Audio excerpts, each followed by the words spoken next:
Sacred Flapjack, thanks for the 6 months. Welcome back to the hashtag Hey Nation. Welcome back to my heart. Mwah.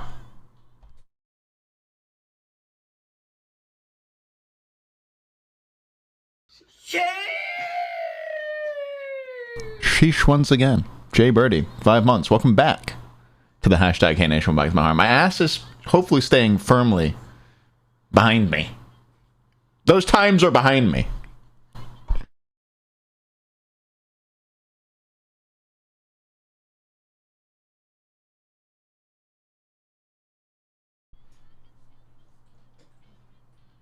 My, this is a bit of a mess. Oh, don't look at my bum.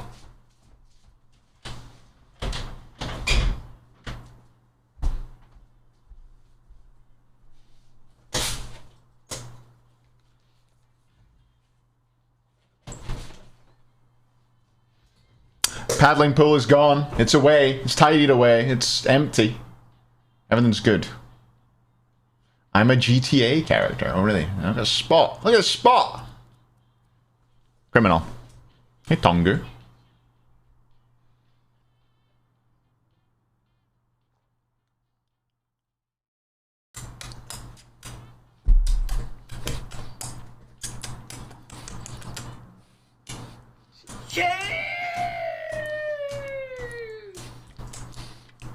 Ice cream. JZRZ, 11 months.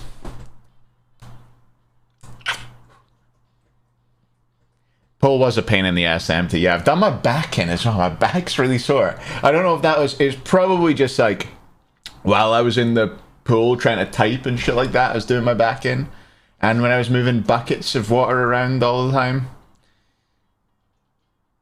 No titties out today, Vico. Maybe later. Maybe later. If you're lucky.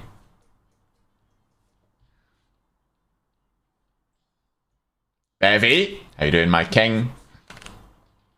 Da da da da da da da da da da da.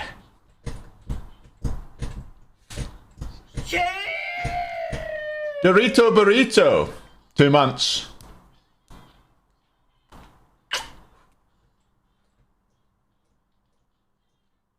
My titties couldn't be out on Discord. I mean, yeah, that has to be done. AI. How did the pool cleanup go? You know what? It wasn't too disastrous. So I bailed out a load of buckets worth of water into my shower, and then I got my brother to come through, and we managed to pick it up and pull it to the shower and just kind of like get it out bit by bit without flooding the shower. It went well.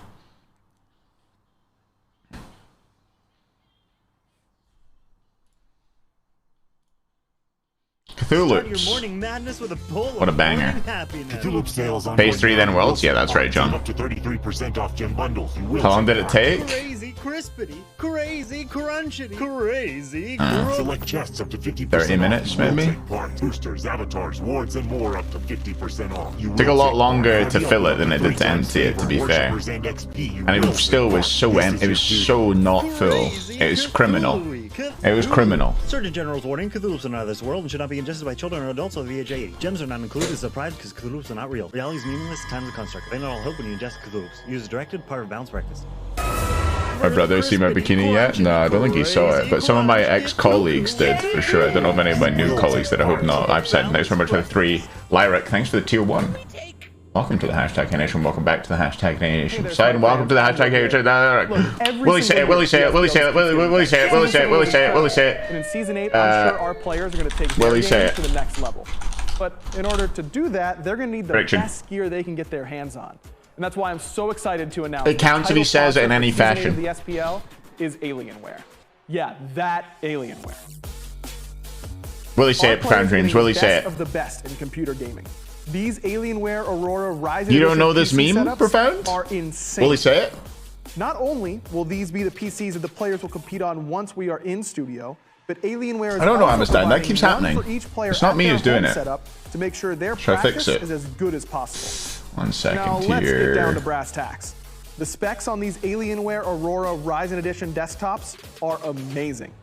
An AMD Ryzen 9 16-core processor.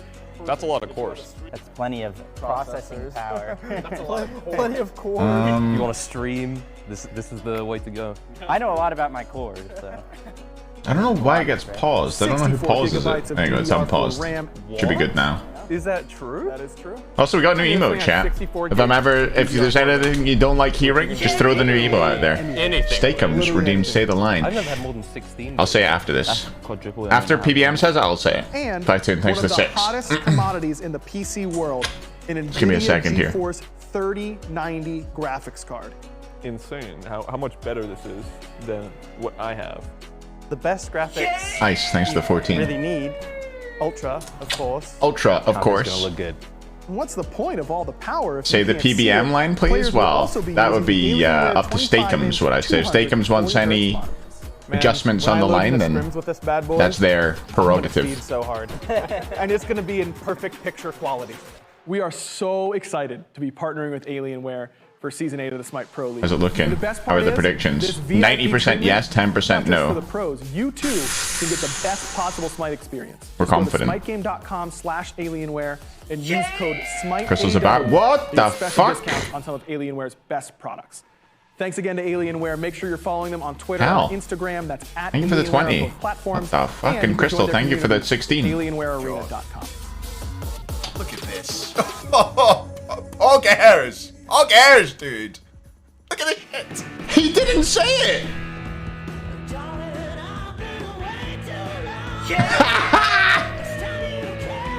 Unlucky, yes, voters.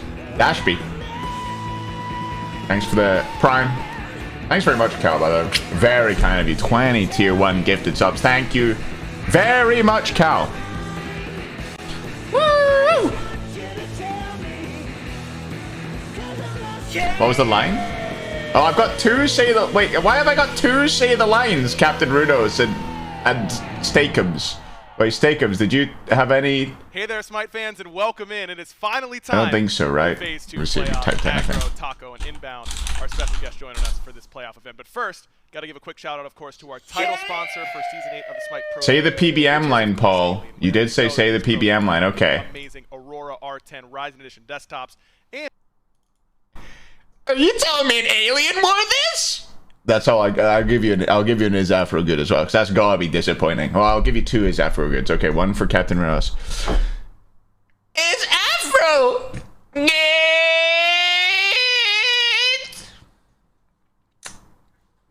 Nice to meet you. Has a sock reveal as well. Oh, you just get that fucking. God. Oh, so powerful. Just go. They got goats on them. Susan, thanks for the 3 months in advance. That's huge. Huge by you. The fuck's sake, why have I got to do so many things? Wait, Inbound's on the desk. Look. Everybody look at Inbound. Yeah, he's small right now. Oh.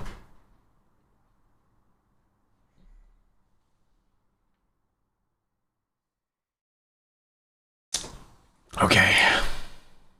Back to this. good time. I hope you're all happy. Starts coming at you, because there's no better Smite than did I say thank you, Mungus Man? I hope you enjoyed the VOD, yeah.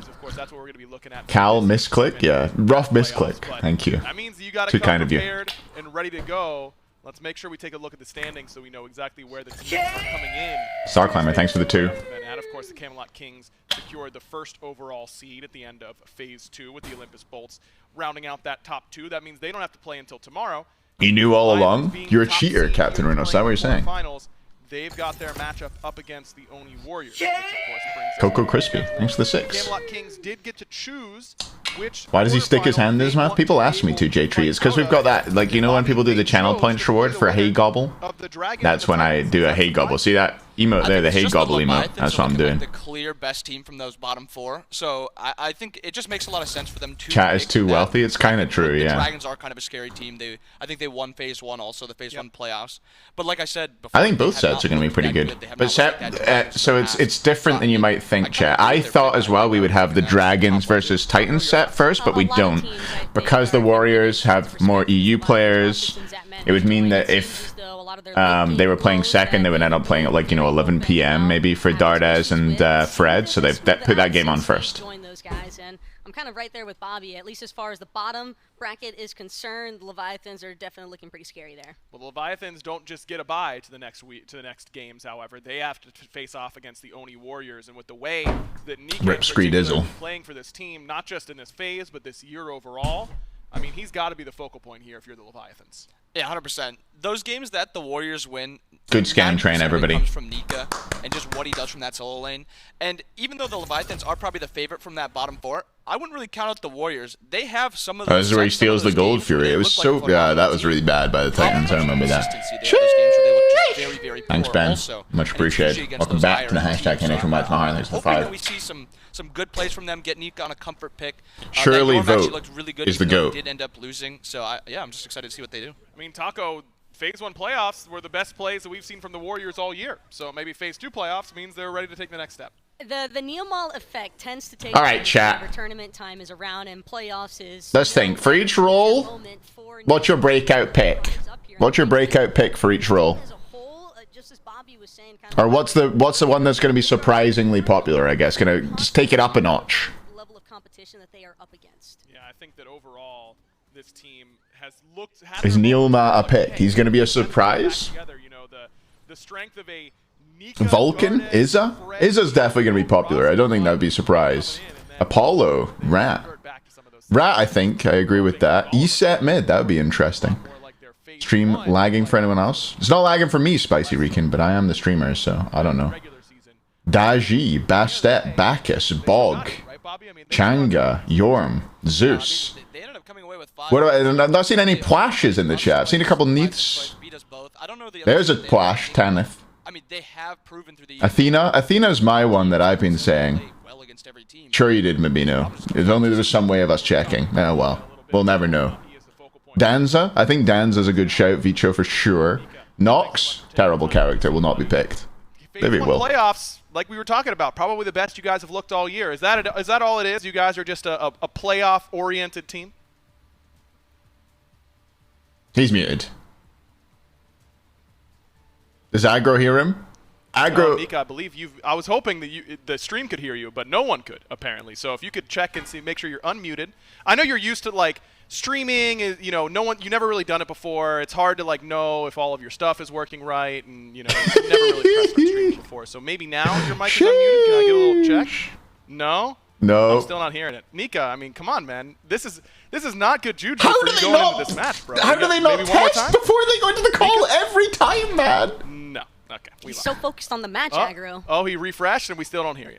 Okay, but, you know, overall, can I get, at the very least, okay, no, I was going to ask for a thumbs up or thumbs down, but it's all right. That's how it is. Apologies for the technical difficulties. Nika is just... They need to fix that, because there's been about 20 interviews this year already where that's happened. Cypherx out for the 5. Strategies to you in advance, Aggro, and I think he was a little concerned that, you know, coming in kind of hot here, coming in really focused, doesn't want to, you know, give out all the cards just yet. Very, very veteran move there from Nika to mute his mic so he didn't have to do the pregame interview before the playoffs. Well, hopefully he gets it worked out so his team can hear him going into the match, because they're going to need it up against the Atlantis Leviathans, who, as you said, Bobby, might just be the team that's looking like the best. I would never let that happen. These bottom 4, maybe even. I mean, they've got a whole production crew. I'm just one dude. Yeah, this Leviathan team was always a strong team, even before the Zap pickup.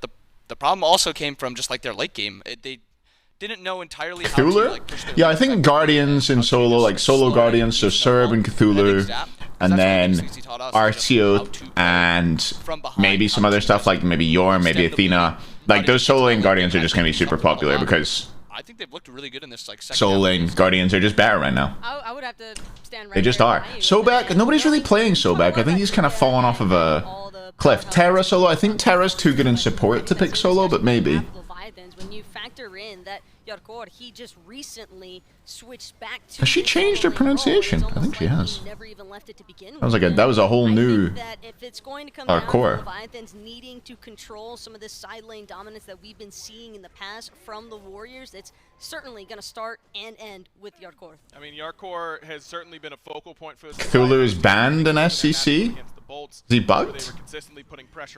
I did not know that. That's interesting. Will Zap prioritize Heim? At least I hope so, because he's like the best Heim in the league. It's by far his best pick, I think. A tongue roll hardcore. Big games, I feel like that's where he's going to be at his most valuable, Taco, with all the experience he has there. And Steve as well, he knows he's a very seasoned Hunter player, and I think Hunters, especially at the competitive level, they have a huge mid to late game impact here. And it's not normally traditional, I would say, to have your Hunter make... Oh, is it the one where you can like permanently dash and stuff like that, where you can just dash over and over? Stuart's the best time? Stuart's top 5. And I think that's all they were ever really missing at the start of this year, and now that they found maybe even top 3. That's what makes them seem like such a top 4 maybe. For the playoffs. Bobby, one thing Kronos / Freya pick? If anyone is going to pick them, it'll be the Titans, right? Kronos mid, Freya ADC. If anybody's going to pick either of those 2 gods, I mean. Will Vote do anything this set? I think Vote will do stuff. Vote's my goat. Vote C. I mean, I think it really is more of a personal thing. Like, how does that person play? I'm blocking him. Oh, he's got the guns out. The guns are back. He's had a break from it. Oh, baby. He's got them out. Yes. Power energy you have. Finally. Put it into this playoffs, or do you kind of just like shrink because the game's a little more work? He's not done that in ages. Hey, I'm 3K. What's going on, man? So it's really up to the players to be able to find that last little bit. And sleeper pick for every role. Now we're playing in best of 5. ADC. Than the rest of the regular season. Does Danza count? Oh, look at him. Look at him, a machine. I mean, I really think it helps the Warriors. I'd let him pick me up. I would. I'd let him pick me up, lift me above his head. I don't want to show my arms right now. I got to keep my arms down here. I don't want to put them up at the same time as those fucking cannons are out there. I'm just nobody look at me. Switch it up, and you don't have a ton of information on these guys. So I think these 5 games. Gilgamesh passive? Don't know what that is. Juiced up, so probably not. If anything, I would actually argue against that. Yeah, if only he was here. If only Vote was here. From co-winning. The man from co-winning gets the winning kill. One day I'll use that. I think that it gives the Leviathans a solid opportunity to kind of ramp things up a notch, and basically Neilma, again, he's someone that I think really stands up to the level of competition he's in. I think Hades will be played today. I don't think Hades will be played today. Predict picks. Well, predict all the picks. Excited to see what happens. Picks and bans are right around the corner now for game number 1, our first set. Where's Rongyu from? Rongyu is from Bobby, any thoughts Peru. On first or second pick? What you think is stronger in the meta right now? I think it kind of depends on what your team is valuing. I think the Warrior jungles right now make it... Predict all the picks? I can't predict all the picks! Being able to just have that counter... No world seeding in this. Just money, Lazy Apple. Just money. I did do a hot dub stream yesterday, Divine. I saw your tweet today. When he was first picking it at the beginning, when he first found it out, they were kind of picking it in that 3rd slot and then banning those power... like picks against it in that second ban phase. Yep, very, very common to see that. We'll see if that comes to pass here. Circuit banned straight away by the Leviathans. Take that away from Quavo Fred. Are they going to focus him out? Nike would be... Nike's where he's gone a lot. Rat. I wonder if we'll see Rat prioritized for these teams. Because that's what Nika looked absolutely unstoppable on this phase. Odin has Artemis ban, Raja's ban. That solo lane, he does introduce a ton of team control as well. So Oni Warrior's going to ban, so then they'll ban Tiamat 3rd, so Raijin, Erlang, Tiamat, I would expect. Leviathans can grab a first pick Umoja if they want it, but Odin would have to be... I think Odin is open right now, so... With that in mind and seeing them here, will they get rid of that? Will they give it to Neil? Neil doesn't get Umoja very often. And Odin is what's gone, so it could be a Umoja first pick for the Leviathans. Tiamat ban probably will come through, and then we'll see a Umoja first pick. Banned away, but so far, not the case as the Warriors take away the best of 5. Osiris is actually banned, so you've got Umoja or Tiamat. Take your pick, Leviathans. They should go Umoja here. I think it's mostly a throwaway ban. Dardes has said he's been playing Tiamat, so maybe this has been he's playing the long game. Leviathans first picked Kimoja, thinking they could probably get the Tiamat as well, because the Warriors don't typically pick it. And if the Warriors do not pick it, this is going to be criminal. If they don't pick Tiamat here, I hate them. I'll say it. I think they're going to pick it, though. I think they're playing the long games, surely. Yeah, that was what Dardes said. Off the top of my head, but it feels like the Warriors are priced into that. But the question is, Taco, what goes with it? The problem, I think, he's got it. He picked the Tiamat. There it is. They grab it. Strong matchup in Timoja probably as well. Fairly safe. Haim could be the other pick. Yeah, I would like that. I would like that top two. That's a good shout. Tiamat Haim. That would be good. Early separation, just under the circumstance, you have to. Well, if that's Neomat, yeah, Neomat should be in a good spot right now. Nika, Tiamat, I mean, it's the probably matches up fairly well. And Gilgamesh is the other pick. Going to be giving that one to Cuvo Fred almost certainly. Cyrus haven't been banned away. I do like this. Levi's have to go Purse here? I don't think so. Why do they have to go Purse? My concern is how I don't think Purse is that strong right now. But I mean, I think Purse is like, you know, you've got Purse, you've got Morgan, you've got Merlin, you've got Yanis, who are all in that same sort of tier. RTO picked up here. That's going to be going solo for Hardcore. You definitely looked strong on that previously. Has been loving this RDO as of late, and for my money, has made it look pretty good. How do you feel about the RDO in solo, Bobby?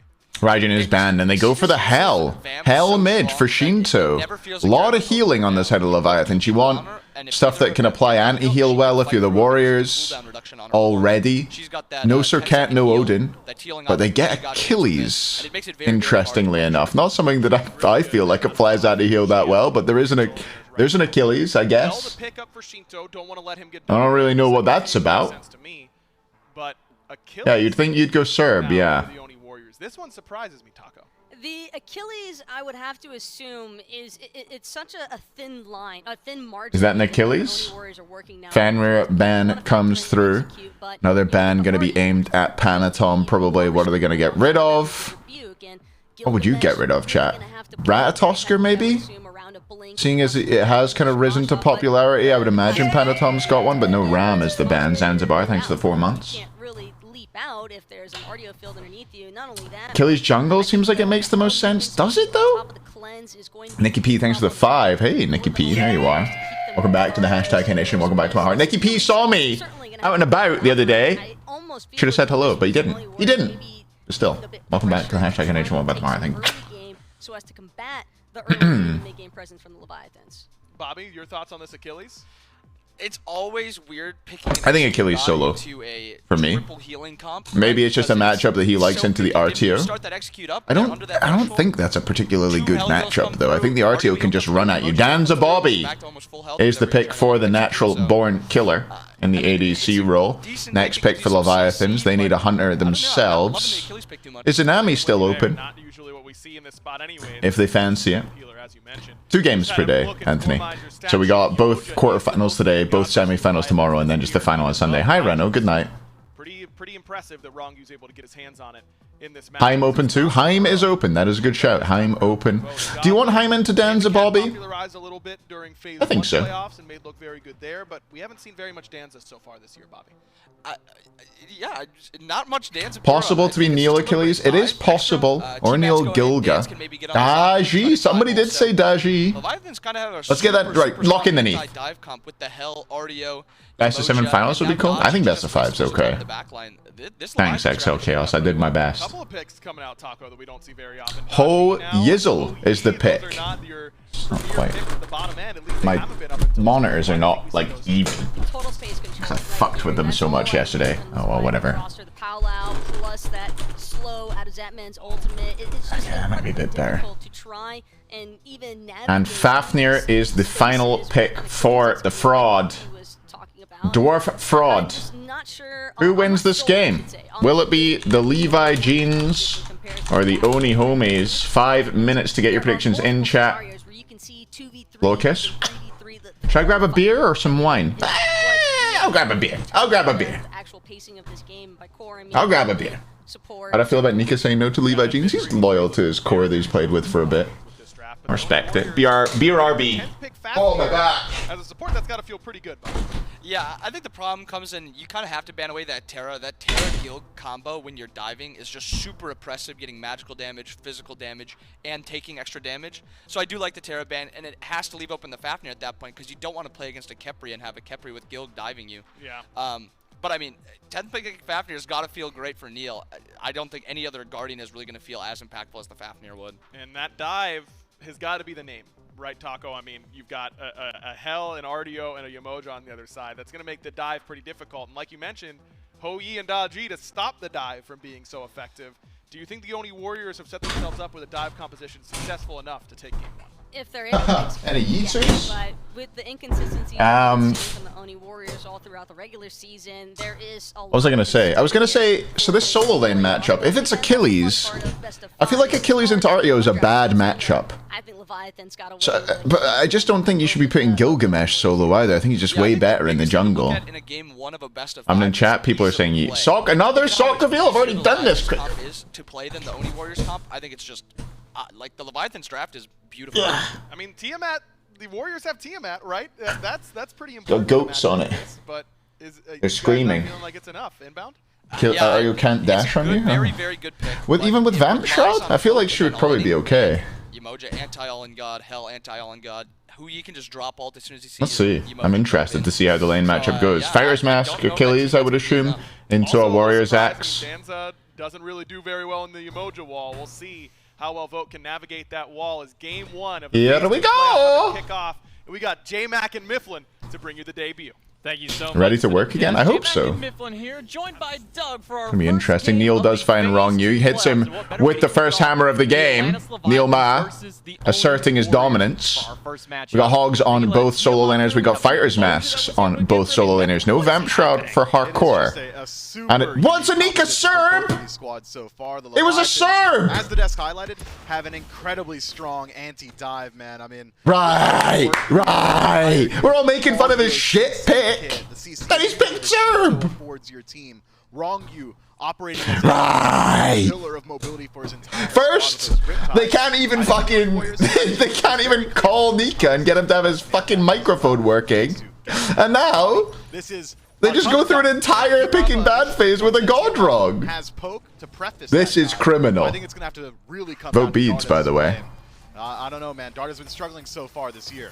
How's that, man? And Wrong You trying to make waves early here in the duo lane, getting aggressive against Neil and Vote, pushing both of them back just a little bit. And we need Packy's back. Potions left to try and sustain themselves back up, while Zapman's only got that single multi-potion left. But yeah, they don't.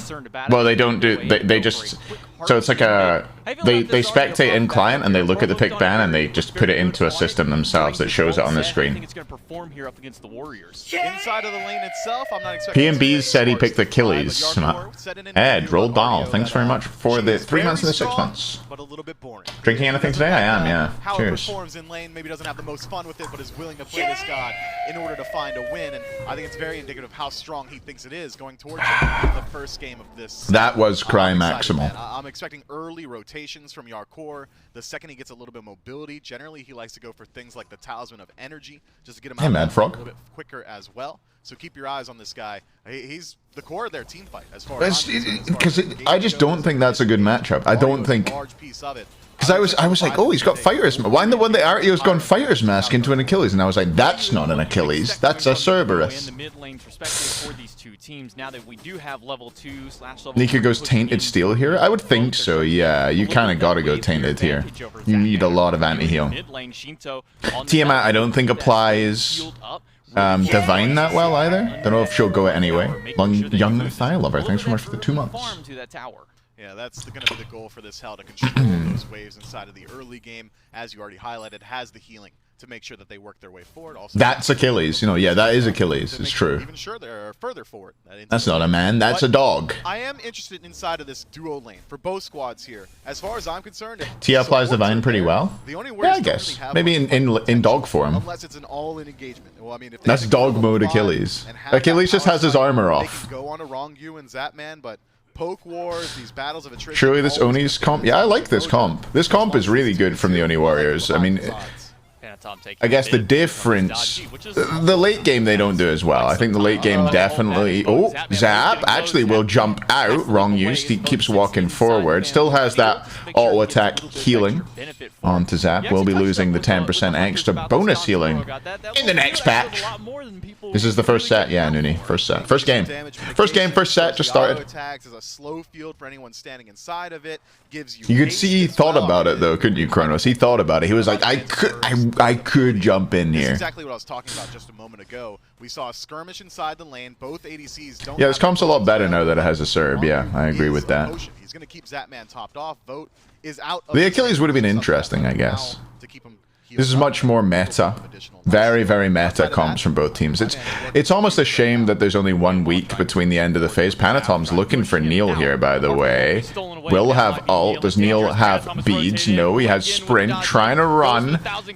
Gonna need to save his leap, but he will die, like, eventually, surely. Here comes Panatom. Jumps in, gets the pool. 1, 2, 3, all connect. And Panatom has the kill. Nice play by him.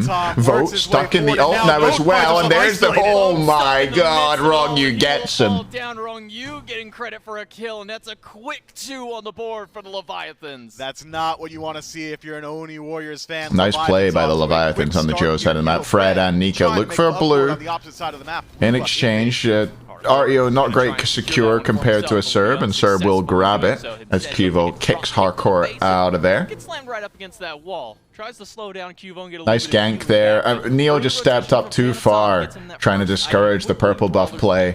Obviously didn't know that Panatom was on the way over, and Panatom played that absolutely perfectly, by the way. I don't know if you all watched exactly how he played it. He just autoed him down, held his 3 the whole time, held his ult the whole time to make sure that Neil couldn't get out of range with the underhand tactics, otherwise known as Fafnir 3, for those of you who don't know the game as well as I do. Yeah.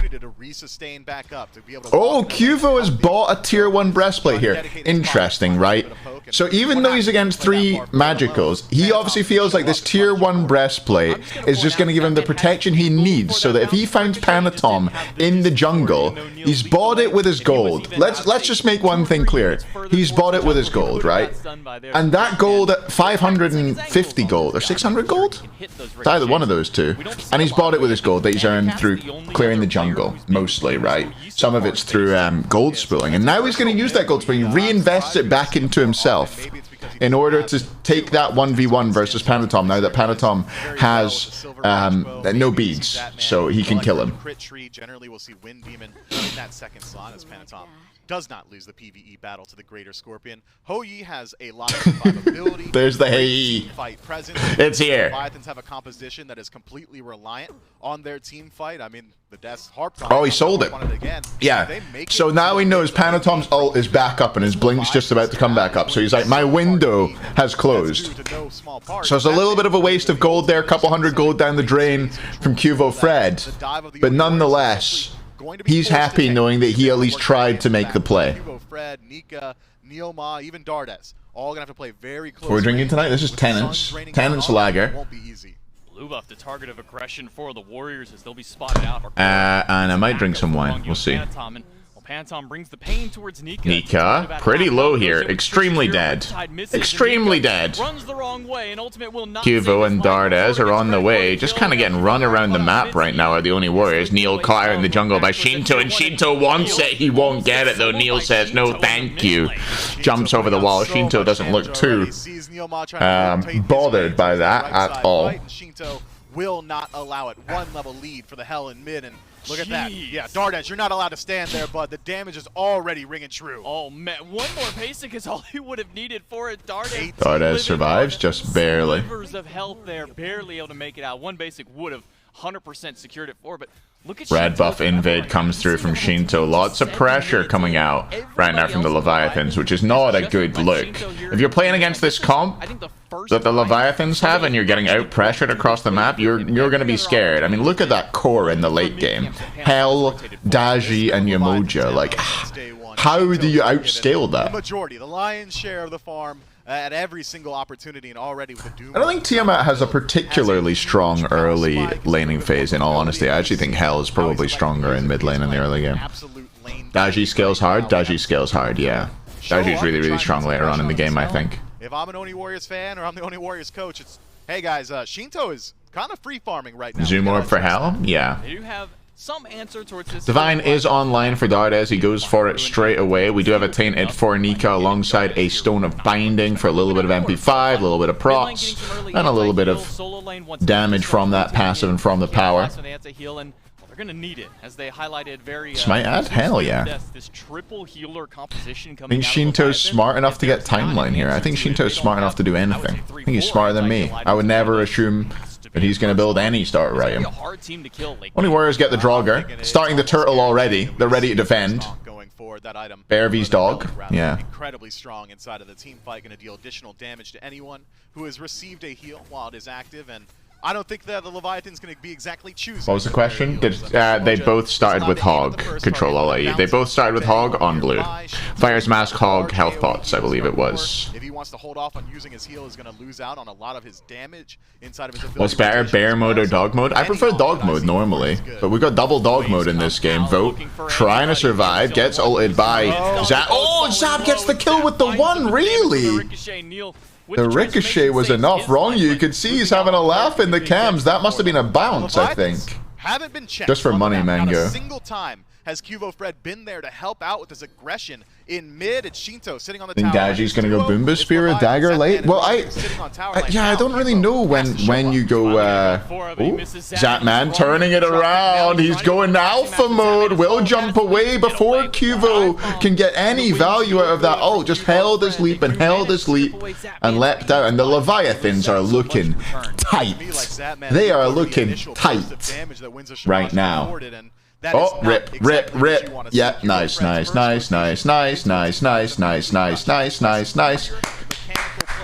Fucking just, can they not just not be bad, man? Yeah, Zatman is no shy of fuck me. He's been maybe not necessarily in the SPL, but probably in some of those scrims or even just some of them ranked games. Slam a couple of Hoyis out here, and it's looking like he hasn't skipped a beat with it so far. That's tilting me, man. They can't do a fucking. Oh, there we go. Second spec. They can't do a fucking interview. They can't do fucking picks and bans. 10.5 minutes. Christ. The Warriors are sitting with a goose egg at the top of the screen. 3,000 gold in favor of the Order side, and I don't think that slows down anytime soon. Pyromancer, that's got to be the target. When you have a level 13 Hell, it's no surprise you want to try and take some of these early objectives. Pyromancer being the first one on the docket.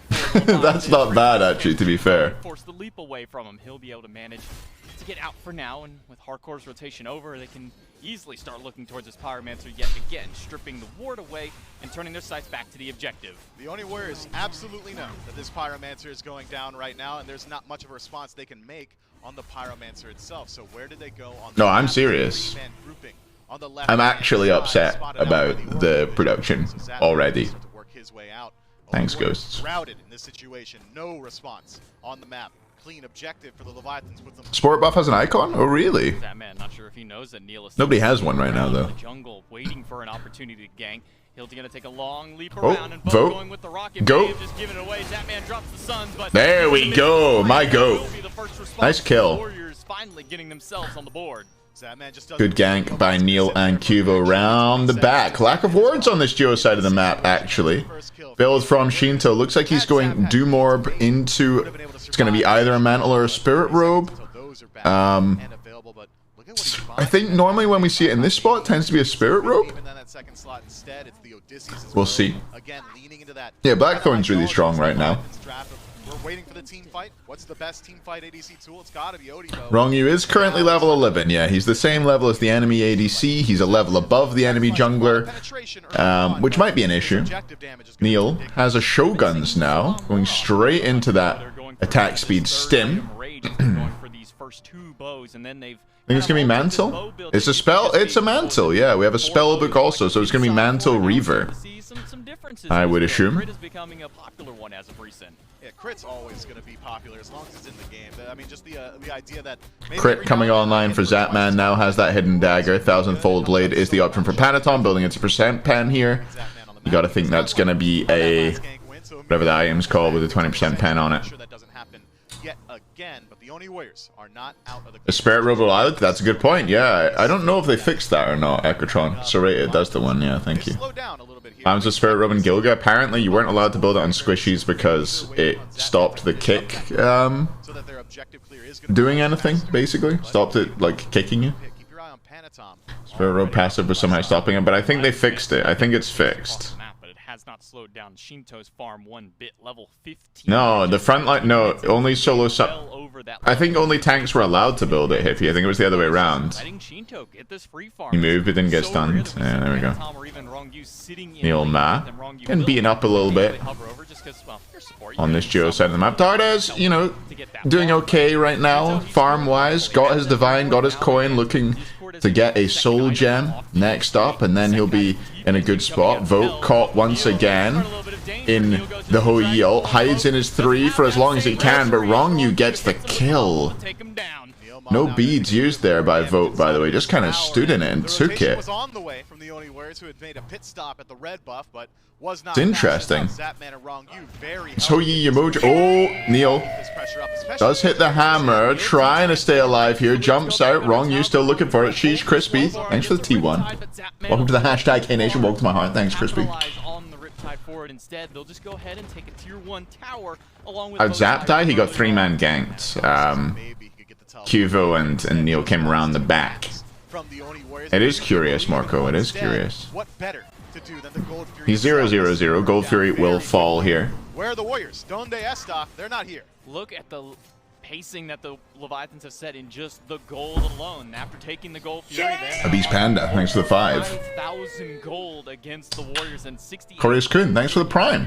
And so many subs, thanks everybody. This is starting to slowly spiral out of control here for the Warriors. Yeah, I wouldn't even use the qualifier slowly. This has been a fast. Well, yeah, I mean the pick ban was structured in such a way by the Leviathans that Leviathans chose to first pick Yemoja over Tiamat because Dardes has been so. He's not played a banger winner. Thanks for the Prime. 2 months.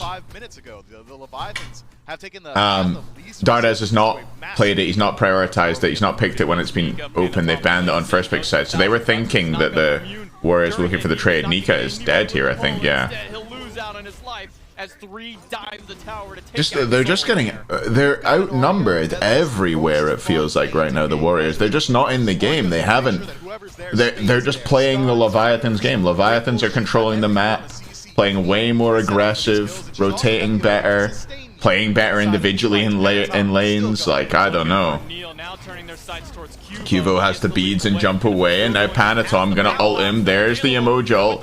Cuvo kicks Rongyu away, avoids the damage from the emoji ult at least, but can't avoid the damage from the bear, and he gets mauled. Neilma turns into a dragon. Dragon versus bear. Never seen that video, but I would watch it if I did. Hardcore taunted back in. Votes arrived. He comes in with the ult, looks for the autos. A few autos not connecting, but there's the stun from Neil, and that's going to allow him to pick up the kill. Panatom very, very low. Dardes looking for the chase here. Goes Dragon. Goes dog mode. Dog mode Dardes right now. Dardes dog mode looking for the destructive kill, but won't be able to get it. Shinto rotates in, and that means his jungler will escape. Zapman looks like he stole the red here. Crits coming onto Nika, but Nika dog mode himself, not looking too bad here. Stun won't connect though. Zapman turns around and lets him know. Pyromancer will go down. Cuvo, bottom of the damage charts, as mentioned in the chat. Pyromancer will fall, though. Vote and Neil responsible for that one. The duo side of the map rotating to the solo side, and the solo side of the map rotating to the duo side right now. Nika hoovering up that farm. Tristan, thanks for the Prime! Still standing as well. You got to think that this lead can only get further out of control, and we said it. And now they're losing. Are they losing because of Dardes? Maybe. Shinto has remained unchecked. Yeah, that's still true. This hell is level 18, 2-level lead over Dardes. Maybe he's going to go sicko mode later on. Across the board, 0 action for Shinto in this game, and I think Shinto's loving that. Even 0 action for Dardes. He hasn't been able to be a part of either of these. Was RTO taken before Serb? One up to the far left side for them. Karos, thanks for the Prime. It was, I think, right? Serb was picked 3rd. The picks and mans, I'm just very confused, but yeah, it was picked 3rd. Yeah. Team, and when you're seeing goose eggs across the board, and Shinto is level 18, 17 minutes in. Somebody was saying we should do a bingo for this. That would have been maybe been a bingo. is restored all the way back to about 70% HP. That's a bingo! Now that, look, we've reached that point. We're at critical mass. We can do just about no wrong in the map. Groups up and starts to put some pressure onto this mid tower. The Oni Warriors are forced to respond in numbers. Yes, 5 members hovering around this tower with only 3 from the Leviathans generating threat. Soul Reaver picked up We're on the mid wave. This mid tower is the target right now for Hardcore and Co, and it looks like they will get it. Dardes and Neil the only ones around to defend, and not able to clear out these minions fast enough. That's maybe one of Tiamat's weaknesses. Her clear is not particularly safe, I feel like. Tier 1 towers left standing. What junglers will benefit from the new patch the most? Probably Sam will benefit from the new patch the most, the single most out of any jungler. Red buff. Oni Warriors, what's the defense look like so far? Who else? Successful and I think Sam's the main one. Towards Neil Ma, teleport in from Panatom, looking for the support. Neil is the target. Well, surely he's dead on landing, and yes, he is. Panatom gets it. Does step in to grab the kill, but it just feels like this feels so hopeless, man. That's gotta feel bad. I just don't see, like, who are they killing at any point? How come Sam? Sam plays hyper carries like pretty much exclusively. The tanky meta doesn't suit him, where he doesn't get enough farm to play the gods he wants to play. Scream it suits as well, yeah, I agree with that. Initially had grouping to defend that tier 1 tower, and the Leviathans waited patiently for their opportunity. Hell has to be a ban? I think probably in game 2 they'll get rid of it, yeah. Has been very, very scary. Maybe they take first pick. We'll see. Big objective for them, just shy of the 20-minute mark. Play every match, true. Raven can do anything. Up that 10,000 potential gold lead, and by the way, there's still 3 tier 2 towers on the map for them to take. That's a lot of free gold sitting across the map. They've got a lot of gold in hand, though. 4 members sitting with at least 1,500 or more, even Hardcore sitting at 2,700 gold in hand. Pro or anti-mantle? I mean, judging by this game, I'm pro-mantle. It doesn't look like there's been any problem at all in the level of damage that Shinto has been able to put out. It doesn't look like. It just has been great. Lacks pen early, so if they fall behind a little bit in the early game, then maybe he'd struggle. Because he's only just about to get his shard online now, so maybe if, like, Neil, for example, had been able to go... I don't know, because they have 3 magical, they kind of cover that as well. Hardcore and Zapman will grab Primal Fury. Rage Dominance, by the way, for Zap. Rage Wind Demon on the other side for Vote. All of the Oni Warriors kills, all 2 of them, are on this Vote. Danzaburo, so he really has to be the one showing up for them, but he's down 3 levels, like basically everybody on the team. Level 20, by the way, for Shinto. He probably hit that inside 20. Level 20 also for Zapman. Best of 5, EBK.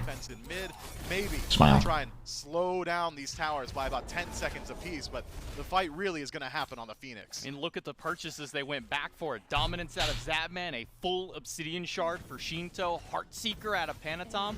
Achilles is only 2 levels down. It's true. Let's get a Mantle of Discord and a tier 2 yeah, super breastplate back for it.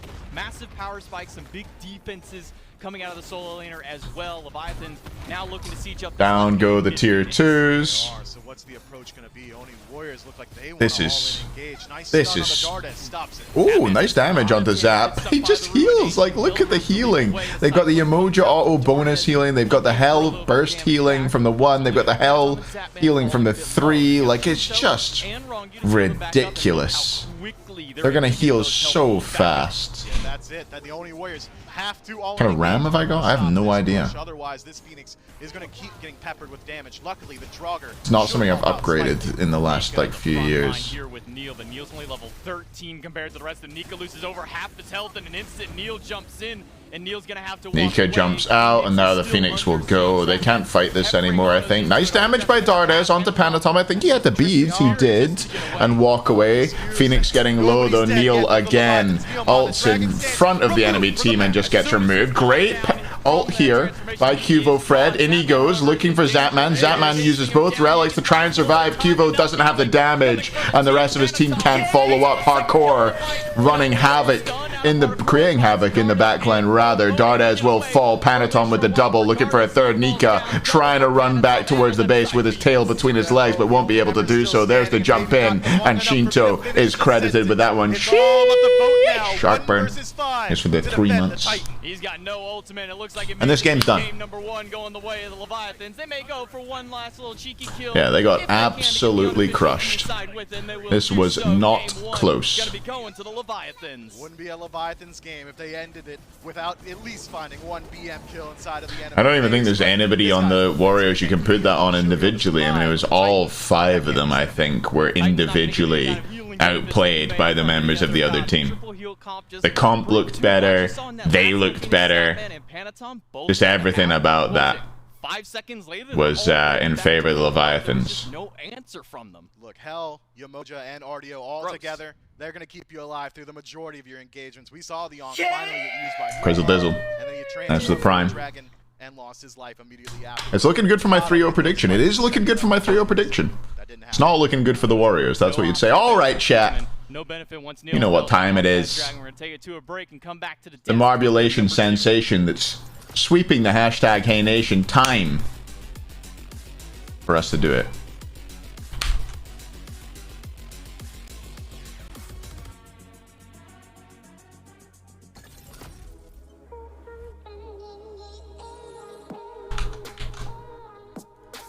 DJ Dig Dog is on the tunes today.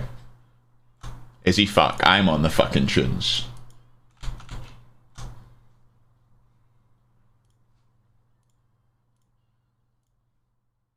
Give you your points? Well, maybe I'll just keep your points. 84% of you predicted the Levi jeans, and 84% of you were right. The denim boys take it home. I'm thinking a little love is in the air, chat. Think that'll a nice palate cleanser for us all. You know what? We'll play the song as well. Why are you saying play already? It's not ready. And now you can play.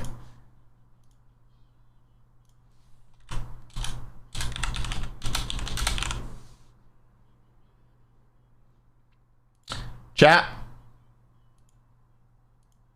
If you break the world record, you get a gifted sub. That's easier than baking Peking's one. I think it's a new season today. So we could get some good world records today. Sheesh! Youngles. Thanks very much. Welcome to the hashtag HayNation. Welcome to my heart. Not in that squash box anymore. I'm free. Free to stretch out. Feels good. No skins still? I got skins. At least 3 skins. Do you need more? Do we need more skins? I could get some more skins, maybe. Oh, no, I do have skins. I do have skins. Because I owe somebody a skin, right? Is it the person who asked? It's a good question.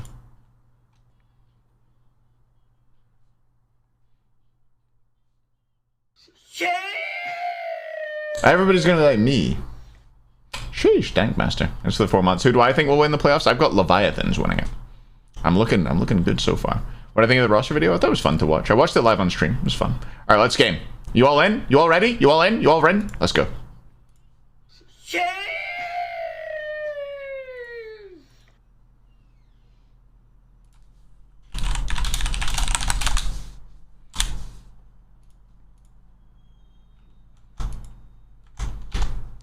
We've got some skins. Oh, that's fine. No way that showed up. Are the Kings playing? Kings don't play until tomorrow, Hub.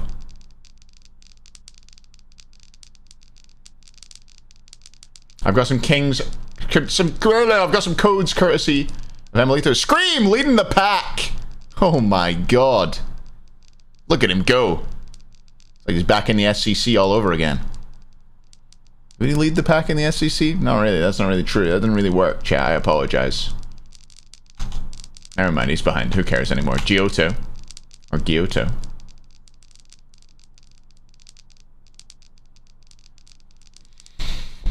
Oh.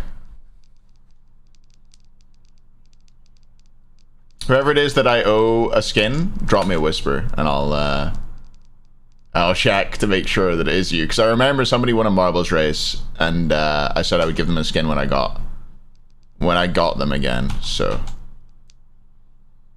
I'll check your fucking chat logs, alright? Love is in the air. Da, da, da, oh. Anybody gonna skip the jump? Any skippers? Any skippers? I scored a drop. Oh, there's Peking. Oh my god, what an alpha. He's just incredible. Eye of the Dead does take the lead. I think Eye of the Dead did a little skip. Ooh, Eye of the Dead. You single?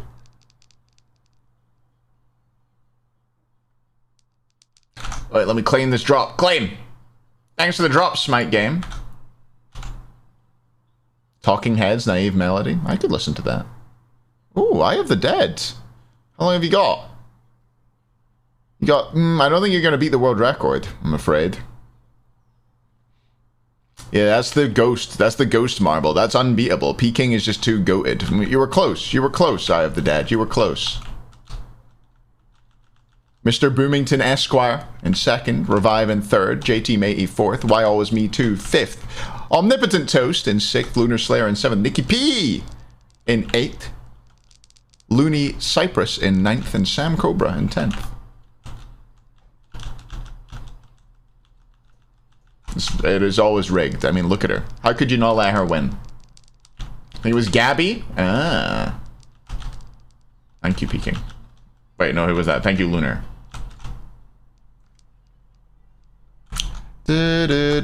Oh. Oh. Oh.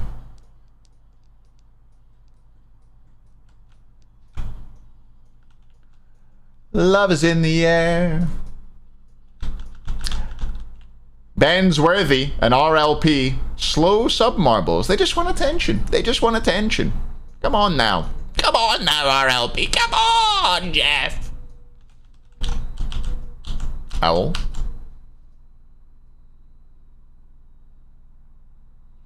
Oh my god, RLP. You are taking the piss, right? Oh. Surely we can't listen to this yet. We can't. We can't, chat. We can't. It wasn't just Yamoja, it was Panatom as well on the Dodgy, a pick that we don't see very often, but put out an incredible score line, 11,000 player damage. The Dodgy was looking fresh to kick it off, and whenever you load into a tournament like this, a best of 5, and you start with a god that you haven't played a whole lot this year, after chat, after. That's got to feel pretty good as a player. Gabby HP now this that's round. another god that you're putting in other people's heads. Exactly. Now you're going to have people thinking, yo, if we pick this god that doesn't have CC immunity early in the draft. No, Gabby said someone else can have the sub. Stuff like that is just going to be in the back of some people's minds now. So it wasn't Gabby, it was somebody else. Yeah, really, really solid. 4-0 and 8 for him. Vote the only member who got some kills there for the Warriors. It was a bit of a smashing, Smut. It was a bit of a smashing. Player damage for young Steven Zappis, so top of the player damage charts for him. Definitely a solid performance. They did not pick. The Achilles pick was a production games like this, disappointment. I just don't count. Almost. I think that clearly. I don't know if you can hear that. My fucking washing machine's going fucking ape shit, dude. I hate that stage of the washing machine. Almost never the plan, as far as I'm concerned. And if I'm the Warriors, I think I just go, all right, that didn't work. On to the next plan, because you can't sit on a loss like that when it's that one-sided, Bobby. There we go. I'll cut it. And I think the biggest thing they need to take away from that is either have a jungler that can match Panatom, or have Cuba at least match him in presence, or pick safer side lanes or less aggressive, or basically just safer side lanes, because that Danza was too easy to kill. The Fab really didn't die that much, and then Serb was a little bit too easy to kill for him. So just a little bit safer side lanes, I think. It seemed a lot more like the assumption from the Oni Warriors is that those side lanes weren't going to deteriorate as rapidly as they did. I think that they wanted to be the primary aggressors, especially trying to play through that Cerberus from Nika and solo. Cerberus is definitely really strong when it comes to initiation potential, but it never really comes to fruition if you're just getting absolutely. They'll finish pretty soon. It's like the spin cycle bit. And I think the Dodgy also. I was kind of all those fucking towels in there, don't I? Mid lane, but when your dual lane is just being absolutely blown apart, it doesn't surprise me at all that Beneath them was just taking full advantage of that as well. I mean, also, my food's definitely here. I'm gonna grab it. I'll be back in a sec. Dual lane's gonna get controlled, and then Zap, I think, with a great counter pick at the very end. And that's just kind of the perfect formula there for the Leviathans. Adjustments going in. I mean, you wanted a more active jungler potentially there, Bobby, but feels like the side lanes, I agree with what you're saying. I mean, Gilgamesh is a jungler that can be active very early. It's about drafting for your lanes a little bit better. I think it's a little bit kind of the player performance on the God too, because Gil, for all intents and purposes, should be able to play the side lanes better than Adachi was. Sure. But it seemed like he just played to kind of farm it up and hit maybe like a quick power spike, and that power spike just didn't come fast enough, and Panatom got those leads in the side lanes. That's what Fred's been doing a lot of this year, is trying to play for those late game stages, and that's been the problem for the Warriors, right? Is that oftentimes they aren't getting there. Maybe they can switch it up here in picks and bans as we are ready for game number 2. Warriors with the option of where they want to go now. They Dragons are second set coming. Last time around, and that enabled that first pick to Mojo. What the fuck is this? Some pickles. For themselves, which makes some sense to me, Taco. And the other Wait a minute. thing How to much? note of that game 1 picks and bans Thank as you. well, they left the emoji open, which, you know, we can talk all day long on with how do you check. Okay, what's your switch up here, chat? But because the Tiamat was open as well, I think that might have also been the only Warriors kind of testing the waters, gauging whether or not the Leviathans would look to prioritize that Yam. Hellban? I would think so. Because I don't think they want to first pick it. If it's up for grabs, we're going to take it. The only Warriors don't necessarily have to ban Yamuji Euphoric as nuts. their first pick. Wow. They could There's some happy still nuts. leave that God open Welcome to the and hashtag Nation once more. Thank you very much for the sub. for Neomon this time. Was game 1? How was it? Pretty stompy. Cannot afford to let Ban Emoji? You don't think they want to first pick Emoji? So maybe Artemis ban on the other side. keeping it open, but then you're priced into first picking that, and the Leviathans could play around that pretty well. I think the biggest thing is Shinto has shown that he doesn't need the Tiamat to play There's a a how. God that's almost as effective as a Tiamat, if that makes sense. Right. So first picking that Yamoja, Tiamat was counterpicked. I feel like if they ban Tia and Hell, though, Leviathans probably... I think it just shows that What do they ban? They ban Odin here? And then if they third ban... Well, then I guess you get Osiris, right? That's not bad. Yeah, he really has looked very good. And Let's see. The Warriors decide they don't want to look at the Hell or the Raijin, so I think Leviathans will probably look to trade 2 for 1. Now, Tiamat, are you priced into banning it as the Warriors, or are you have to first pick it? You can't let Shinto have Tiamat, right? We all agree on that. Yeah. Yeah, for the most part, you just can't. That God just does so much that him on that Hell looked that good. I cannot imagine how he's gonna look on that. I don't think so, F-Bomb. We've not seen one from either of them. Try to prioritize an Osiris or a Gilgamesh, possibly even the Serket, because Kivo has looked, I think, best whenever he's been able to get Serket underneath him. So with the Oni Warriors, though, they're not. Tiamat ban, there it is. They ban it away on first pick. It's going to be an Osiris, Gilgamesh, So you get frontline establishment. You get Odin or Osiris first pick here if you're the Leviathans, depending on what's banned. If you're the Warriors, rather. Tiny Threat, thanks very much. Sometimes we see like players triple ban. Never stop havering. It's like, oh, they've Appreciate only that. shown that they can do it on these 3 gods. There's the Ketri ban. So you grab the Odin, right? And then you can get Osiris or Gilga for jungle afterwards. And then still pops off I think. on the next pick. Like, Surely that's what you do. Devastating, I think, to a team's mental, because it feels like you're left with no options at that point. It's just one of those things you can't do. Shinto's God pool goes about 7 gods deep, realistically, where all those gods are about the same value for him, and they banned out 3 mages, leaving open Osiris, Odin, Serket. They grabbed the Osiris, okay. Like a Serket Odin here, and that is. So if you want an Odin, you can have it, and Leviathans might. More recently, so you know that he has. Why did they ban Tiamat? Yeah, it's not.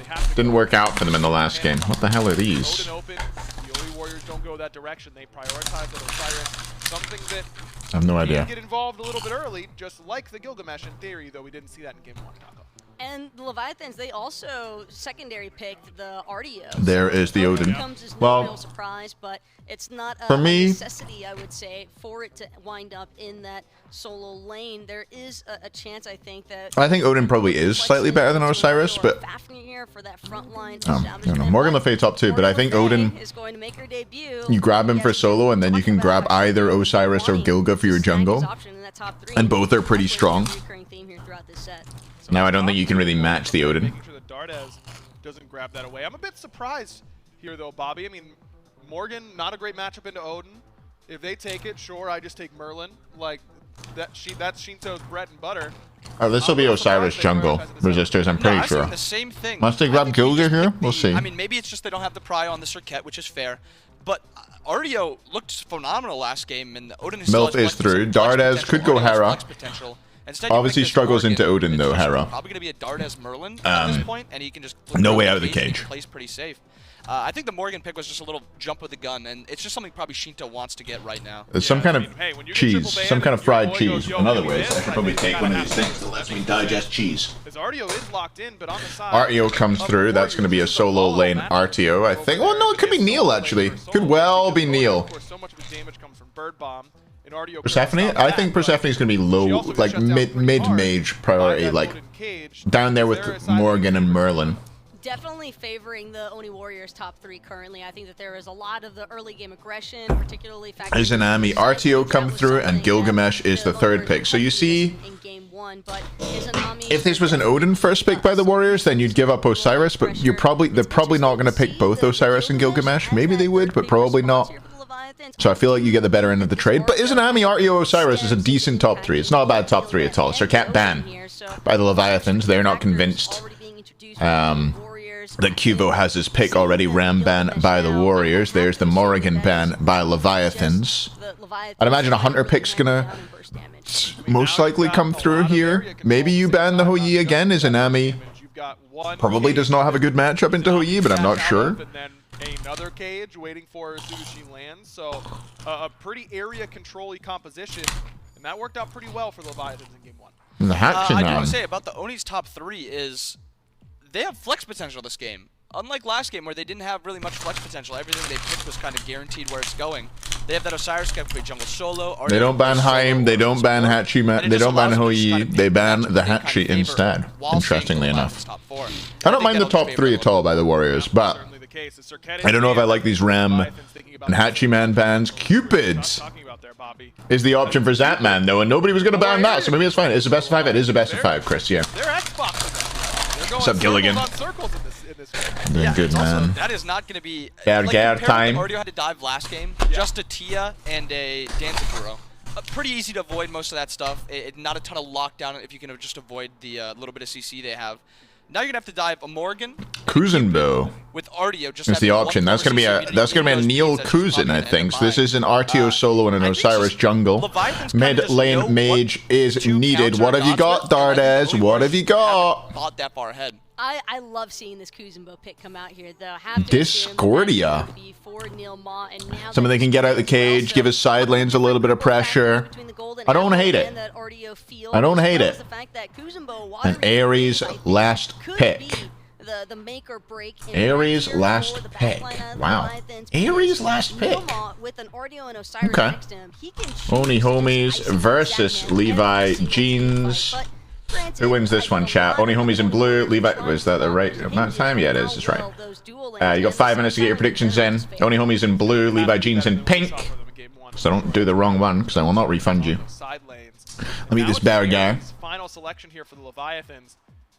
They must really hate RTO. Like, this whole comp is just make it so that RTO cannot be a factor whatsoever. And when it's Nika piloting that, I think that does make some sense. But do you think they put too many eggs in the screw over RTO basket? I mean, I'm pretty sure it's Thank you very much. Neil. For the 14 months, sorry. Welcome back to the hashtag initial match. Thank you. Play pretty far back. If I had to take a guess, I think the RTO will be playing Disco vs Gilga and Odin? Is Disco horrible into Gilga and Odin? Doesn't feel like that way. But I just think the Kuzenbo from solo lane would actually give him kind of this win con. You did not, Caribou. I told you which one to do. It gives him just a little bit of strength in that lane. Can't be my fault. I think if you can Dude, get I've got so much food. My brother said it was buy one, get one free at Smash Bad Gar. Absolutely done me in. Thanks for the gifted to Trashgar. Hey, Caribou. Thanks for paying it forward. One of Babby's fucking ridiculous amounts of gifted subs. Thank you very much. The hearts, whatever they're called. Thanks, Caribou. It's just another thing where the Leviathans just feel like they're 2 steps ahead of the Oni Warriors in the draft phase. Nika has been running it down a lot with the Kuzenbo solo as of late, so it wouldn't really come as that much of a shocker if he... She can't get away from him once he ults? You got a paddling pool instead? I'm doing my best, Babby. Honestly, I looked into like trying to get a fucking hot tub and it was the most criminal thing. I'll maybe still do a hot tub stream one day for you. If I can figure out the logistics. 5 games to do it. Let's see if game 2 is the answer. J-Mac and Mifflin have the cast. Well, hopefully we can find out that answer here in game number 2 as we hop right in, and will be Neil taking the Kuzenbo as support, not the Nurse needs stream when? I do have the outfit now, so it'll have to be soon, won't it? With Doug one more time here for game number 2. Looking through, we do see the Vamp Shroud one more time coming out of the RDO. That's been more of the standard, and as Bobby highlighted, it feels like I don't like Ares into Discordia particularly. I don't think it's a great matchup. It's so hard. Meet my bad guy. Outside of the early game, the mid game, and by late game, she's a bona fide tank. So if anyone wants no update, I sent another angry email today. Early on, I kind of want to make fun of Bobby a little bit just because Neilma is the Kuzenbo guy. Like, that's kind of his thing. Anytime I see the Oni Warriors pick that god, I'm not even considering it a flex just because Neilma likes it so much. But we've seen the adaptation now in the P's and B's for both of these squads. God. I need to see the adaptations on play Look at on this. field and in one player in dude. Absent from the early game in game 1. We saw Rogue. his first real gank attempt. Fuck me. Thank you so much for the 5. A little bit faster than that. And on Thank you. Osiris, Very kind of you. There's a lot of gifts and stuff from you lately. Way too kind. Thank you. Appreciate it. Mwah. And right there we saw a little bit of the weakness of this Ares versus Kuzenbo match. I didn't give Cal 20 kisses. I just realized that. Matt, thanks for the 3 months. Those flames, but the Kuzenbo is able to push him right out of Thanks, there. Rogue. Pretty much negates Again. all of the clear. Hardcore. Now, once it's level 2, it won't be too bad. Nika. Hardcore may not be as beneficial. Oh, he wants it. Juiced up with the prime. Juicing me up. Thank you. Vote. That's the beads and dash away from Rongyu and Zap at level 2. Second time in lane, the votes had his beads forced by the enemy duo lane. Last time they got punished by a Panatom gank. This time, will we see the same? Sam, thanks for the 7. I don't care if you're at 100% HP or 80%. Did Hardcore get totem? He did. Oh, Rongyu in trouble. Here's Cuvo looking for the early gank. This time, don't even need him. Because Rongyu's already dead, and Zapman will get out of there. Zapman on the retreat just has to watch his support fall down here, and Cuvo Fred on the rotation. There we go. Required for the kill, but certainly When's the Neath cosplay? I don't know. Maybe I'll do it tomorrow. Maybe I'll do it Sunday. We'll see. And that's a great look. Maybe I'll do it at some point today. Struggling throughout the early of the last game. I think maybe finding their first kill in return at around that 12. Who wins late? Finding the first one I prefer the Warriors comp late. The matchup in solo that they were talking about. I do prefer the Warriors comp late. I think it's pretty strong. RDO's good at stopping Odin, but Odin's also good at stopping RDO because of the cage. But until they have that cage, it's a little bit different of a story between them. They'll both hit 4, and Cuvo and Rogue. Tom are looking to make an early strike. Good, Frederick. How are you? Cuvo will find Hardcore on the top. Sub Vaughn. And Nico and Panatom. Next sub goal? I don't know. Yeah, sorry, I did read that. I don't know. I haven't thought. I can try and think about it and see what else I can do. Maybe I'll do a real hot stream as my next goal. Sorry. Oh, sorry, Bevy. No, I'll do that. I'll do that regardless. Maybe at some point. If I can figure it out, I'll do it. But the problem is, like, you set up a mic and you've got all these bubbles coming up, so you can't hear it. You've got to bring your whole setup somewhere else. I don't know. He's rooted. It is enemy here. Panatom loses out on the blue buff invade. Cuvo Fred does it on his Cuvo invaded speed himself, and then immediately walks towards the speed buff. Panatom just has to drop a ward on it to try and get his cooldown back. Wants to know when that's going to respawn. Tough situation to find yourself on this Gilgamesh, who maybe doesn't have as much pressure as Osiris in the early game, but certainly has a ton of it. Maybe the second most pressure. Yeah, waterproof tablet for like reading chat and stuff. Yeah. The 3-minute mark. It's gonna be a little while. You want to see me in a bikini again? Yeah, we'll figure it out. So far from the first blood bounty and from being able to steal away that speed buff, keeping some of that farm away from Panatom, and now it's a race to level 5 for the 2 junglers, and Cuvo Fred is in the lead for it. It's been sitting at level 4 for a while. Panatom. Yeah, I have it recorded. It's up. The VODs, my VODs are always there, Phil, just to access. So you can, anytime you want to watch something back, you can just check the Twitch VOD, but also I'll put that on YouTube at some point. Towards the green, but maybe that's a little too deep this early on for him. No, that is pretty far. Yeah, I will, Kronos, yeah. But probably tonight. Thread between both of these games already is that mid lane has been ignored. Sexy adapting cosplay. Very peaceful first maybe. What about the band VOD? Yeah, that one doesn't exist anymore. That's true. Has not split up any of his XP. Dardes, on the other hand, has split a couple waves with Cuvo Fred at this point, so we might be looking at another situation where the Leviathans kind of just force a lead on the Shinto. I am, that's true. Any farm in the last minute. He's still sitting level 3. Meanwhile, Cuvo just kicked over to level 5. That's a huge early lead going the way of QVOFred. Now he's I'm pretty sure you're not serious tier, but no, they can't. There's a 3-minute delay. This blue buff, taking that one away from Hardcore, and being a bear guy. Yet another point of experience. And Yarkor is suffering for the efforts of his jungler, who has now lost out on both blue buffs. Invade not going to be attempted this time around, but Panatom will at least be able to defend his own speed buff. No attempt from the Oni Warriors to keep up that invade, but at the end of the day, QVOFred has done a lot for his soul lane already. I mean, Yarkor is behind, and you don't want to be behind an Ardio. Wait, you made one, Coco? Does have a couple of facets that have counter matchup in Ardio. Post it in the, if you post it in the Discord in the Smite room, I'll have a look, and I bet other people would get involved. How do you feel about this Stone of Binding that's a first pickup? I wanted to make, I know, I'll see if I can do it. It's going to help out a lot with your kill potential as well. You get some power. It's a decent stat stick. I could make, I did have access to a GitHub repo, which was like create custom bingo cards, basically. But I don't have it right now. I need to figure out where it went. Definition of how these guys are addressing the early game. No, you're fantastic too, River. They're trying to generate threat on the map, and when they're together, I mean, they can kill just about anybody. Well, both supports have hit level 5, and that's typically the snap call for an Ares to go for somebody, but there's enough sets of... That did happen, yeah. Maybe deter this support. I think HiRez is happy with Solo Guardians and the Parrots. They seem to nerf Warrior Solo even more. Yeah, didn't they? I can't even remember what it was they did, but they nerfed he decides to go for it as he does pick up that Fighter's Mask and Axe, right? Rather than nerfing stack here in the mid lane. This is one of the first times in this early game. Vamp Shroud significantly. Pretty disappointing. What team do I want to see win playoffs the most? Probably the Kings. I would like to see the Kings win, even if it would make genetics unbearable. I would like to see the Kings win. Just consistent damage from Chains and Flames going forward. Rongu, though, with a much slower build and a level behind, is going to have a harder time getting involved. And because they've been so good lately. QVO caught out 3. We're waiting for QVO being chased. Here comes the chase. QVO beats out the slow from Panatom. There's the Ares ult, though, and that's going to be enough. What a play.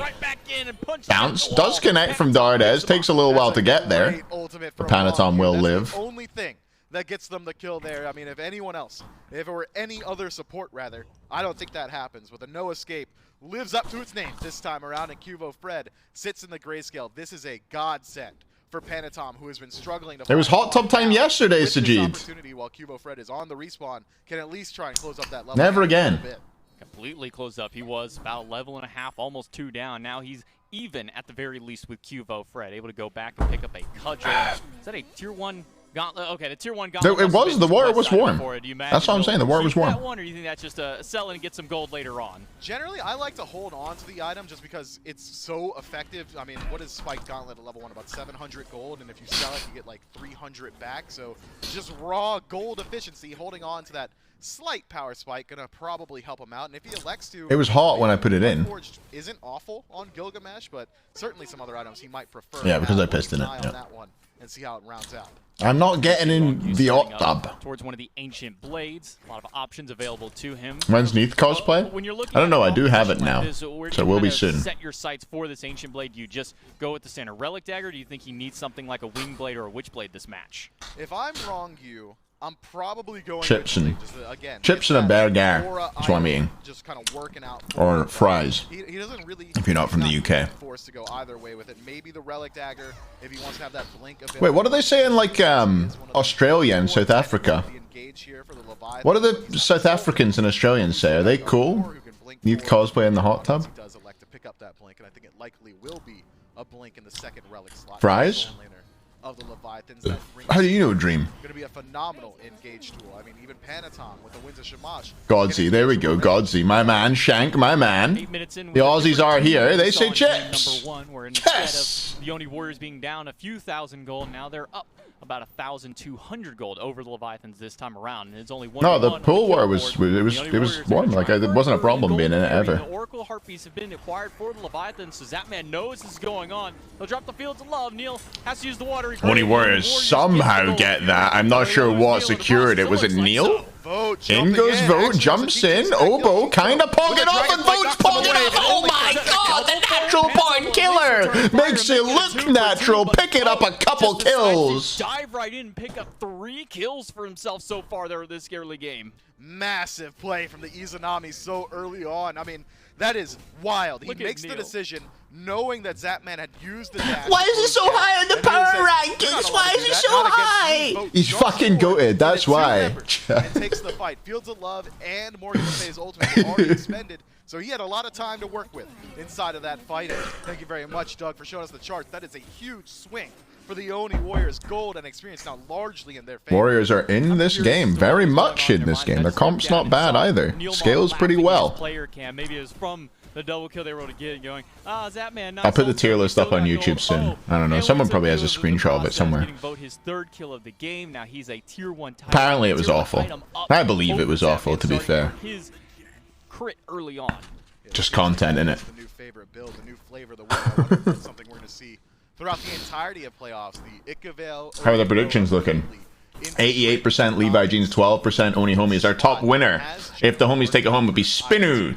20,000 points, 250k points on the Levi Jeans from Legit Mark. Mark tends to bet big.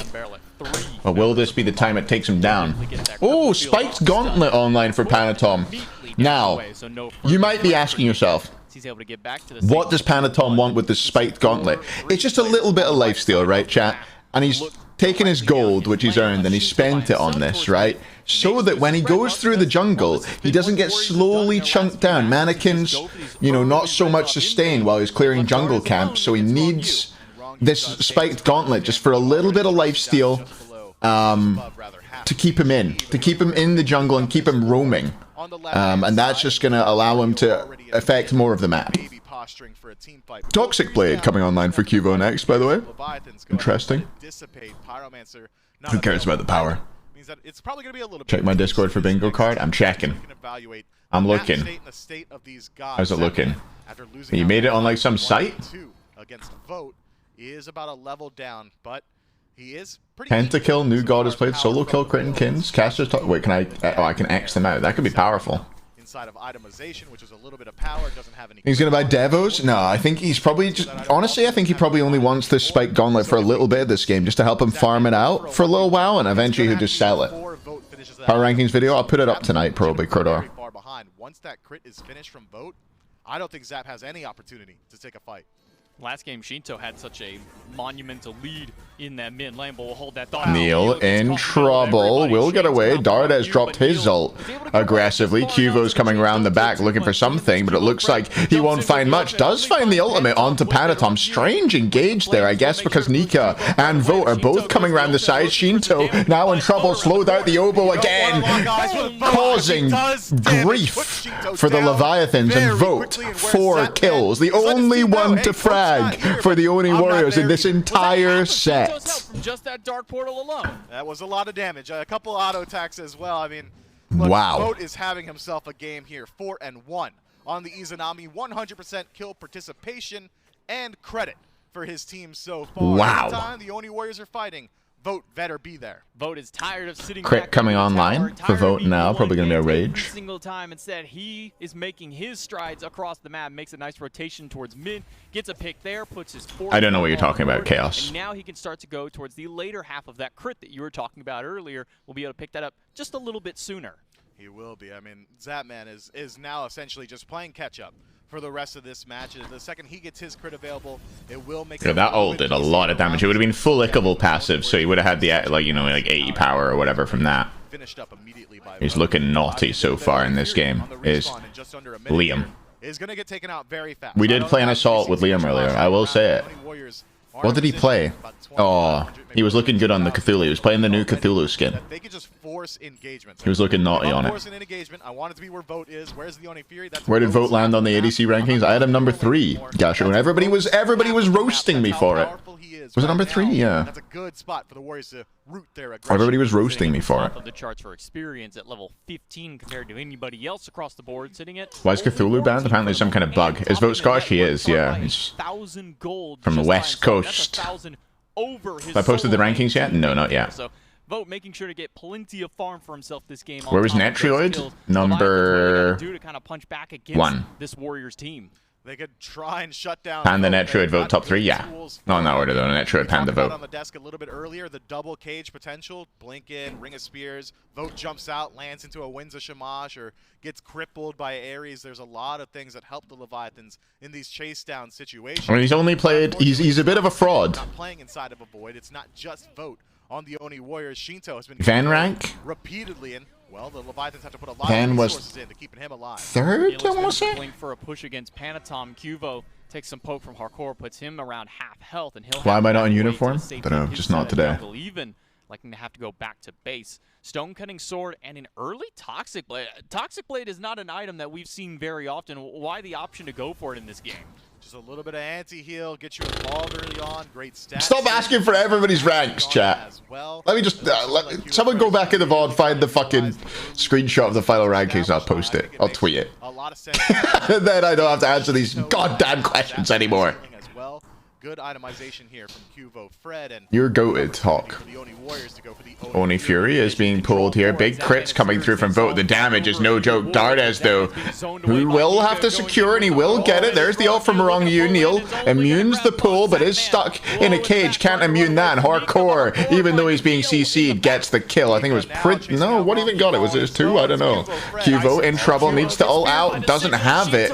Does use the beads before he falls. Panatom in onto Vote as well. Surely going to be picking up a kill here. Yes, he will. Nika gets his first of the game. First for anybody other than Vote in this set. And Dardes just gets crushed by Hardcore. Oh my god, Nika, the turnaround! That was hot. Shinto has a triple though. It's 5 for 2. Tail end, but Shinto, credit for the triple. 3-piece for the mid laner on the Leviathans. And how does that remark on the charts? It's about dead even. Bad gold for recall, I think, by the Warriors. Great fight by the Leviathans. They fought that perfectly the way they played it. The Leviathans, they needed that fight. Look at the XP they got back from it comparatively. 2,000 XP shared for the, 2 kills in Fear they got versus the full deicide for the side of Leviathans. So, yeah, congratulations, you got the Fury, but you lost every the Warriors got gold, yeah. Process. How worthwhile really is that for the Warriors? Not very. I mean, the gold's the same as yeah, that was a good kill on the Zap. Close to 6,000 in their favor. I think Zap just didn't think he would have lost. He would have died. Interesting. Another tier 1 item for Panatom. Trying to be really, really efficient here. Grabbing the Crusari. You decide to take a drink? Who said I have to take a drink at any point? I will take a drink, but because I want to, not because you told me to. Thanks to a phenomenal rotation from Yarkor to isolate the backline, make sure that Neoma doesn't get away. Wait, did somebody get it? That would have been a huge loss. Where did it go? Loss of XP gain for the Leviathans, and with his positioning deep in the back. Thanks, Lunar, and thanks, Dream. Immediately shifts his attention to Dardes. I have to like copy image. The engagement after that, this Odin chases him out. So low quality. Kills him. Nah, fuck that, man. I'll do it myself. Leviathans doing. They're going for a tier 1 tower on left. If the only Warriors spot this, maybe it's not low quality. Let me see. We see a cheeky fire giant, but Pyromancer just enough to. Where did it go? For now, it'll be an even trade out here at tier 1 tower. Zatman is the only one who will stick around to grab that, and Pyromancer does manage to go the way of the Oni Warriors. But look at this level lead that Shinto built. We can do better than that. Kill that he got the shutdown bonus against Vote, plus 2 more kills on top of it, put him from even with Dardes, now 2 levels up over him. I'll deal with it in a bit. Neil, his target, I have Vote. Looks like he has no beads. Tries to turn around the damage. Panatom gets into the tower. Nika chases him around looking for the maul, and the maul will be enough. Panatom sent to the shops by that one. Picks up the kill for Nika. There's another push onto Zatman. Heart Bomb is there. Neil putting the damage out. No relics for Zatman and no life left over. Nika with his second double kill of the game. Looking for a third. Cuvo spraying those autos around the place. Dardes will clear that one up. You kill Vote, but is it worth it? There's no way Vote for 3. Survives the ultimate from Ares. His beads are down. It's an easy pick. We disengage after that. But the Oni Warriors were ready on the rotation and immediately punish. All of a sudden, RTO is starting to look pretty good. A good deal of that XP lead for themselves, and 3 members of Leviathan still on the grayscale screen. We'll see where the Oni Warriors go to push that lead. Maybe this tier 1 tower in mid's gonna fall, and it will very easily. Dardes, though, still sitting at a 2-level. 8 kills now coming out the side lanes, and 1 in the mid lane for Dardes. Cleaned that last kill up there with the unruly magic. Crit that's been built by both of these hunters. Double spectral armor. Blue buff. Successfully defended by Shinto there, actually. FG pulled. Is this a good idea? I don't know if this is a good idea. Here comes Hardcore. Has his ult. I think we'll see a reset. Blink in from the Shark. We'll get crit for... Did he get crit for 50? He did get crit for 50. That's not a big crit. Cuvo, though, in a lot of trouble. Just totally caught off and blown up. Did Wrong You... Oh, no, I don't know what happened. They just got caught. Inside of that engagement, the Leviathans may not be getting the better end of all these team fights, but they can still punish you if you play with that level of... I have no idea, honestly, on ADC builds right now. I just look and watch what people build, and I'm like, that looks cool. Maybe it depends on whether you have a steroid or not, what you want to build. I don't know. Shinto's level 20, by the way, now. After getting that kill, he ticks over to 20. We're not at the 20-minute mark just yet. That triple kill really did spike that experience gain. Shinto farmed out the wazoo. Have we got a Cuvo Fred disconnect, maybe? Nika has been able to hit that level 20 point yet. Shinto is always going to be hitting 20 first. That's the Leviathan's entire game plan. That's how they love to play. But we got to evaluate the map state right now. We know that we found a pick on a Cuvo Fred for the Leviathans. 5 members still grouped up on the Fire Giant side, and only 1 ultimate expended so far by the Leviathans. That is the Ring of Spears. Meaning that he DC'd Copium to blow the doors open on this game. Fire Giant would completely shift everything up. I mean, it is a paltry lead at this point that the Oni Warriors are holding on to. What, roughly 1,500 gold, maybe less experience than that. If Fire Giant goes to either of these teams right now, that could very easily spell the beginning of the end. Locally. A quick shift up in everything for. We're going to try and get back to the action as quick as possible. Just a brief pause coming out in the midst of it all. But getting 1 kill up so far. Leviathans have a 5v4 power play over by this Fire Giant. Do they push that lead and go for the... No, I've got it. Don't worry. Oh, wait, the Drake one. Just kind of pull back from this point. The Leviathans have lost out on an engagement tool. SPL Power Rankings. I'm your host, Hayzer. And today... Wait, the chat's not up. I'm on the wrong scene. Sorry. Well, then what? Go elsewhere to push their lead even further, and that seems to be the call for the Leviathans. Right side tower immediately removed, and everybody else goes ahead and resets. Take a peek at the charts at the top of your screen. That gold lead that was a couple thousand is now null. This is a dead even match 20 minutes in. Only thing oh, could you guys not see me there? Tier 1 tower. Unlucky. All that the Leviathans Unlucky. To effectively entirely close up this gold. I'll tweet it there. Just a tad bit behind. Cuvo Fred, after going back to his base, takes up a kin size and going towards a Magi's float for himself to get a little bit of small protections, but get that bubble online just a little bit sooner for these fights. It makes it so much easier, Magi's blessing that is, to dive gods like Morgan Le Fay. I've described Dragonflight as unreactable CC, but make no mistake, that does not mean that there is not counterplay. If you go in, generally, before the Magi's is finished, Cuvo Fred has to make one of 2 decisions. He can blink in and then immediately ult in place to avoid the CC of Dragonflight, or pre-beats it. Because if you get knocked up, and it is the knock up first before the knock away from Dragonflight, you're probably... No, I put all the water into the shower. Baby Yeti, thanks for the 4 months. From her third ability as well as a fear. Fine, okay, tweet, I'll have a look. Kind of roll the dice in situations like that. Do I want to use my beads? Do I want to use my ultimate on the off chance that Dragonflight's going to... Just running around. Magi's blessing. I was getting the water out. It was not fun, but it wasn't that bad. Morgan Le Fay is in trouble. Will I do another ranking after playoffs? Probably not, no. Panatom, we were questioning what the Spike Gauntlet was going to be, if he held on to it, if he sold it, if he decided to upgrade it anywhere beyond there. Well, the answer is the war is all gone. Instead, it's all gone. A spectral armor of his own. Now, there's 3 players on the map for the Leviathans with some anti-crit built into their items. So we have that 3rd spectral armor propping through for Panatom. 3 spectrals. Back to base. Damn. Now sitting back up around this Gold Fury. The Leviathans have the vision control for it, but is this the objective? No, I just did this Smite podcast in my chair. Any objective that you're able to fight over at this point is low risk, like Gold Fury, like Pyromancer, is a good way to kind of find a heat check for both of these teams. And the Leviathans do have a little bit of sustain inside of their composition, and I mean a little bit when I say it. It is just Cupid from Zapman. Prof goes, thanks for the T1. Goes in deep. Uses the Watery Grave, but it's just against Wrong You, and Zapman doesn't get any of the relics from it. Stuart last place? Well, he's been soloed by Emil twice. So I just couldn't put him above Emil. You know what I mean? I think Emil's looked better as of this phase as well. Panatom will be okay here. Does have pretty tanky builds. Magi's Blessing coming for Cuvo next. Soul Gem online for both mid laners. Pretty similar builds for both, just a little bit of a switched up order between where the Soul Gem and where the Soul Reaver goes. Jockeying for position, a lot of bumping shoulders inside of the jungle, but as it lands right now, the Leviathans have the vision. Stu soloed Zap, yeah, but Zap wasn't having that. Said it was mostly the tower. He said it was all the tower, actually. He said Stu didn't even do anything. Coming in big to start burning it away, but Rongyu will be sure to push a couple of them away from it. So for the time being, Oni Warriors, they know they have a shred. It's just a matter if they No, it's fixed, I think, Major Malik. Now that we've seen both these ADC's builds go a little bit further, it is not the dominance for Vote like we saw from Zapman in Game 1. Instead, immediately into the Wind Demon, he's going to be critting a little bit more often despite being behind on stacks of the Rage. Zapman's 4 to Vote's 3, but Zapman is going to deal... Yeah, we do have a Gem of Focus online already for Shinto. Level 20, got that starter upgrade. I wonder if Dardes will be doing the same soon.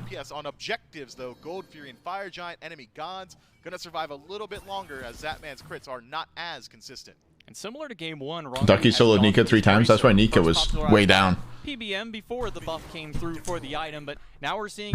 Neo just throwing a cap out there. He's like, go get him. Go get him, boy. It is so strong. Just the ability to have a on cooldown sentry ward on these team fights that go incredibly long around these objectives is so versatile, and it's not just the ward. If it were just the ward, I think I'd don't have any beer left sometimes, but luckily, yeah, I know it's fishing. 15% more power or 15% more movement speed based on the situation. If you're above Bracer of Radiance for Wrong Yu. Not the first time and not the last time I think we'll see that in this tournament, rather. We'll see a lot of supports grabbing it. Sundering Axe now done for Hardcore, so he just got a lot stronger. Nika doesn't have his Blood-Soaked Shroud just yet. Is going to go 2 or 3 minutes. Bracer's one of the best. The Toxic Blade is interesting, yeah. I mean, I guess it's like Pan and stuff, but yeah, I don't really get it either. 2 points on the map where you can control with some vision for it. Now, obviously, those powers won't stack up if you put them in the same point, but having one Cuvo is not good at building, though. It just has to be said, he's not good at building. He builds bad stuff all the time.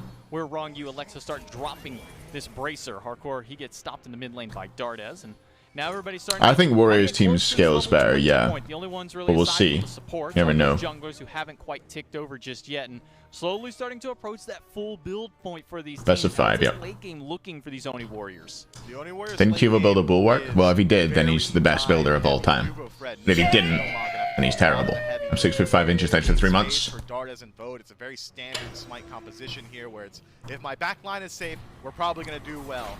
The Leviathans aren't going to give the Oni Warriors enough. Gold Fury will be pulled and basically instantly reset. There is that Bracer set up on top of it, so they have bonus power. He's not involved. Don't you have to be a decent builder to be a pro? Not really. I mean, you can just get told what to build a lot of the time or just follow the cookie cutter stuff, but sometimes Cuvo just builds, like he builds Pridwin on Nike, for example, which is just bad. Which doesn't work. And he's done it twice. Push forward for these fights. But we've gone past the action. It was all action for the first 15 or so minutes of the game, but it's been relatively quiet. Bracer's a sentry as well, yeah. So you do want to kind of clear that, if you can, the Warriors. Even if the fight originates at the Gold Fury, we are not fighting for the Gold Fury right now. I don't care where the engagement starts. On both of these teams' minds, here comes the pull. Nika steps forward. Cupid heals are available. Keep them healthy as they tank this one. Down it goes. No good secure. Neil goes pretty early onto Zapman and will stay in. Full dive coming through from the Oni Warriors. Neil Mass stuck behind the cage, though no help. There's a 3-man stun. Oh my god, Nika goes huge. And Dardes follows up with the damage, and somehow they're still not quite winning this fight. Zapman's the target, but Cuvo Fred is his target, and he falls down. Vote gets jumped on by Hardcore. Will turn around. Nika looking for the chase, turns around, goes for Zapman instead of Rongyu, and both will live. Shinto solos Dardes. Vote will turn this around, though, surely. There's the crits. Big damage. Slow connects as well, but a great Aegis. Nika is still going, and he's trying to win it. Hardcore takes down Nika. Wow. The credit for the damage. And that's a wow. 4-for-1 trade in Leviathan's hand. And what did I say? We are not fighting over the How did they lose that 3-man blink? I think was it just a stun out of Nika, or was it blink stun? 3-man stun out of Nika, followed up by all of Dardes's damage, and they still don't win the fight. and open up the doors of I this think the cage just did so much work. Neil just stuck behind it, taking so much damage. Nika did great work in that fight, though, and here come Vote and Neil on the way. Egg is still available for Vote, no beads, though. So Wrong You just going to be able to zone him. Neil jukes out the chain, but will just decide to dash through the cage, which is interesting. Neil, fraudulent play there by him.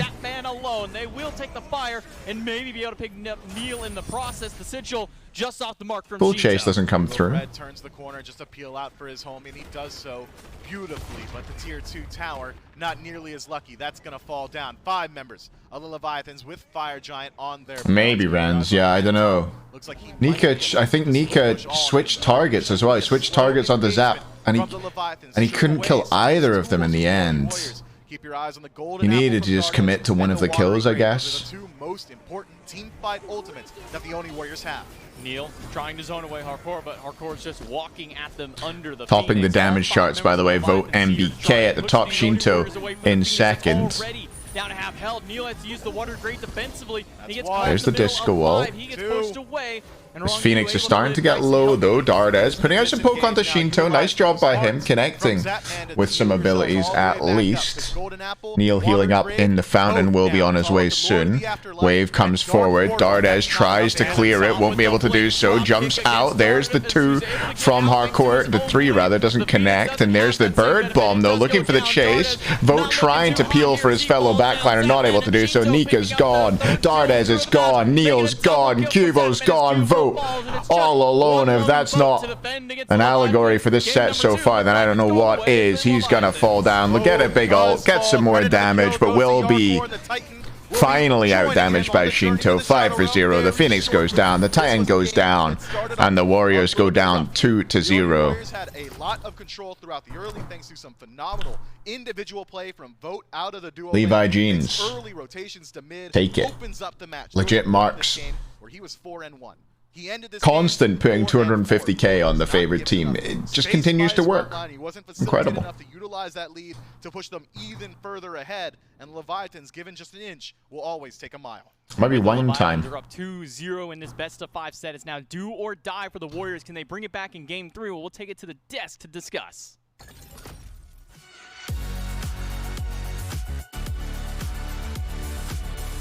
There's a new one, right? Ooh, that was pretty bonkers. All right, I'll be back in a sec, chat. I'm gonna grab a wine. I'll run my own music, and I'm also gonna run a quick ad. If you don't like ads, close your eyes. Go get yourself a drink of water. Go get yourself a drink of beer. Go get yourself something. Back in a sec. Oh shit! All right, whatever. You guys can boogie without me.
Wait, hang on. Yes, sir. Wait, I can't even... How do you boogie again? I can't do it when I'm not drunk.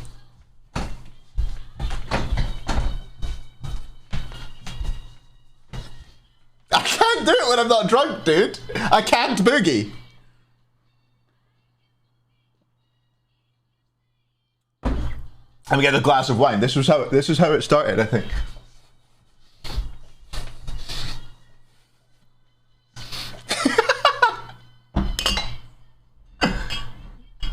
Look at him go. That's me drunk. Yeah, I don't even know I don't even know what I was doing.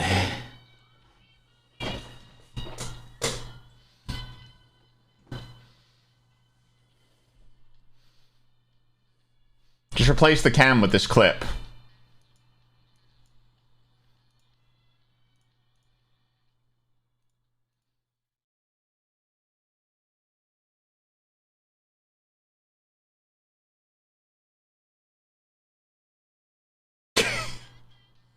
What am I doing? Oh, I'm getting Craig.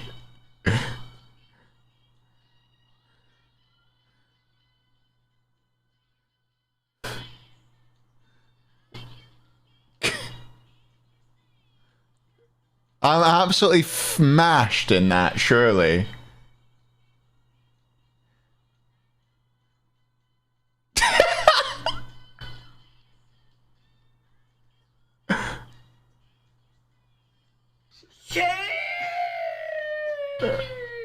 Project Juvenile, thank you.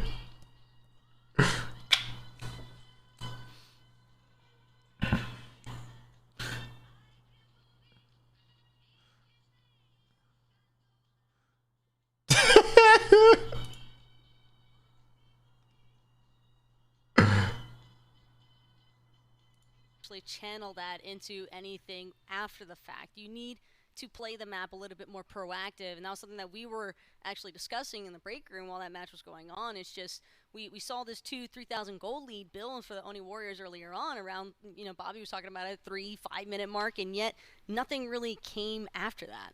Bobby? Yeah, I think it's just you got to be able to push your lead somewhere. They got that lead. And it's not like they didn't try to make plays. Well, the original Hey Jam clip. I'm not sure. Big enough plays to continue pushing that lead around. You saw when the Leviathans tried to come back into the game, they got the pick on, I think it was Nika to just start it off. Somewhere that they can play around, somewhere that's not terrible. Or it was on QVO that they got it on. It just gives them somewhere that they can actually be back in the game. You saw Panatom was level 3 at like We've had a few stock reveals, yeah, and then he hit level 7 at the same time as the Osiris because they got that. Who plays after this set? Dragons versus Titans. I think you just need some higher value plays. If they know you're going to be at that blue buff, they're probably going to send a lot of people to match you at that blue buff, and you got to be ready for it. It certainly wasn't the case there for the Warriors. They were ready. I mean, the area control for the Leviathans, what we talked about in their draft, I mean, clearly ended up paying off. A 3-man pull there from Rongu at the very end, who looked very solid on this Ares, a pick that seems a little bit out of sorts for him, but certainly ended up working out. 2-2-13, 4-0-11 for Yarkor on that Odin. Odin continues to be one of those priority picks.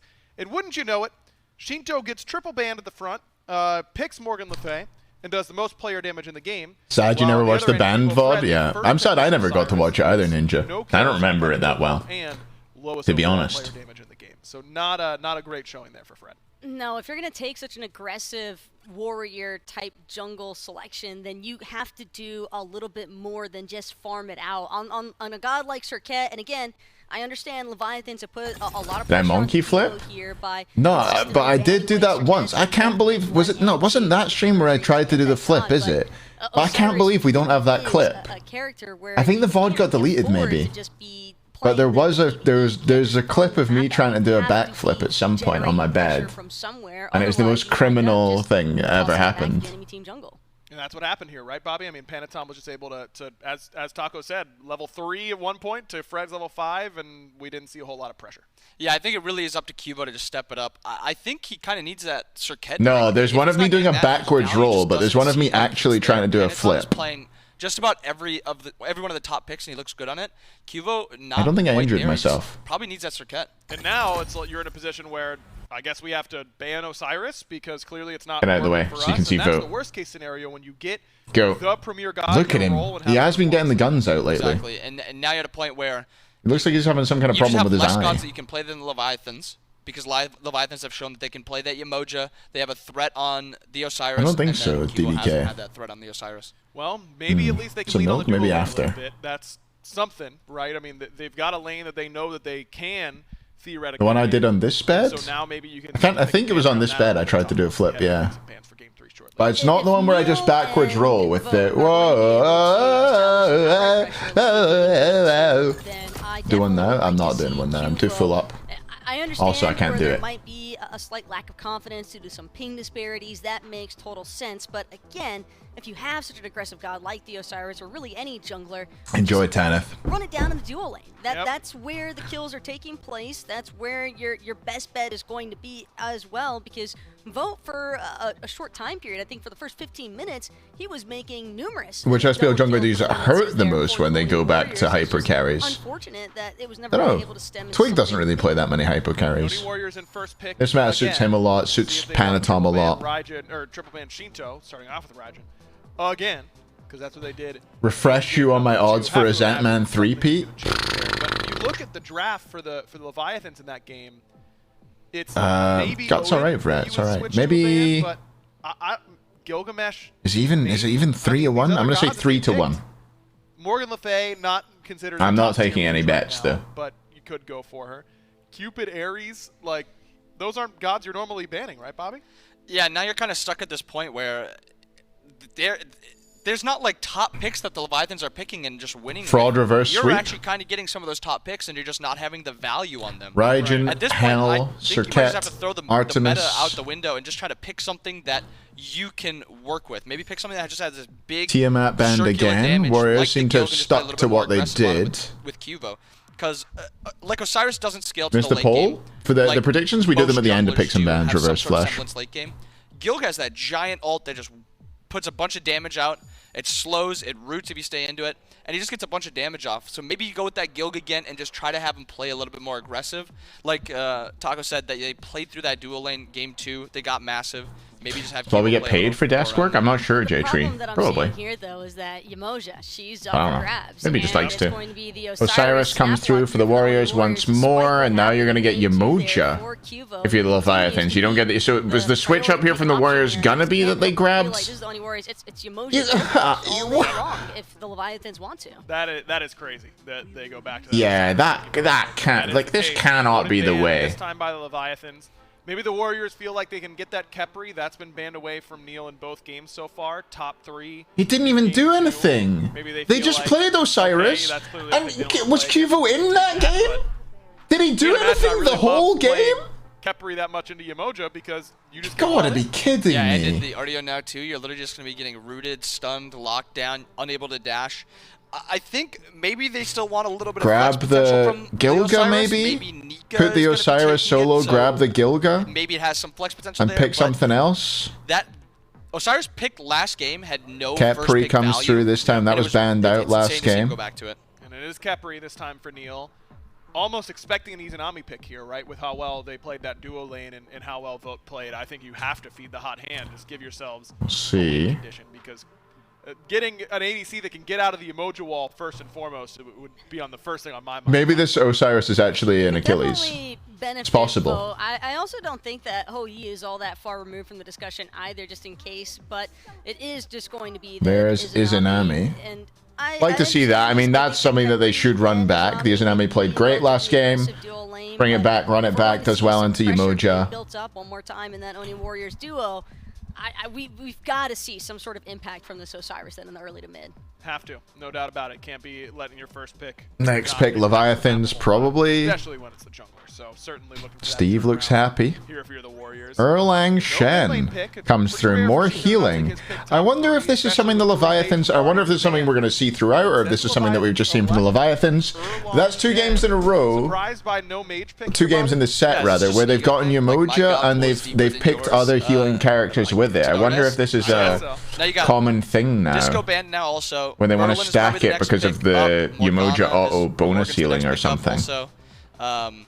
There's the Merlin ban. You're kind of running to those.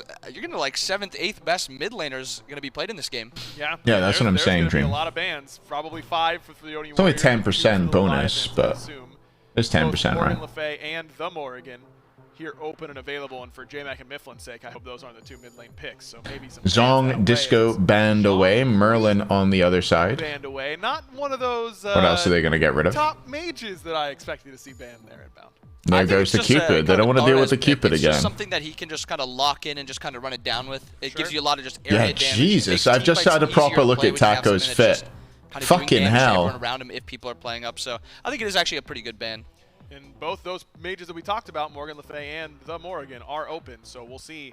That's the direction they want to go, but it's an AMC hover. What does she look like? Leviathans. She's dressed like DJ Khaled, I feel like. I wouldn't actually throw it past the Leviathans here to lock in the Amus and Cobb, just because it could be for, you know, fun, but on that same note, I think the Leviathans, they really want to seal this one out. 3-0 victory if possible, and Heim just makes a little bit more sense in terms of... It's not quite there, is it? Bifrost, he has a lot of anti-initiation features too, in case this Osiris is trying to pay some visitation hours towards that dual lane in Game 3. Gonna be a lot more difficult to do. CeeLo Green, maybe? Second photo, this one? But I'm looking more so at this Erlong Shen. I was curious if the Leviathans were going to go nah. Gilgamesh. I need like a white scarf or something. Time, but I think the priority just Puff Daddy might be better. Turns Blessing, because you have that Tauntaun feature for the Khepri. It's very easy. Rick Ross. CC lock him, as well as the knockout from the Turtle transformation. Could be incredibly Puff Daddy. Izanami just from that pin. Easy to reveal exactly where she's going to be at from that Invis escape. Yeah, very easy. And the Heim on the other side has got to be scary, not just for the Invis, but I feel like playing Khepri up against Heim has got to be one of the worst matchups for the Khepri player, because people are dying when they're going through the realms. You're getting sent through the realms while someone else is dying. Pretty hard to abduct him. Apwash. Huh? For Dardes. Anti-heal nation. Apwash. Yeah, it is anti-heal.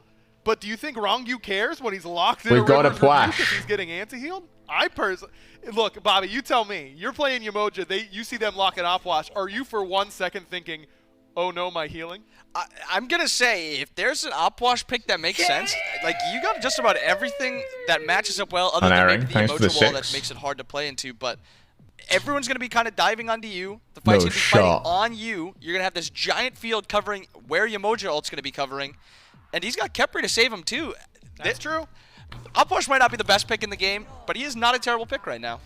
I think the Khepri, okay, the Khepri helps. I was pretty not sold. The Khepri does help. While you're saying that, I'm just thinking, yeah, and then he gets Erlong pinned, and what happens? You know, then he just dies, which is still probably true, but he's got Khepri there, right? Yeah, it's definitely going to be a hard, like, 1 to you get nothing, 13 you get nothing. For him prediction. Khepri's not going to be near him for that much, and Erlang just walks up and pulls beads for free. Who wins this game, chat? It's going to be the only homies at Levi Jeans. 5 minutes to get your predictions That's in. going to be something that's not going to be that easy. Only homies in blue, Levi Jeans in pink. Only homies in blue, Levi Jeans in pink. Only homies in blue, Levi Jeans in pink. Only homies. If you want to pick the blue one, if you want the Levi Jeans, pick the pink one. This could just be beneath them finally getting a chance to play off of Shinto and just be as aggressive as possible into the mid lane, because you're not going to have that Scar's Blessing online. Any believers? And it's not like an Erlong Shen and Morgan have to wait until level 5 to do some damage. In the Morgan, I mean, you're just going to get the gap closed up against this Opwash, transform into the Osiris, then you're tethered, and you're also not even doing damage.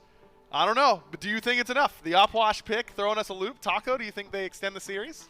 I think this is a 3-0 finish here for the Leviathans. You know, I think the comp is a lot more balanced this game. I think this is probably one of their better drafted games, but I still don't think it's enough. I agree that it's one of their better drafted games, but you're looking for winning lanes. It's only the duo lane here for the Warriors. Exactly. Right? So they have got to find success over in that duo lane. Just looking at all these fucking replies to my fucking power ranking suite. Oh no.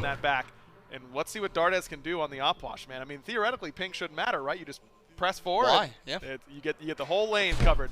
We'll see what happens. Opwash here at the Phase 2 playoffs. What year is it? Let's throw it over to J-Mac and Mifflin. Oh, wrong scene. How are we looking on the predictions? We got 81%, Levi's 19%, Oni Homies 35,000 is our highest Oni's vote from Ron Valino, 250k, and it's legit Mark again. He believes in the jeans. I've played probably close Never to wears 20,000 joggers at hours of home. Smite. I've probably watched a similar amount. I didn't know what I was looking at when we were hovering Dardes in the third person. Look at all these believers. We got a lot of believers in the chat, a lot of Oni homies. When a caster is casting, all aspiring casters at home, You gotta build a little Horrific emblem for Neil, by the way, so we could see something to start off this game, something a little bit cheesy. It's not a bad horrific game at all, to be fair. Yamoja, Haim, Mori, Erlang. No real easy way.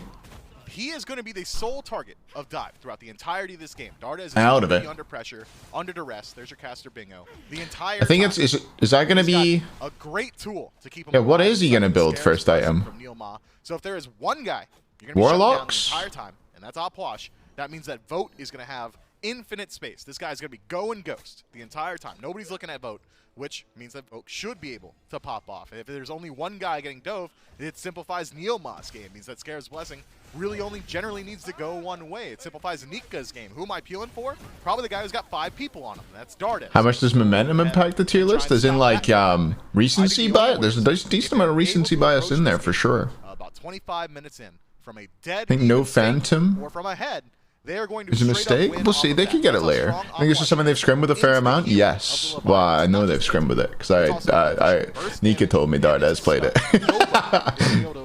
Oh, Dardes will beads, will get under the tower, will get pinned, will get stunned, will get killed. Panatom first blood.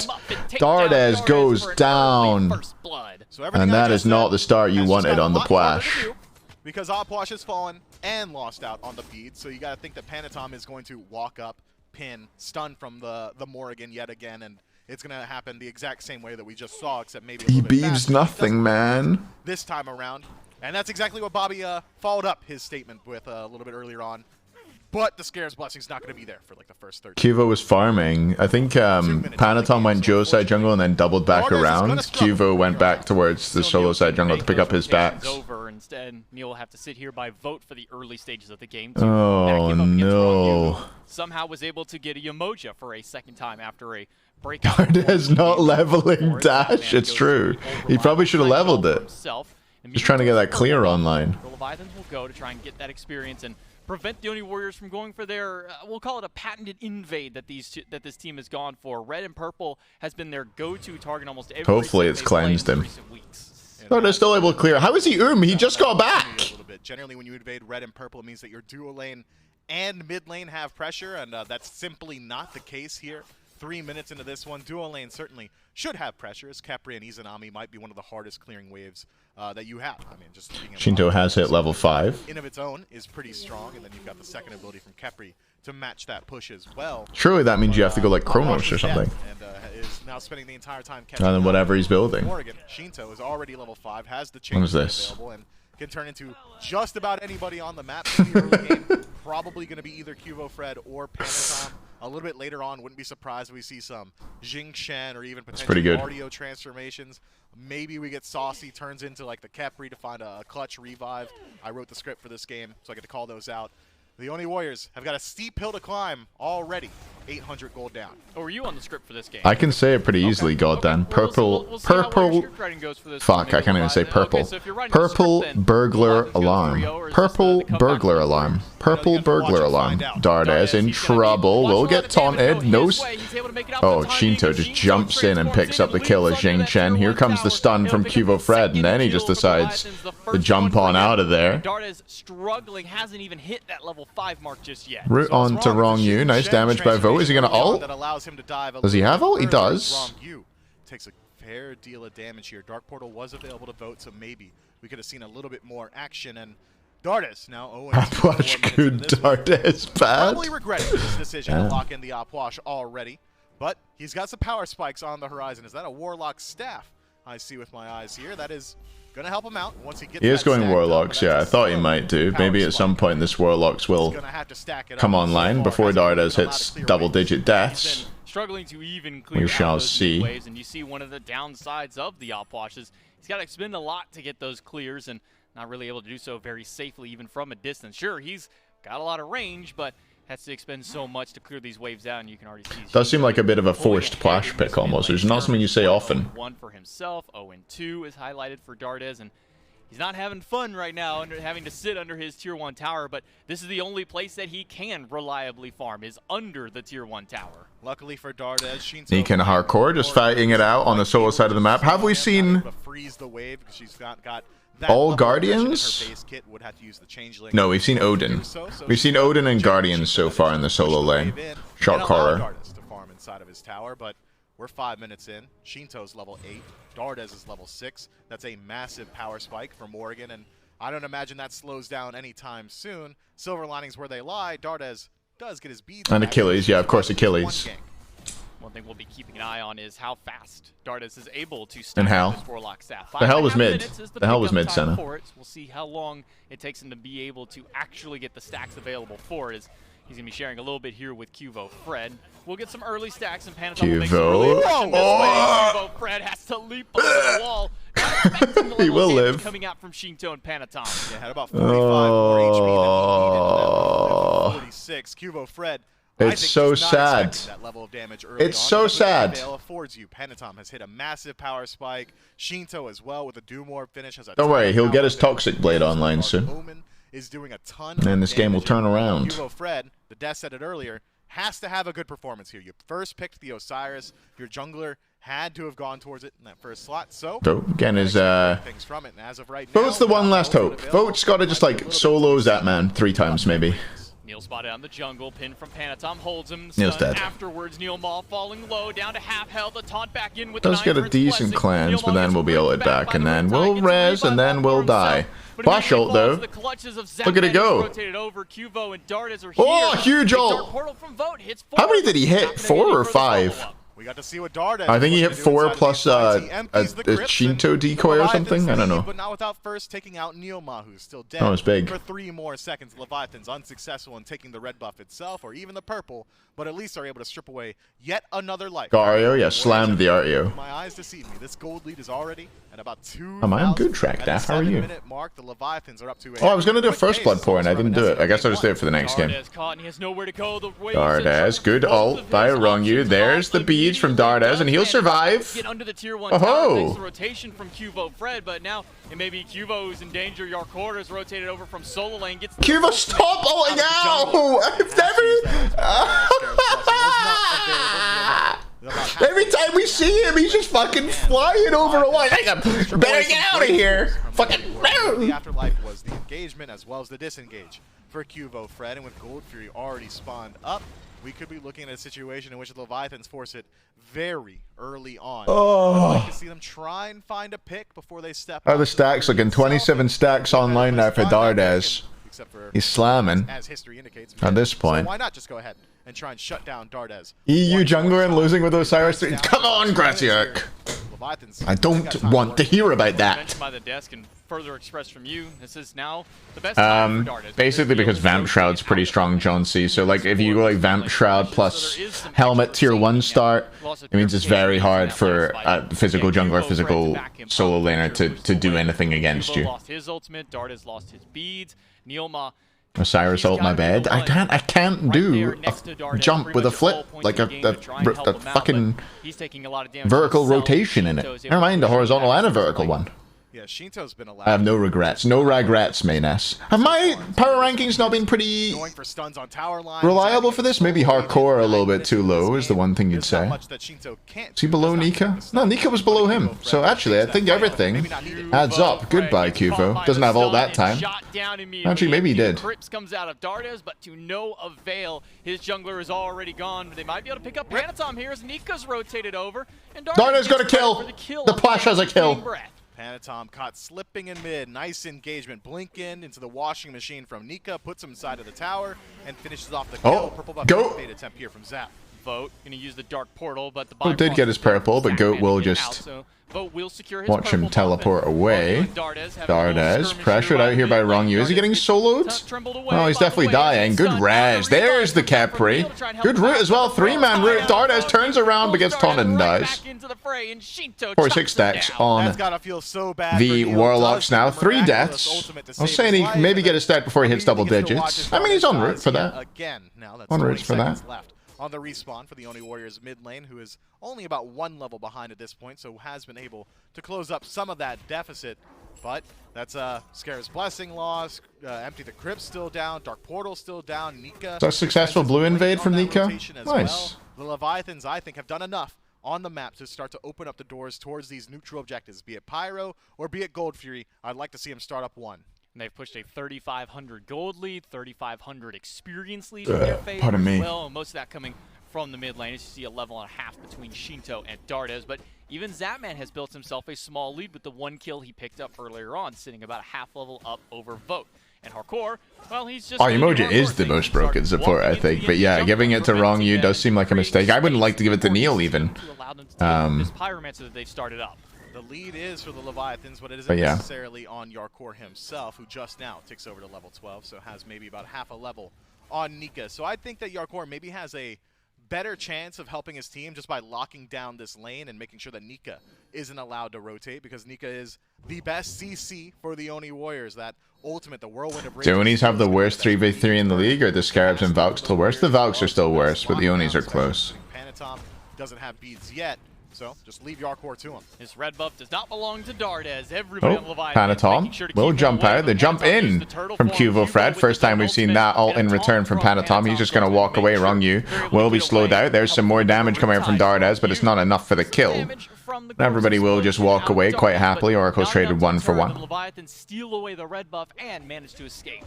And they also trade out the Oracle, so neither team going to be benefiting from the vision there.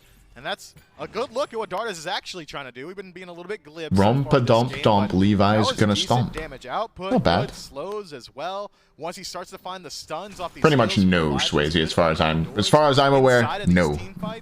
The Oni Warriors have been struggling to facilitate. Pretty sure they're Dardes just up until fucked. this point. Still 2 levels down on Shinto in mid, but XP starts to mean less and less as the game goes on, and the Leviathans have taken an arguably pretty slow pace to this one, have not forced the fight on the Gold Crew. Who's got a better REO, Nika or Hardcore? I'd say, I don't know, they're both pretty good. Both pretty good. If they continue to play slow, the Leviathans, that is, could make an opportunity for the Oni Warriors to just slowly spool their way back into this game.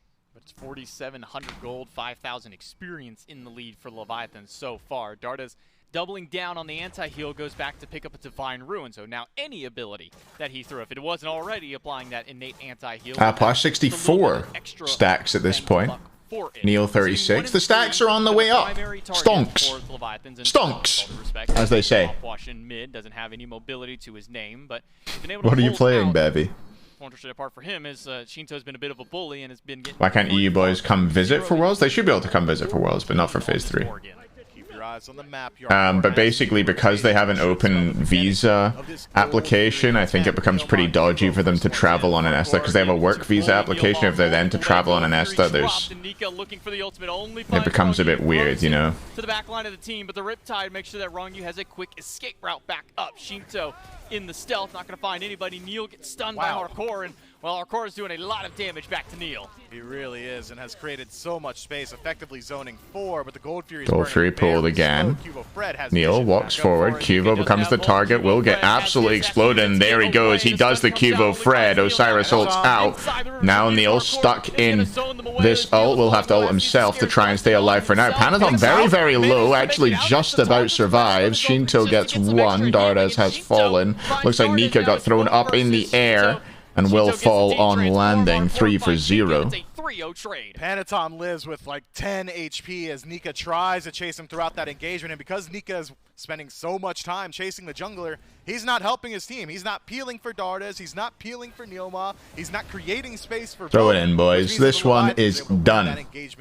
Put a fucking fork in the Oni Warriors. As is the Gold Fury, and that 5,000 gold lead that we were talking about legitimately just 40 seconds ago. Yeah. Net worth, all 5 members of Leviathans, above all 5 members of the Warriors. Currently, Neilma about 3,500 gold behind Shinto.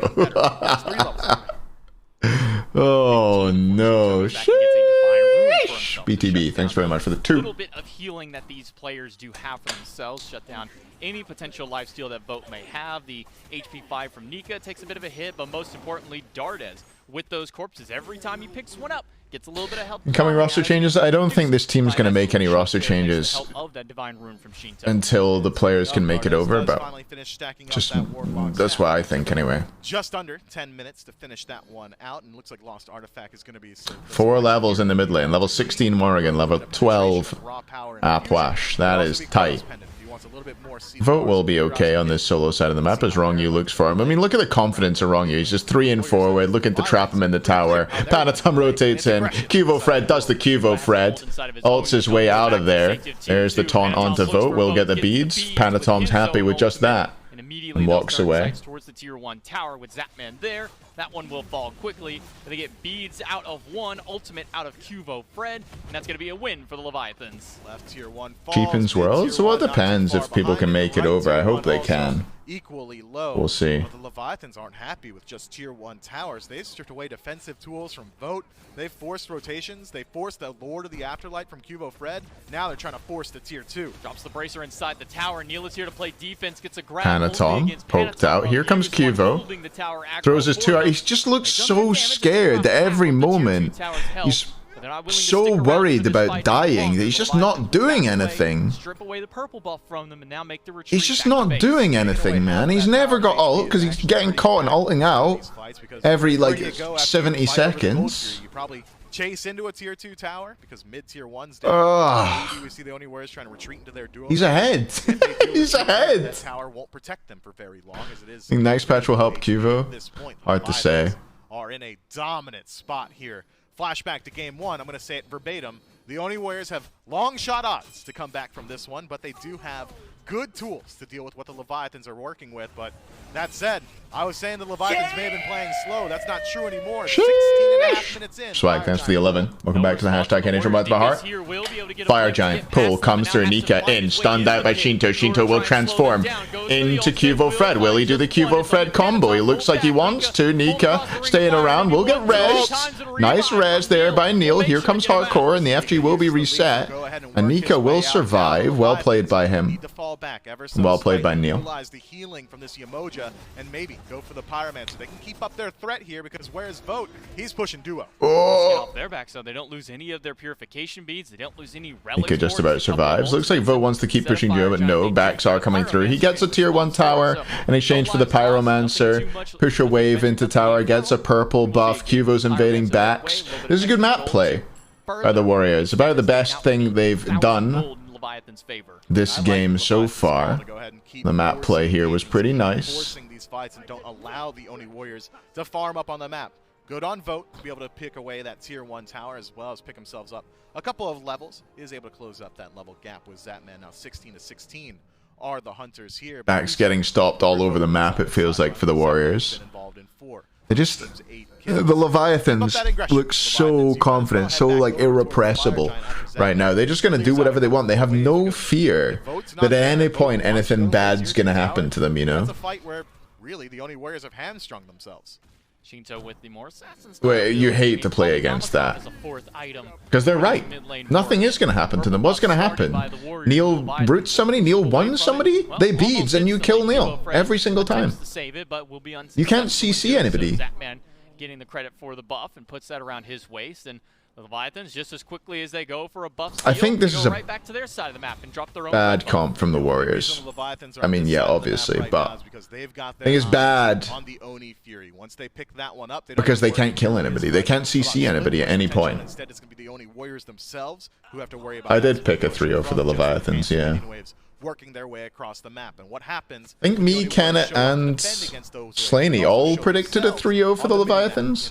Can anything go wrong now? I'm not sure we're quite there yet, but we're getting there. The Leviathans can utilize that to go for Fire Giant or here comes the Oni Fury. Oni minions might set up for a Fire Giant pull here. We'll see. Resistance from the Oni Warriors here.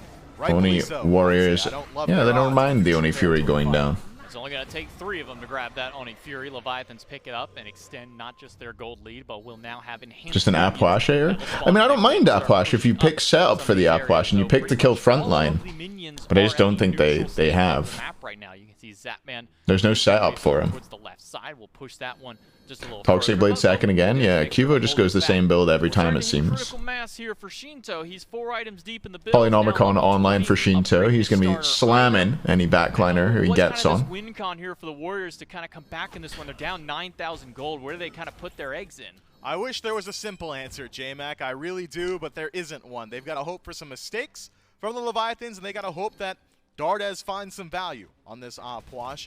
If they can find multi-man stuns from Opwash. Would a fan instead of the Osiris be the play? I don't know. That's one way in. Maybe I would have first picked the Emoja, personally. But and then, I mean, you go from there and you see where you go. Maybe you pick a fan. It's not a god that Cuvo goes towards too often, though. Caught out by Hardcore, and Shinto takes about 40% of his health bar, and Hardcore is looking to extend that damage just a little bit further. Dardes gets some return fire against Hardcore, and Nika taunted in. Will manage to jump away before the stun connects. Actually gets the Capriel onto him. FG has gone down though 20 minutes into the game, and you got FG on all 5, while 3 of them even chase you. Cuvo Fred does the Cuvo combo.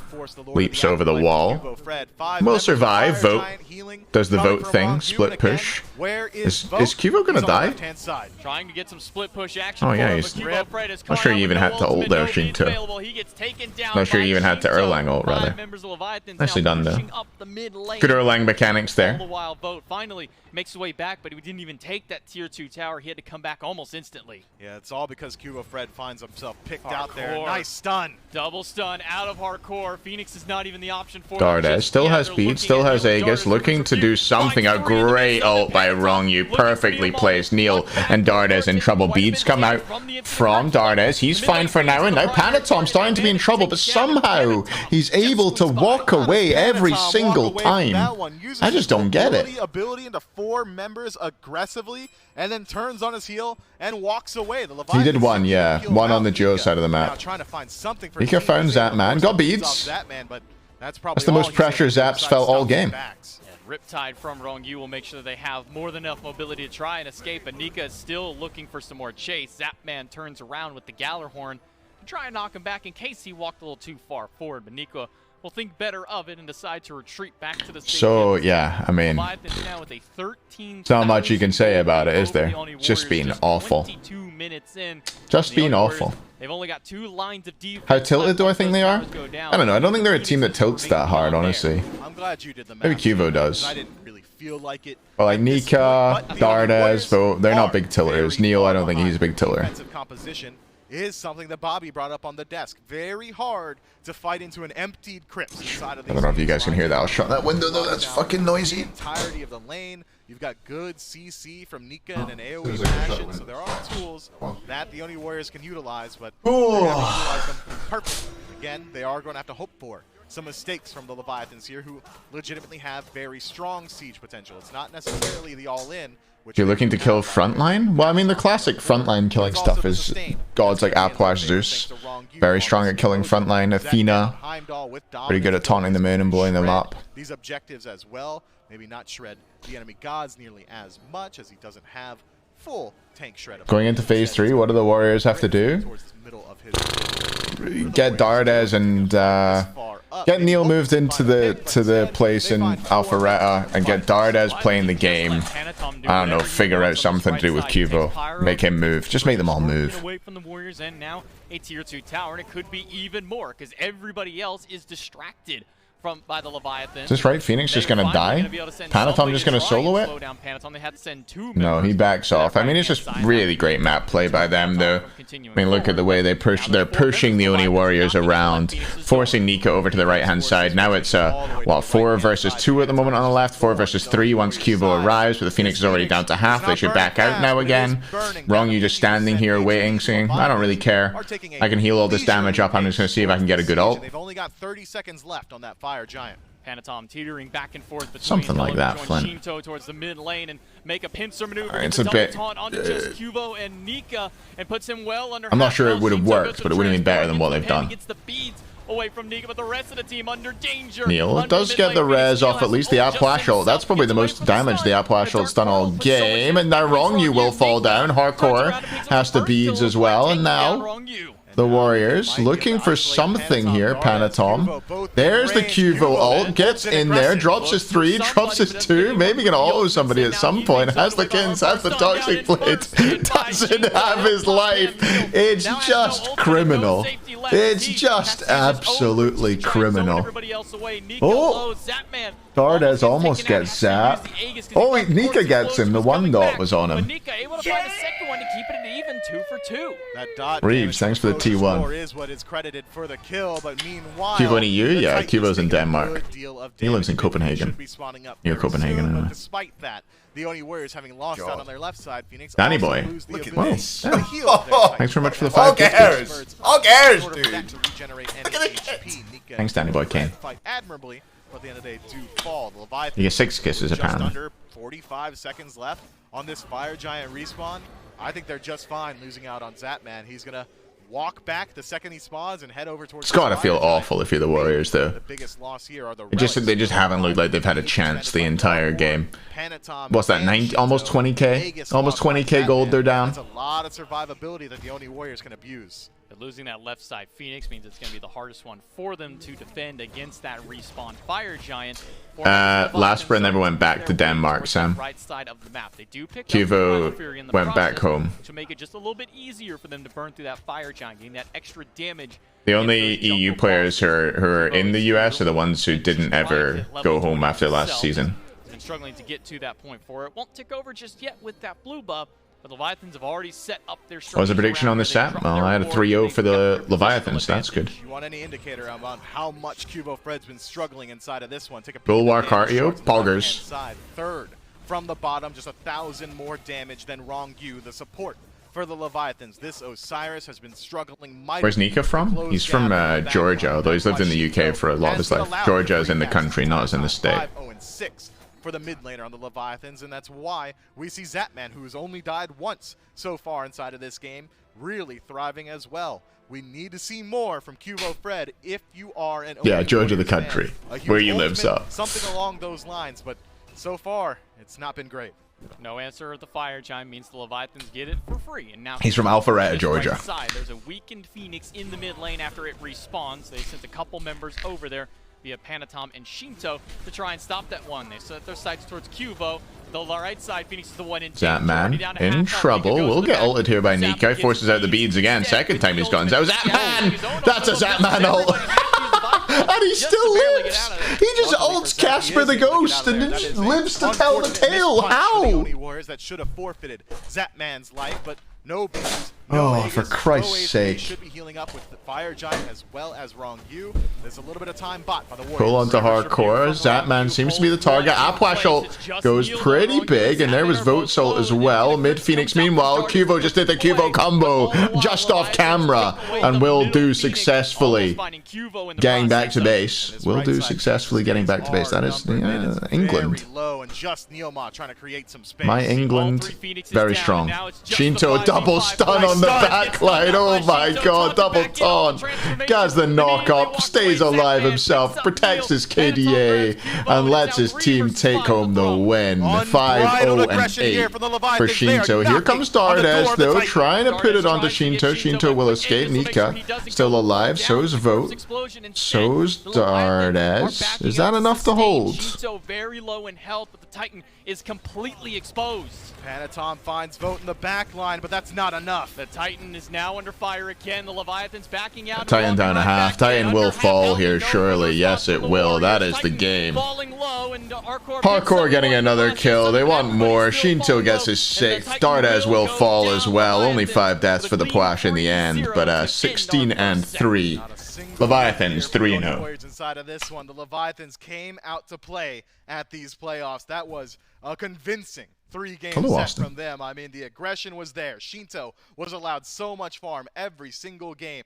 The Soul Laner Yarkor had free reign of the map, and well, but that was criminal. That was tough. Looks very good. Tough to watch. Set number 1 has concluded in the games. We'll take it back to the desk to close out set number 1 right after this break.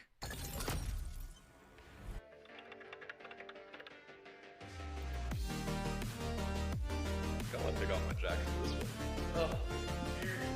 Dude, no, I know he was supposed to take you out last weekend, but he got busy.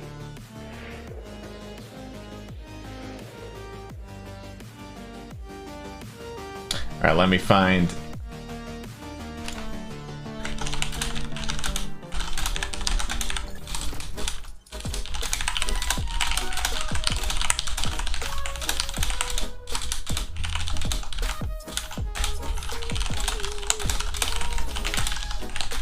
Sorry for the typing.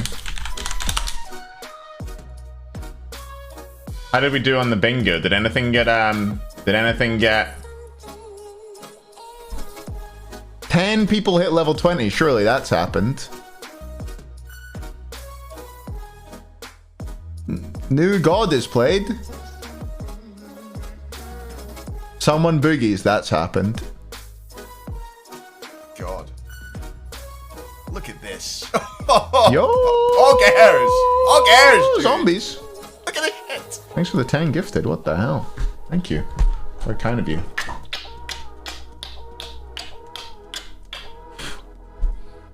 $3-0. Free? 20 before 20. Penta beads. I didn't say it. That didn't happen. Production error. Yep.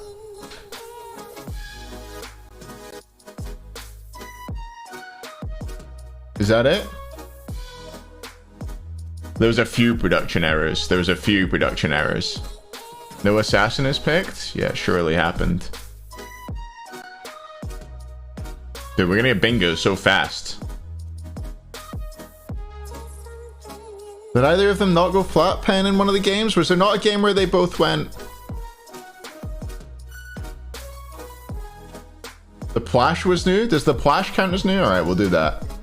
We'll count the plash. Yeah, I was thinking, did we do the no flat pen? Predictions? I'll pay that out just now. Levi Jeans, 85% of you. Spot on. Hell? Sure. We're getting through this way too fast. Loss after all structures are down? No, that didn't happen. That's like if you've lost all your phoenixes and you end up winning, you know.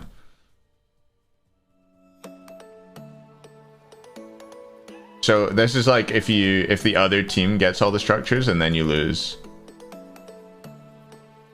Right?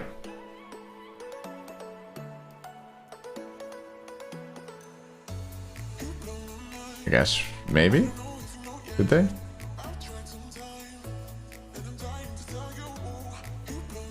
What's stasis mode? It's something that happens in Spectre where they like start running on the spot. You've probably seen it before, but you didn't know what it was called.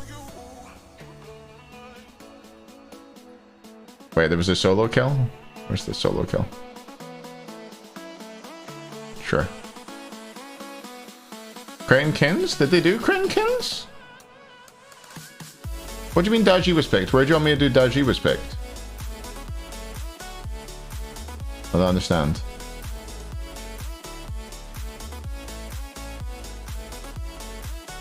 Sigil wasn't bought. I'm pretty sure. Assassins. Oh, so the assassin was picked. Wasn't there a game? No, but it's just in one game no assassin has to be picked, you know? Not a whole set. Interview? I have asked. Let's see what the boys are saying. Perfecto. I've got wrong you for the interview. Crazy crispity, crazy crunchity, crazy crunchity. Select chests up to 50% off. You will take part. Boosters, avatars, wards. The last game had no assassin though. That's what it means. Like no assassin in one game. Favor, worshippers, and XP. You will take part. This is your duty. Crazy. Was there a solo kill? People said that vote soloed people. Warning, Cthulhu's not of this world and should not be ingested by children or adults of the age of 8. Yeah, I don't count. I'm not counting what happened as a solo kill. Solo kill stays off. No official solo kill. Has to be like a lane solo kill, you know, like not like a team fight solo kill almost. You will take part. Of a balanced breakfast. Neo solo Fury? No, they pulled that Fury baked. Welcome back, everybody. It is a 3-0. Nah, I'm not counting those. For the Atlantis Leviathans, an impressive performance from the third seed team, the top seed that is playing here today in today's quarterfinals, and they take the 3-0 victory. I'm not counting that. It needs to be like a lane 1v1, you know, like ADC or solo probably, but it could happen in mid. Is here and you want to take part in this gem sale, make sure you're snagging those today, the Cthulhu's gem sale. All right, Bobby, Taco joining me here for the rest of this death segment. And guys, I mean, Opwash got Opwashed on, it felt like. It was level 2. I think so, Dr. Norris, but I'm not 100%. We'll leave it off. It'll happen next set, surely. Unless dragons go full dragons mode. Yeah, I mean, it's kind of just what you expected. Like, if he gets to the late game, he'll do something.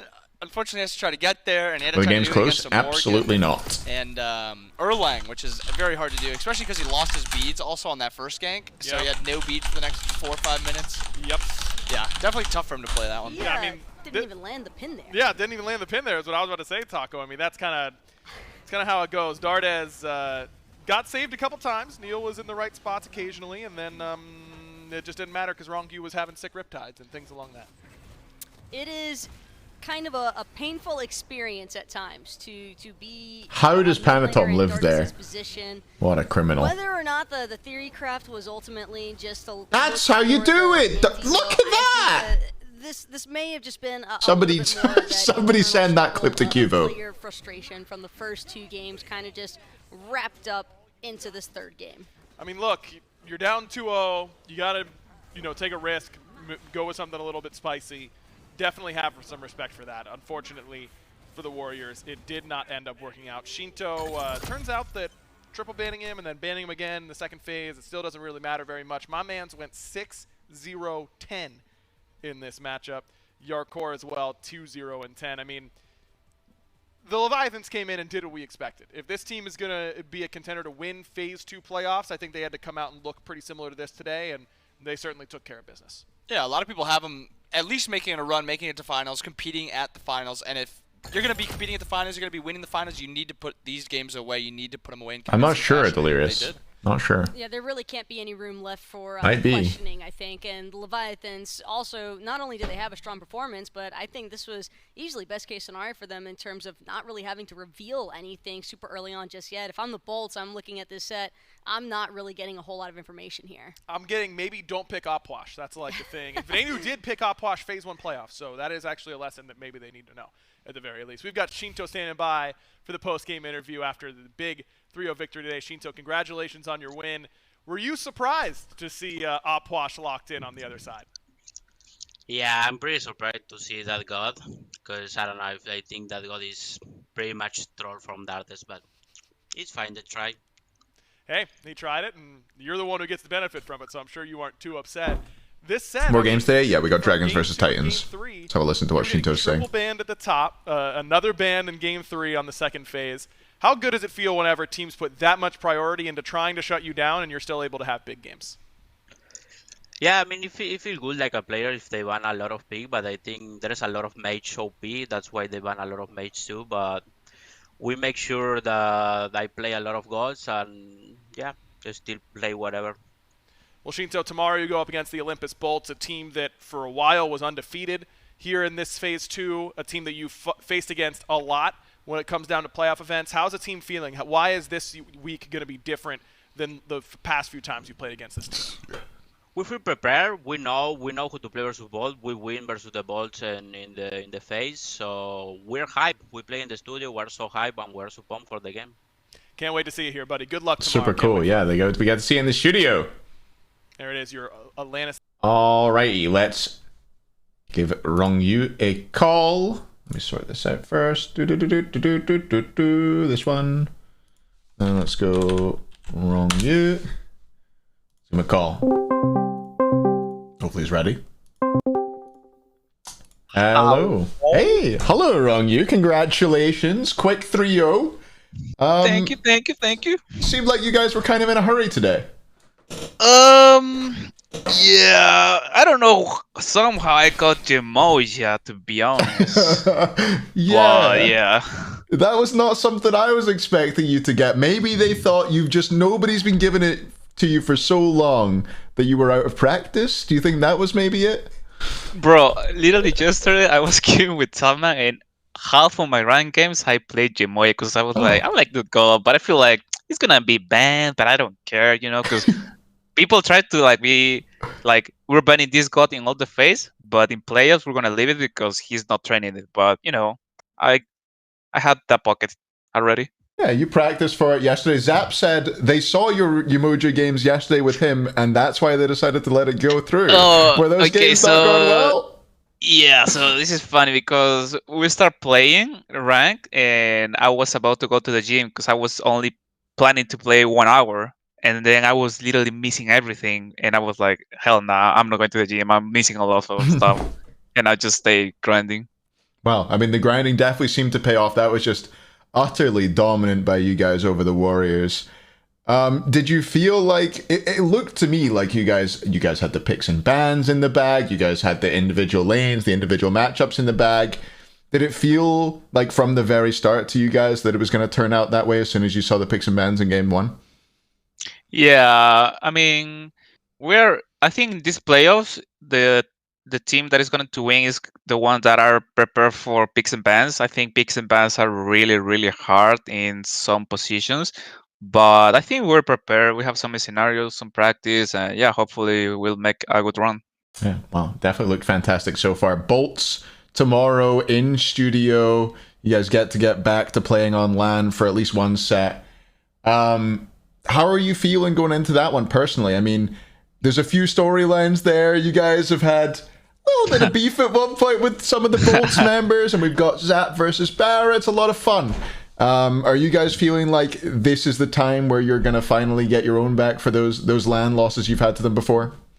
Yeah, we're like, we want to break that course and just make it to the finals at least. I don't care who we're facing. I just want to, make it there, beat the Bolts or beat whoever, and yeah, have fun. Yeah, well, I can't wait to watch you guys and tomorrow. Congratulations, Wrong You. Anything final you want to say to the people before we let you go? Shoutouts to Oxy because he prepared us a lot for this event. Shoutouts to Sapman because he hypes Oxy to get more scrims every time. And yeah, pretty much that. Yeah, the quad blocks. How did the quad blocks end up happening? I can't imagine they did. It was about, but yeah, Sapman internet wasn't in function that day. Yeah, just struggling, yeah. Cool. Thanks for your time, Ronnie, and good luck tomorrow against the Bolts. Thank you. See you, man. Bye. Love you. Bye. Love you. Love you too. Bye. Love you. Bye. Bye. Love you. Bye. Wrong You. Support for the Atlantis Leviathans. What a man. Great interview as always. All right. Is it marbles time maybe? I'll drop a Geo as well. Oh, what the hell? The fuck is this? Oh,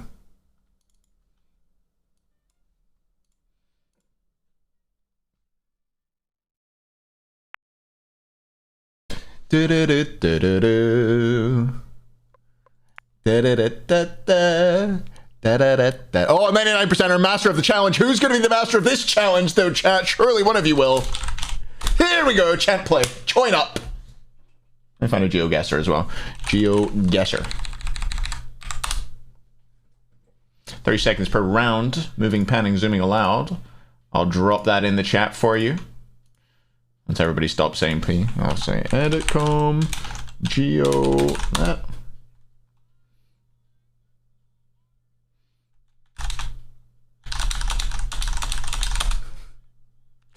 There you go. That didn't really work out very well. This canned heat, it is, yeah.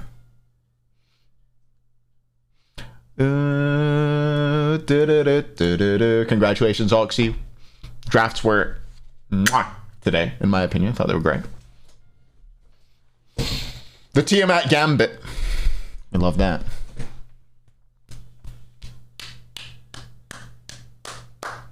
I'll drop the Geo one more time in the chat. And if anybody else asks for it, exclamation mark Geo and they can get it. Alrighty. You ready? You ready? You ready? You ready? Here's my favorite Minister of Education. I don't know.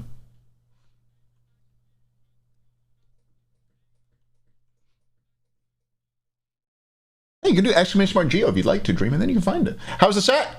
Pretty bad, Neil. Pretty bad. It was really good play by the Leviathans. Pretty disappointing from the Warriors, you gotta say. Pretty disappointing from the Warriors. They didn't really show up.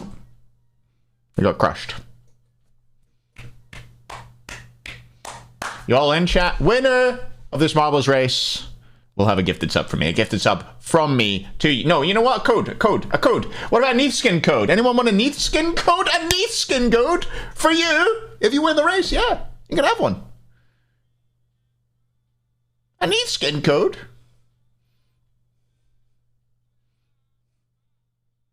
I don't have the hot tub water. I'm unbeaten on this Neath skin, by the way. This Neath skin, I have 100% win rate with it. So, take from that what you will. Truly, it's all powerful. Alright, let's marbulate. 400 marbles in.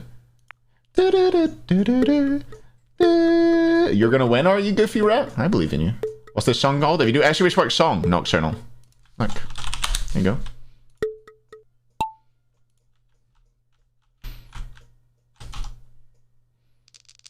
A Neath skin code for the winner, yeah. What's the new Neath skin? Whoa! I don't like that noise. That noise scares me. How did you get over here, Bloomkale? Are you cheating? Well, not anymore, are you? Yeah, not anymore, are you? Yeah, good cheat. What? Wait, hang on. The cheats are working still. Who's winning? Strain? I'm gonna have an epileptic fit if this keeps going on.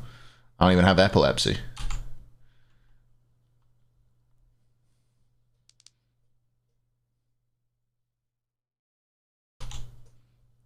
Whoa! Sloths, how did you get over there? How are people flying everywhere? Stop it! This map is a mess. Oh. No, not bot. No, yes. Yes, not bot. Here we go. Surely you've got this from here. How could nothing can go wrong now for you, no, not bot. There's no way. Somebody mark that off the bingo. No. Okay, maybe it's fine. So yeah. Alright, Cameron Knowles. I don't want to check Darda's Twitter. Did he say something about me making him play Tiamat? He better not have. Because then I'll feel sad. Oh! That is tough. Super's the GOAT. Super's the GOAT GeoGuessr player. He's in chat all the time. Oh, whack, falls off. Surely somebody's going to stay on the map here and win. Ziggus, do you want it? Do you want the win? Oh, nobody wants the win. Nobody. Oh, light roast. Oh, so close. RHCP, this looks good. This looks good. Yes? No! How do you get through this? Who picked this map? Yes? Okay. Okay, everybody fell off. Everybody fell off. This is a tough map. Drexila. Oh, that looks not bad. How, this is impossible. Brit Batter. No, Brit. I thought you had it. This is rigged. I'll say it, this is rigged. I didn't want it to be rigged, but this is rigged.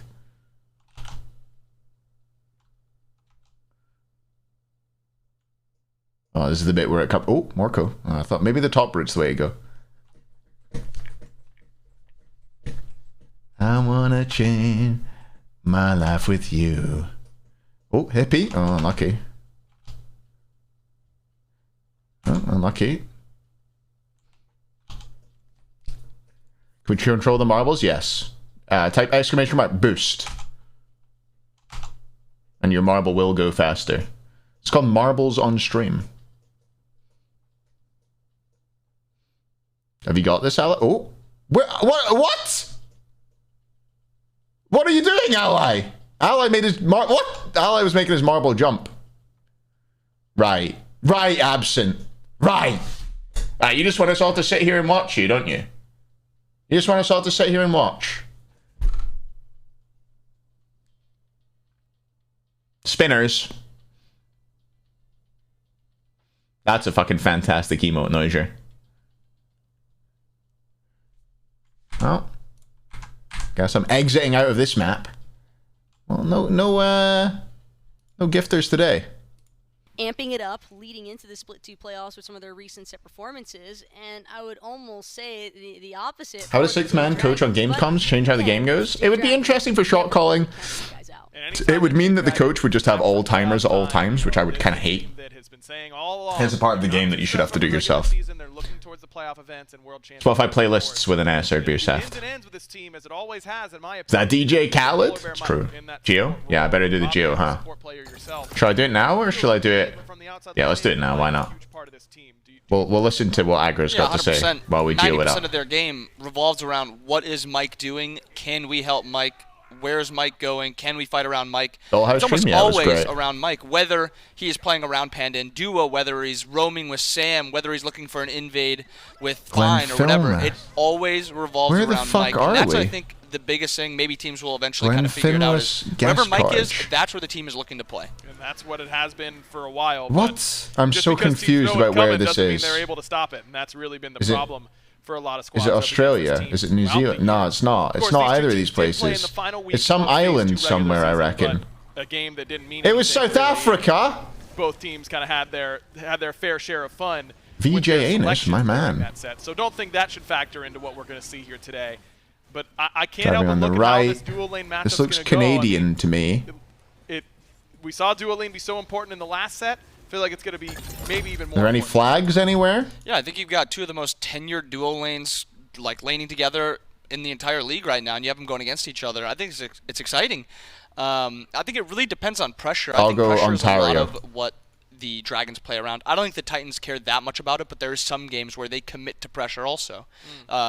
Originally, Izanami is one of their favorite picks, and it's because of that pressure that provides. So I wonder if Izanami I wasn't close. Where's that, Rhode Island? Definitely something to keep an eye on. Before it's Rhode Island, right? Titans might be doing in this set, though. We got to talk to PBM. Wait, is it Massachusetts? For our pregame interview today. Wait, let's listen to PBM.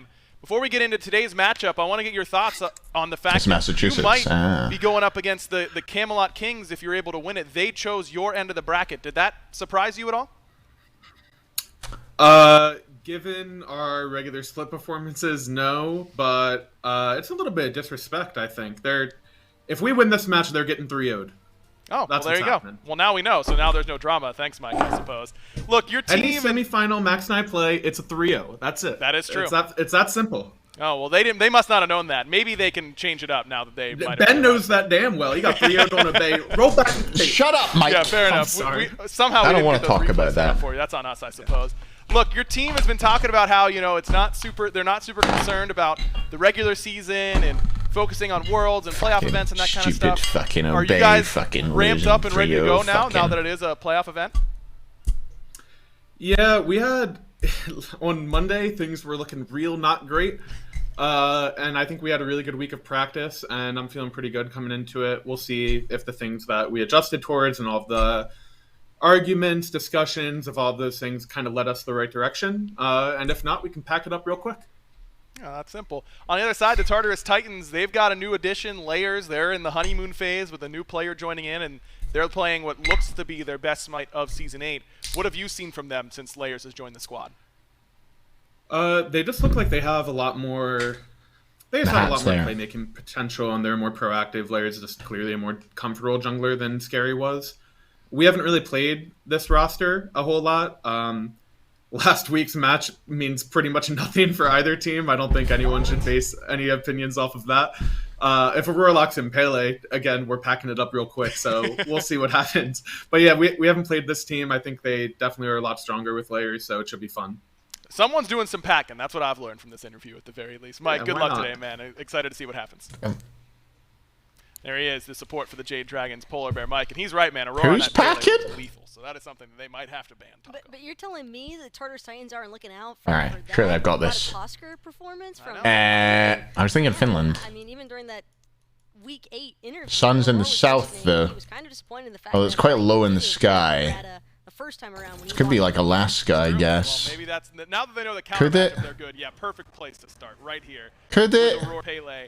Look, I don't think Panda Cat's going to be locking in Giannis ADC after that performance. I think it's up here. But this Titans team, I think it's Finland. Look a lot more confident. They seem to be in a position where Wyoming? the map a little bit more proactive. Oh, it was Finland. I'm 96 miles away. Super was still closer than me. That's incredible. Like, I had a pretty good guess there on, like, a hard round. And Super, it just doesn't matter. Just doesn't matter. Like that honeymoon phase, like you said, where everything just seems to click. You're all on the same page. People are excited about plays that are being made. And then maybe you start losing some games, and that confidence starts disappearing. We've got some water. Maybe the wins start losing, or you start losing a little bit more too. And I think it's kind of how you get out of that phase. Do you get out of that phase by talking to each other, learning, communicating more, or do you hit that, or do you just stay in that phase the entire time? And We're on an island. They're still probably in the honeymoon phase, and I think this set kind of decides where they're my going life with you. Oh, it's just next to San Marino. Yeah. Vast jungle. We got really worried about picking Kenya. Clearly not, man. Scream was going off on that. I do have to put some respect on that. Yeah, the Terra though. He convinced us. There's no way I'm gonna get a better guess than just clicking in Nairobi. I think he's better than me with it. I might have to put it in the jungle from now on. No, please God, no. I don't have to think about that at all, luckily, because hopefully neither the Dragons nor the Titans. San Marino is a GeoGuessr location? I think you can get San Marino, maybe. I don't know. I don't remember getting it, though. Good job, Super. 20,000 points, man. Crushed us all. Peking. Good round by you as well. Good round, Steven. Good round, Drexler. You'll beat me. Or, excuse me, the J Dragons. I do think that the Titans might want to prioritize a dual lane just because we know how potent the Dragons can be whenever they get some favorable matchups. Well, let's see what happens. Picks and bans ready to go now. For P's and B's, baby. Dragons in that first pick position. Here we go. A lot of mage priority in the first end It's of the Super. Yep. Happens whenever Shinto is there. Do I owe you guys one more? I feel like I owe you guys one more say of the line. Than a lot of other mid laners. Yeah, he'll play the Riot. Are we still saying DJ Khaled? I think we need to find a better rap. Yeah, like alter ego. I've decided that she doesn't look like DJ Khaled. Shinto has that get him as much farm as we can, and we'll play through Shinto. Well, Hurry is more. Is it Puff Daddy? Just get the farm you can, Hurry. We're not saving anything from Puff before you. It's Daddy. on you to get to the spots you need to be. But that No, Janus but I pick looked at this earlier. is something that the J Dragons do play really strong These around aren't- because they can play around that duo pressure and just have that Janus rotation from mid. Cabrakan I don't buy it. overall ban here, Taco. I don't buy it. Fine, okay. I think from that solo presence has definitely been favoring some Guardians, and Cabrakan is something that I think only enhances You know what? the Yeah. Guardians' playstyle of the Yeah. team because That's they it. have a lot of synergy going into That's it it. outright, but I think it's the lockdown potential that Tartarus Titans are really concerned about because you got to think about some of the things. Wait, that hang on a comes minute. to Let me play. grab You're this. Working around the Morrigan, even layers with Wait. gods like Let's just Kilmazats, for example. copy A image. lot easier to get locked down against the Cabrakan and maybe even Odin. I edit seems this? to kind of work his way through the cracks. Surprisingly enough, I would almost say that for the J Dragons, Cabrakan could be a much more devastating pick than Odin. Yeah, I mean, I don't know. I just feel like when you're a player, of course, you're going to go through some mock drafts and that kind of stuff and guess what the Titans are going to ban against them. I don't know that I would have guessed that they're going to ban Cabrakan first, especially, but Cabrakan at all in the top 3, and there's something to be said for that because having all your prep think, okay, they are definitely banning Tiamat from us, or they are definitely banning Odin from us. And all of a sudden, they aren't through their first 2. Superman, thanks to 12 And months. sometimes that can make you make a mistake. Yeah, exactly. I may do the this first blood Cabrakan pour, could be chat. banned for I any need to remember sort to of do the reason. first It could blood be a pour. bad matchup for something Cabra very ban, specific. It Circuit could be, ban, a start that Cerberus Cabrakan ban, can do because of how his kit Raijin, works, that tremor just allows him Artemis, to clear Odin. waves. Okay, so is there going to be a Hell first pick here? Surely not. Tiamat is open. Yeah, I think the Tiamat, Osiris, Also have to Gilgamesh, Paul has been running a lot of the Yamoja, as well. Hell. I think that Cabrakan it's more about Tiamat Hell, maybe? to restrict that the Titans want to run. I'm right there with Bobby on. I don't think it's so much that they're concerned that it's an OP. There's Tiamat. It just releases a lot of the stress, I think, from some. Benji have a Hell though? Probably not. So this trade might be good for the Dragons. And are they going to end up with this Yamoja Hell combo that we just saw out the Leviathans? Tiamat Osiris. I don't know, Mad Lad. Lots of stuff's getting through. Presence to kind of cut through some of the early game woes that the Tiamat can experience. Man, I mean, just so much open. This is like when you get in that ranked lobby and they're just passing the bans because they just can't be asked. Like Yamoja, Tiamat, Osiris, the top 3 picks in this game. You want to talk about playing with fire? I mean, we're talking powerful kits in this game already. But it's the Titans who end up with. She dropped her bike and screamed sheesh. Erlang top 3 and because there were so many OP for Samuel for soccer. And are they going to go hell as well? Is it going to be Umoja, Erlang, One of the hell? strongest gods in the game. However, she does struggle. Is this going to be a pattern? Walk through that wall, builds Wingblade very easily, and Umoja kind of struggles playing against that Wingblade. It fares a lot better than that Gilg did from the first game today. And there it is, Umoja, Erlang, hell. See this fucking thing on my head? See this? It's not just where I pretend I still have hair. It fucking works. It fucking works. So your mid 3v3 is now set. Fafnir comes through. Talk about where the prioritization lies. I think we see it for both of these drafts. 3v3s locked in. Which do you like more, Taco? Definitely leaning a little bit more towards the Tartarus Titans currently, just because I like their... Is this an Osiris jungle? Probably. See how they do. Dragons. Going for like a mid-game based comp, though, which is a bit unusual for them. I mean, nah, hell, Umoja Erlang. They do win early game also. They're just good gods. I think this will... Wonder if this will be a hell mid or a hell solo. Are any of the Leviathans Warriors games close? Nope. But I do think that prioritizing this Erlang Shen, this is definitely looking more like a feast or famine sort of idea from the Jade Dragons. Maybe Benji whips out the Plash. Wiggle room in terms of if he gets caught out in the early game, he's not going to have a very fun mid and late. Bobby, how do you feel about these two 3v3s locked in so far? I think the Titans is just easier to run. Like Taco said, playing that Erlang into Fafnir, Tia, Osiris, if he falls behind, he is near worthless what he's going to be able to do. I just think the Titans have a lot more flexibility, and if they fall behind, they can still do a good chunk because of the gods they picked. I mean, Tiamat, pretty good even when she falls behind, so it makes some sense there. As we see a Rom ban and a Chernobog ban, so a couple hunters taken off the board. Rambog. Danza Bobby will get slammed here if it doesn't get banned. That's my prediction. And that style of matchup. So we'll see which direction they AMC ban by the Titans. They don't want to deal with that. REO ban from the Jade Dragons. These bans from the Titans are super interesting. Kabrakins and AMC. One of the primary players or hunters, I should say, that. And there's the Izanami. Bubanami comes through. Cyclone Spin does like his Izanami for sure.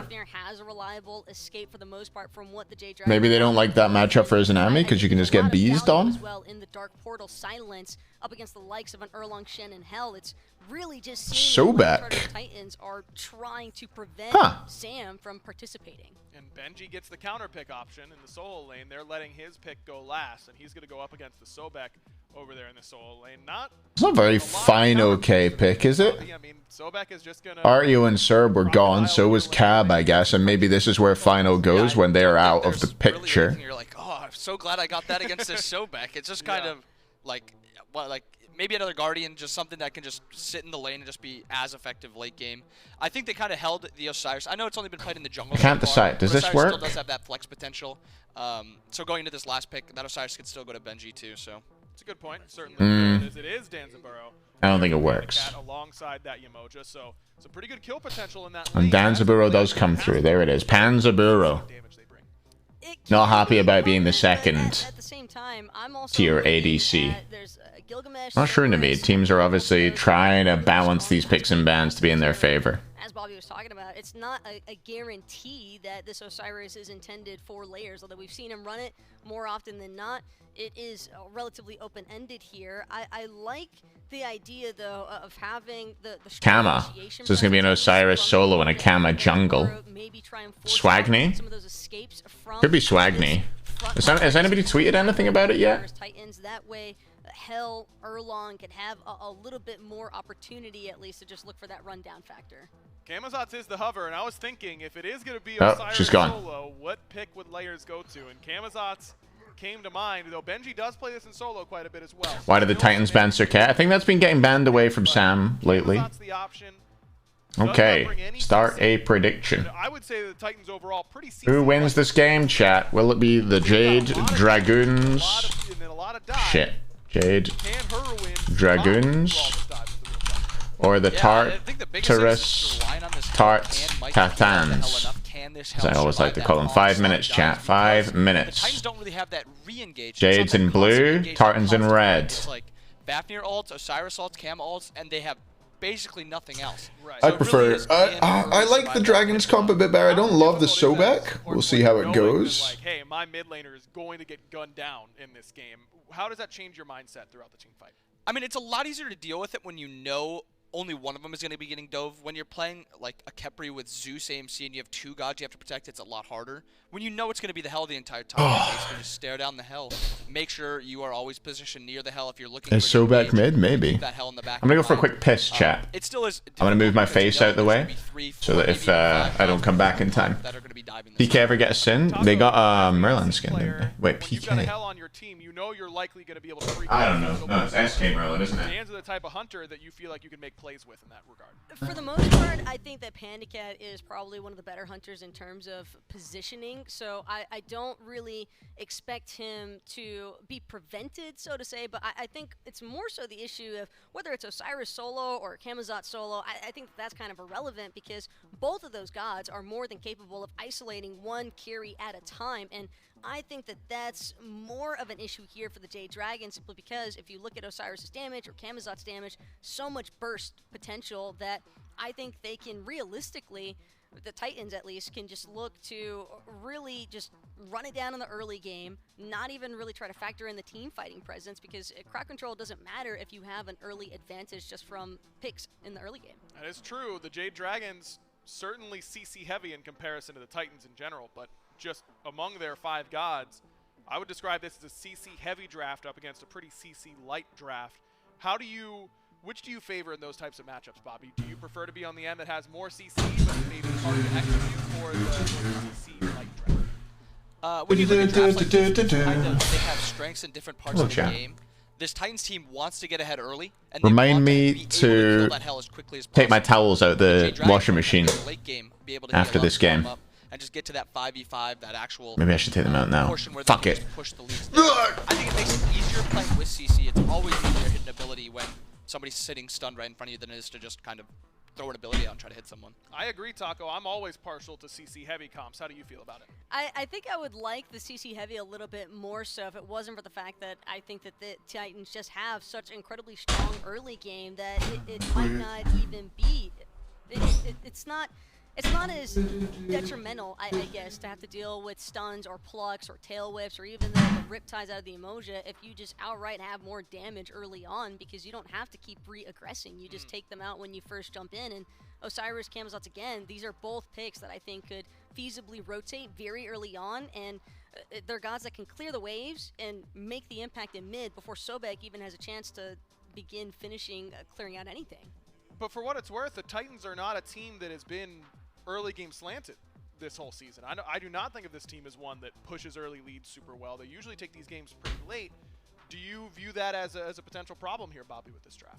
No, because I think their comp scales almost as well. Well, they're not in the game yet. A lot of healing, I guess, that the Jade Dragons have. But this Titans comp scales incredibly well. Izanami team fights super well. What's going on? Getting dove by something scary late game. Fafnir late game, insane. Tia late game, insane. So even if this Titans, you know that tier 2. Are there any tier 2 subs in the chat? They scale well enough to be able. I don't have. I have like 1 or 2 tier 2 subs, and I gave you an emote. I gave you 2 emotes, in fact. You might not even know about it. Feeling the same way, Taco, that the Titans don't need to win in the first 25?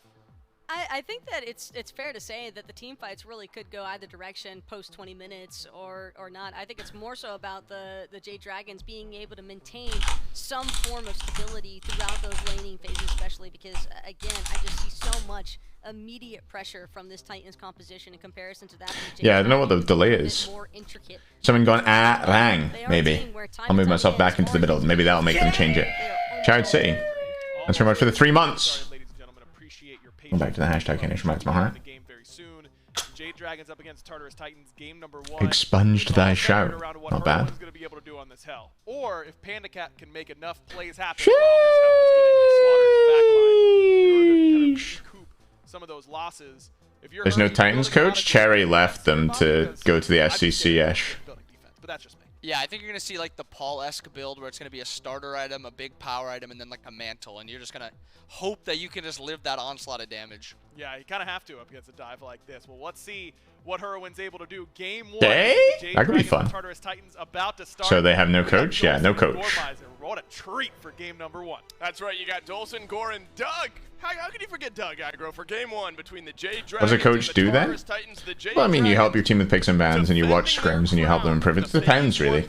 Their run starts here now, and then the Tartarus Titans. There's an answer somewhere that Kabam wrote when I asked him, because I asked this question all the time. What does a coach do? But it really depends on your role within a team. Do you need a coach? I think it definitely helps to have an unbiased view, but I would, because I used to be a coach, so I found value in myself. That's for sure. Wildly different set I expect today than what we saw last Sunday when these two played each other. You and I were casting that one as well. Yeah. Camps will spawn at all camps will spawn at 15. Yeah, I think Creed. Yeah, no, I expect this one to be a much more down to earth kind of set from them. But it is also worth noting this is a team, the Titans team. Harwin versus Paul. That in the Phase 1 Hell versus Tiamat. Joe Lane, Aurora, and Cyclone look to be trying to get pressure here. You'd think they would get it, but it looks like they're not going to. Cyclone actually gets poked pretty low, just trying to clear out that wave. A little bit for worse. Racer mid before buffs, yeah. We have seen PBM do that before. Doing some good work here early on, brawling out with that cannon shots. And it looked like both Layers and Sam have mannequins. Sobek is so crucial, but oh, Layers is dead. So much damage from Sam, and they capitalized. The Jade Dragons on the board first. 1 minute and 15 seconds into the game. Gore, the writing. There's first blood. Oh, first blood! Everybody, shut up. Especially you, Dolson. Do we go to this screen for it?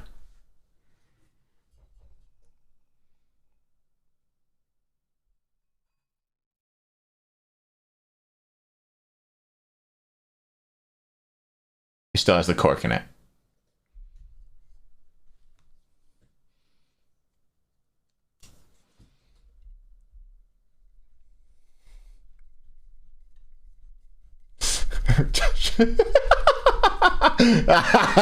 Oh. I'll turn this volume back on for you for a minute, chat. One of the only real Don Zaburo players, a couple of other hunters will pull him out every now and Another then. production fail there. Been the favorite where Spanda's been playing. I mean, look! Gore, we don't get a chance to breathe here in this one, and Cyclone Spin, it's all your fault. You get out again. But my Just about lives. Really, really close to death. Sanford Soccer's here on the left side of the map. Instead, it's going to be a look at the red buff, maybe the purple buff here for the Jade Dragons. Aurora now is where the Jade Dragons turn their eyes. Aurora. Oh my god. Panzaburo. And this is the Jade Dragons. This is playoff Dragons right here. Abusing the Titans already. My goodness. Layers fell for first blood in mid. Okay, everybody shut up again. Surely this time nothing goes wrong.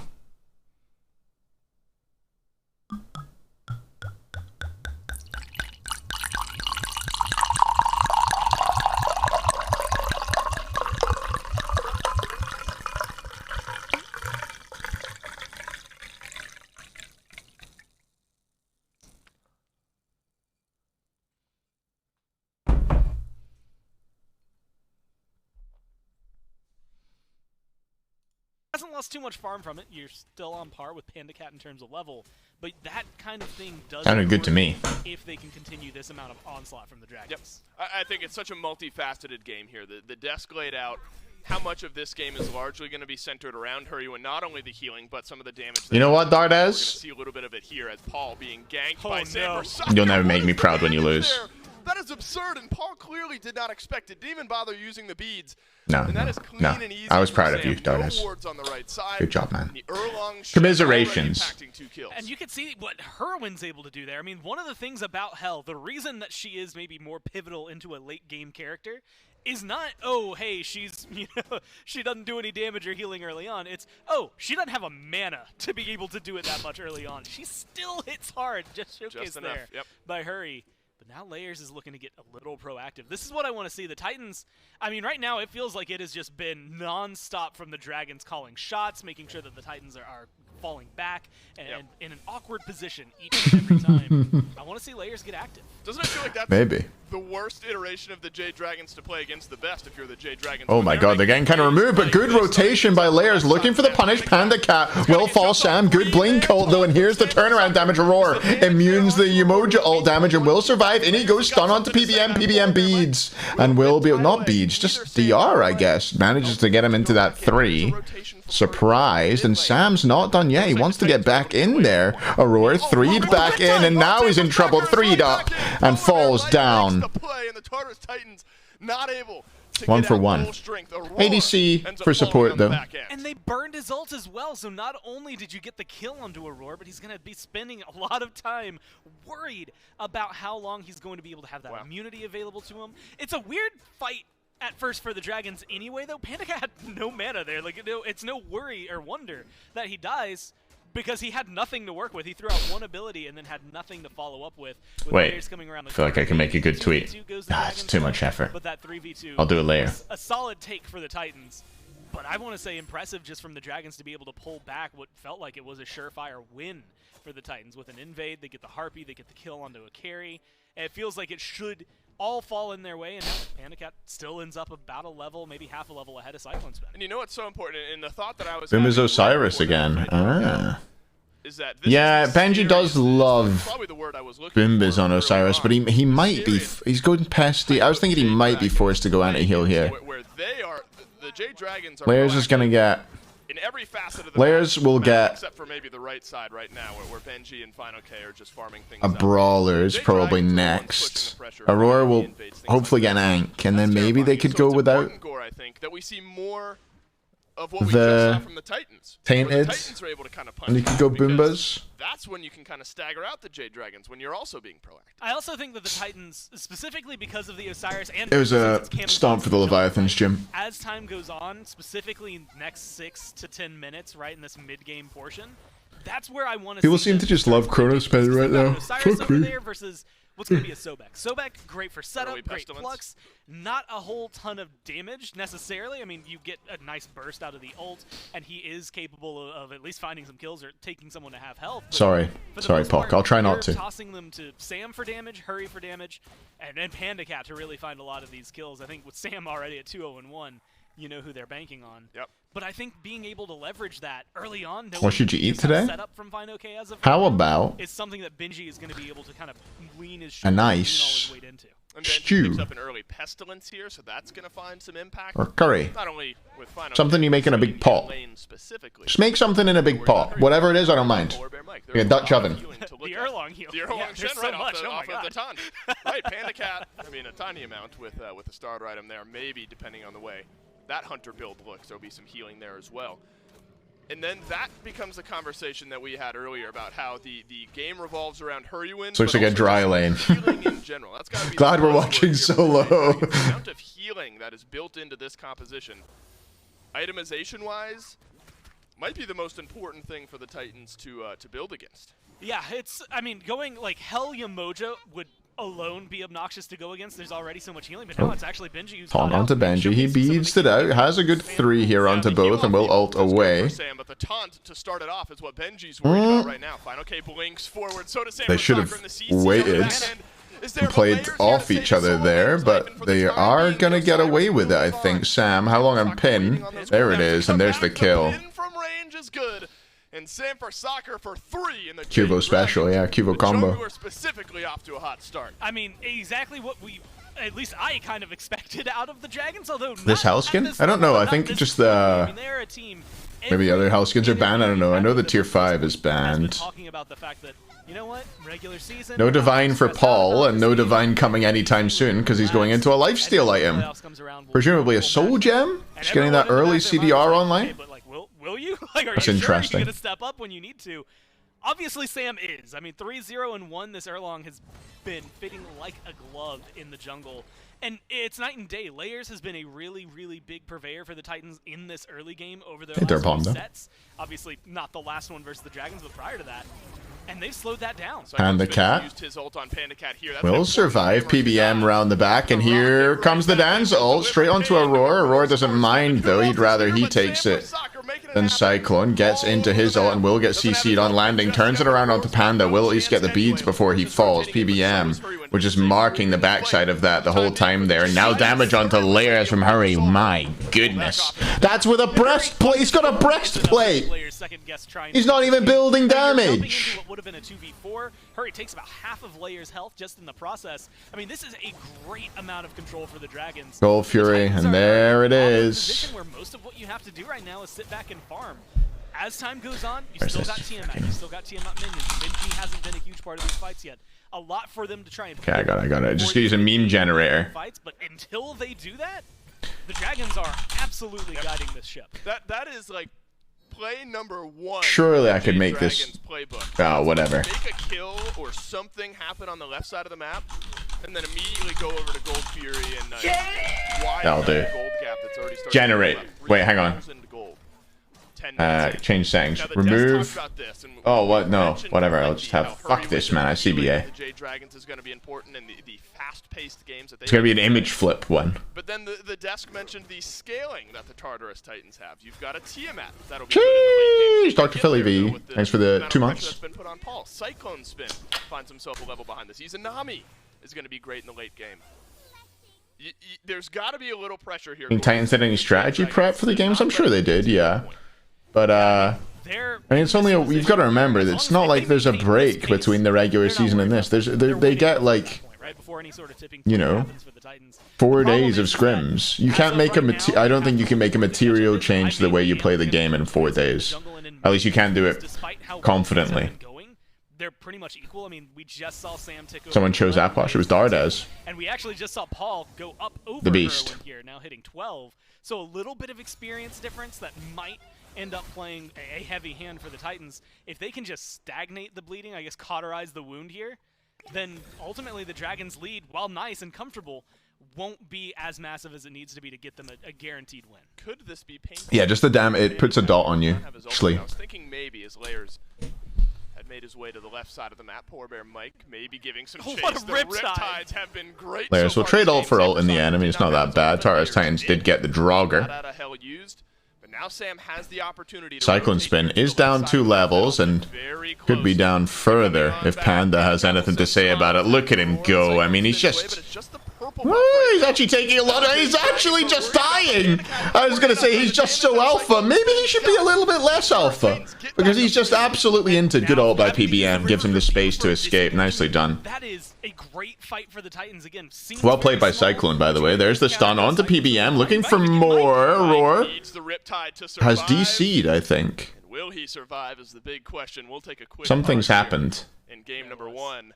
Aurora totally stopped. It seemed like he crashed or something. But if you're zooming out of this game in general, it's the Jade Dragons that at times have been missing. He jumped into Emoji 3 so he can't move. Oh dear. At least in game 1 here in the playoffs. I mean, it is exactly the way you would expect. It's similar to what they did in Phase 1, where it's just like, hey, didn't really look great. They were still looking solid, I will say, during Phase 1. If he relogs, does it fix it? Dragons are right there with it. I will say, though, that last fight might lose Panda Cat, might lose Mike. Yep. They were chasing down Paul separately in a completely other engagement. And so if you're making trades like this, that's where things get a little more convoluted. Late game, you've got all this wild healing, you've got good damage. But they've got the Tiamat minions, they've got good damage as well, and they scale well. I think having a warrior really helps favor the Titans as it goes into that late game. But how much money would I get give me a realistic number for how much money would you get circumcised? They get the pyromancer. I don't really know I don't really understand like what difference it makes, really. The Titans even win it to go for. And so you're still in this limbo of like, okay, cool. That's a great fight to win. Do it again, though, please? Right, you're not at a point yet where the Jade Dragons have run away with this game. The Tartarus Titans, if they're able to capitalize on this fight, can keep themselves. I know those are important storylines to follow. Best part of the hell is the best play. That's pretty good, Marco. It's pretty good. Before we get right back in to the action, I think a big storyline, not only throughout this set, but through the playoffs, should the Jade Dragons win this game, is Sam for Soccer. I'm not circumcised? No, like nobody in the UK is Hungry Bagel. I don't think it's an overstatement to say Sam has not played his best. No, it doesn't seem like it's ever good. In recent weeks, the Jade Dragons have struggled. Sam, I think, independently has also struggled. I know it's like super common in the US, but And the way way Sanford Soccer has Not common over here. Game 1 is great for the Jade Dragons. I think it is just such a big showcase of all the problems maybe that the Dragons, well, quote-unquote problems that they've had. And like you said, a lot of it originates. Nah, lazy apple. When you look at the teams right now that are maybe not doing as well, most of the ones towards the bottom of them, it's some conversation around the jungle, whether it's their jungler. For some of these teams, it's having to swap constantly between people who have been I'll prove it to you. Come here, Ishmael. Teams.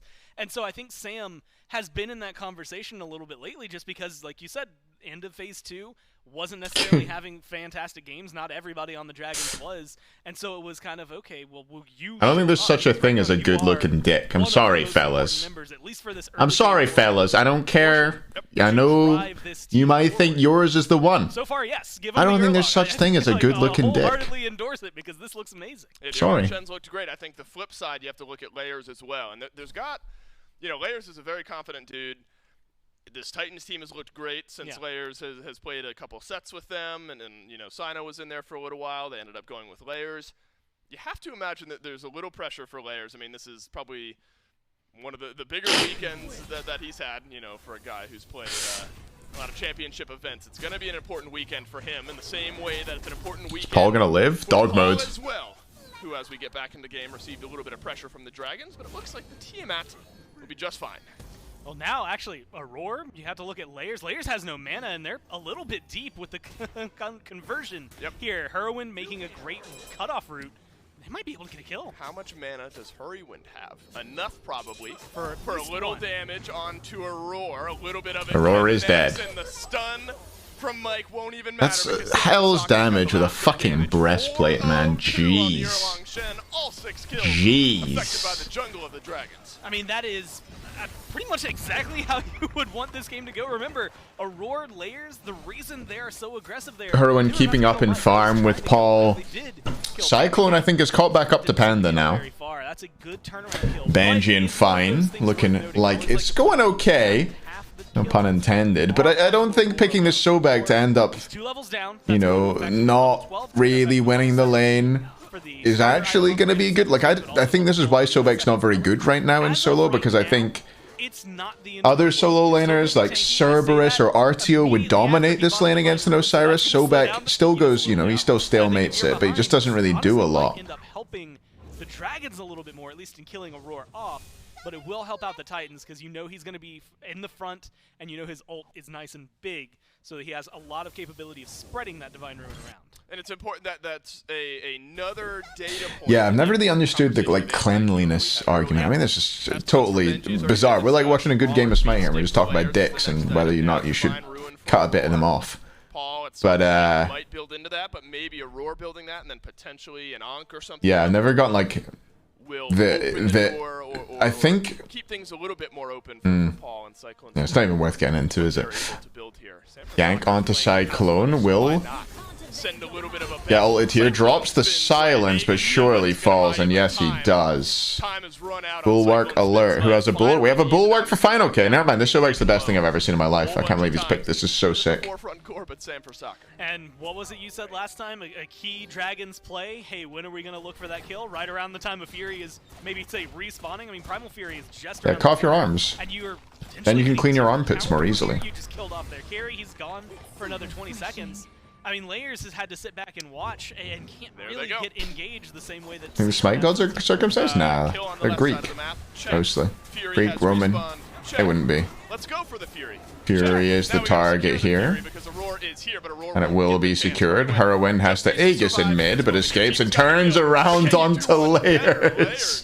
He's been practicing this how you can tell. He knows exactly what he's doing with it. Layers finds just enough space to survive the chase from Fine. Okay. Continue to chase this one. So Layers will survive. Legs. Hurrywin did what he needed to do. The Jade Dragons did what they needed to do around the Fury, and the gold lead is now widened, and it's an FG call. I was gonna say a win for Layers because he got the Aegis off Heroin, but that has completely collapsed in on itself. Aurora and Benji are FG down below half. Ult there from PBM was a little bit early, but Jade Dragons do get it regardless. No steal over the wall from Benji this time. 15 minutes in. Benji, Cuvo Fred combo, but it's going to work about as well as the Cuvo Fred combo did. And he's going to fall down under his tier 1 tower. But I like the way the rest of the team look. They just got Fire Giant. You're not winning this fight. You have to get something on the map elsewhere. Where does Paul go? Gets a tier 1 in mid. What does Cyclone do? He gets a tier 1 in left, puts some pressure on the tier 2. They're going to lose this tier 2 no matter what in right. It's going to be about potentially Phoenix defenses. I mean, look how slow it is to kill this Titan off for the Dragons. I don't know that they have Phoenix Siege potential right now. I think they need a little bit more items, which admittedly they have some gold in their pockets, so they are going to be able to spend a lot of that. What was that, almost 2,000? Pretty much a lot of them. They're going to be able to back. They're going to come back a little bit stronger. This Pyromancer's just going to really enhance that. And so now I think we're looking at least a tier 2 and a fight around a Phoenix, but things get much more, I don't even know if I want to say difficult. You've got a Sobek to pull them out. You've got a Hell to keep you healed up. It's definitely going to be a lot of work because you're only 17 minutes into the game. It's a combo, HayzerVOD. I'm afraid it's a combo. You're both ulting and going out at the same time. That's the combination. PTS is live. You wonder then if the confidence, you're talking about the defense or the ability for the Jade Dragons. Yeah, Paul, no pen, no anti-heal. Which is a little bit sus in my opinion. They do have an Ankh and they've got a Pesty and they've got a Brawlers, so they've got some stuff there. There's the Ankh just coming online now for Aurora. He's going to want to get that upgraded ASAP. What's he building? Is that going to be a second Pesty or is that going to be a Bulwark? Where it's over, or the Titans have a bit of a step back in. And I think it's a big deal. This actually wasn't something. Oh, is that why Americans, like, there's the whole lotion thing with Americans, you know, like lotions to fucking jerk off? And trying to pick up some towers to counter Zerkoff? the Dragons are picking up. It's not going to Because you're all circumcised, so you need, like, lotion? But at the end That's of kind of fucked up. It helps slow down a split push potential. And you have to watch now how much faster this tower is falling than the one on right. 2 chin size picked up. Sam and Panda just got it. They're absolutely going to be able to threaten this Phoenix. Sam ideally is using that chin Could be a size talisman, to whittle down the health bar of somebody in the back line. Panda Cat, of course, can send some of that damage towards the Phoenix. We're not worried about the tier 2 in mid, say the Jade Dragons. We want to end this Am I not game circumcised? No, like nobody in the UK is, Sam. Wait, who was it said? Code ban, sorry, code ban. What a taunted on in by Sam for soccer. Good taunt by Sam. Not a great ult, actually. Considering PBM, but Aurora just gets exploded by Pika. I'm not sure what else hit him there, but something must have. Goodbye. And this Phoenix will now fall. No way they can win this fight. Final K doesn't want just the Phoenix. There's the ult from Panda Cat. Cyclone's been in trouble. Here come the swoops, though. 1 swoop, 2 swoops, 1 kill. Cyclone Spin gonna fall though. Final K gets the dive. Hurry has gone. So the healing isn't there. But they got a emoji anyway. Health bar's not enough. With no healing from Hurrywind, Polar Bear Mike has got to carry a little extra weight in the healing department. Jade Dragon score, they're able to find a few kills, get a left side Phoenix.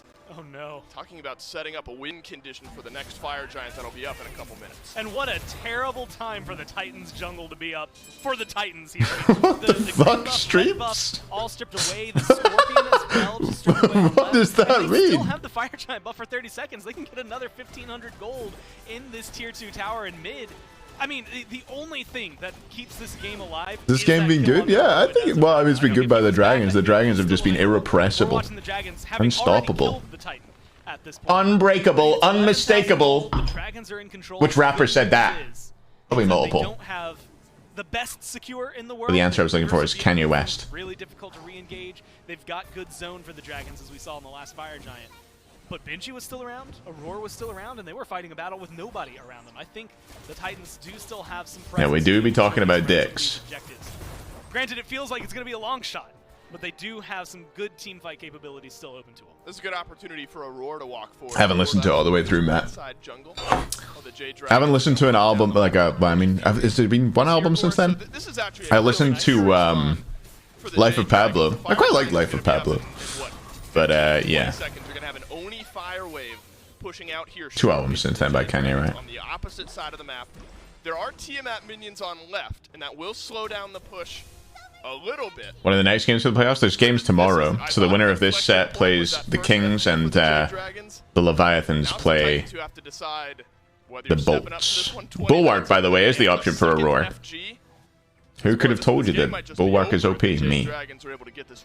This Fire Giant's either a comma in the long sentence of this game, or it's the exclamation point for the Dragons to Please, baby, no more parties in LA. Going in the game where the Titans are going to have something to say about it. It's still difficult at this point, though. Upgraded Ankh from Aurora is the tilting factor to me. He finally hit that level 12, had it for the last fight, but now that it's upgraded, can really help her re-engage around this FG. Team at minions doing their work on the left. Aurora gets plucked in, but is able to leap on out. Polar Bear Mike takes a stun here as a little bit of damage reaches its way into the front line of the Tartarus Titans, but fine, okay, somewhat low on HP as well, and that's maybe the biggest pushback we've seen from the Titans so far. But you have to look at what they use. Paul did drop his ult. He's the only one that dropped his ult, but that means the Dragons still have all 5. Fire. And it does make things a little more Slow fire play here, which is what you want to do if you have a healer. Play it slow. Banji walking in, putting the pressure on. Is going another Maj Prime. He ults out. Does thankfully have Osiris passive, so he's able to walk away. But it doesn't really matter, because fine, okay.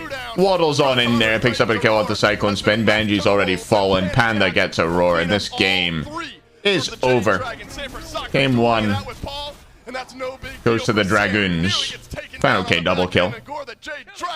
Start off this set with an exclamation point. And I love the way they make this call. Look at them. They are stopping for the right Phoenix. I thought they were just Fine, okay has stopped at the Titan. To have that note. He was just gonna run We'll be having a laugh. to the Titan. It's layers. Surely they kill layers the world, here. and trust me, the world wins this one 9 times out of 10, maybe even more than that. This was a clean game from start to finish from the Dragons. Fine, okay, just fully ints for him. Every single target that they jumped into and jumped onto, they knew that they had a purpose for. They did it with Right, what was I gonna do? in mind, made sure they cleaned them up, and they just, I mean, what, 10 minutes in, had a 3,000 gold lead, and then just now had like a 15,000 gold lead. They took a lead and drove. I have no idea how to do At this. the forefront of that, Sam for soccer in game number 1. That is a trend that J Dragons needed.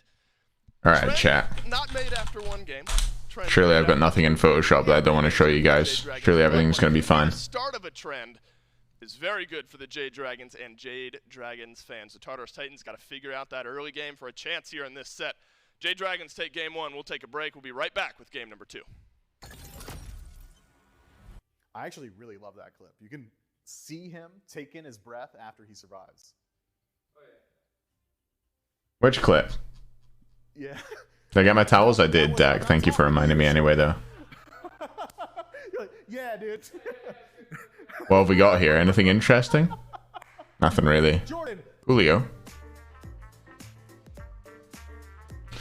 What size do I want this to be?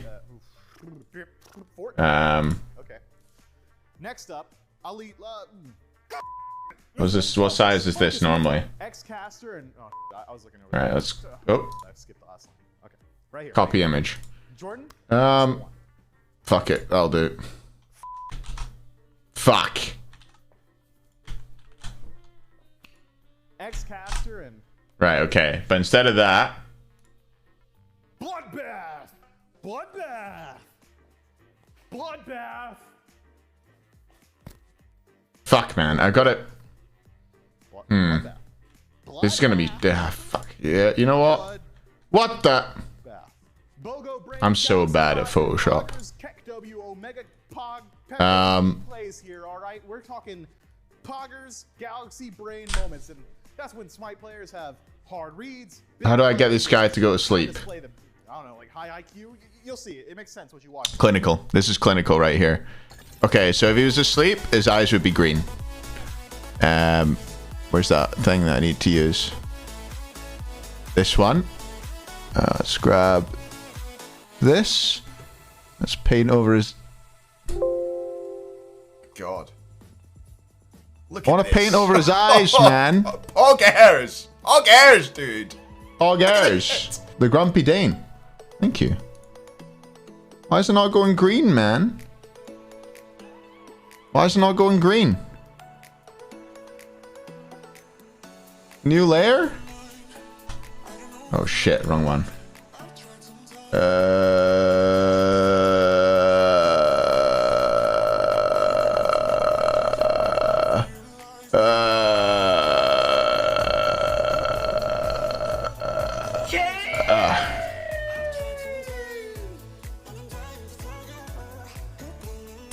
Fuck you, man. Just let me draw green. Not gonna work? No. I give up. I've given up. I've given up. Well, it's a good try. Good try, everybody. Thanks, Grumpy Dane. Very kind of you. 5 gifted, though. That's more than passing it on. Thank you very much. Mwah, mwah, mwah, mwah, mwah. Crimson Raider, thanks very much for the 4 months. Yeah.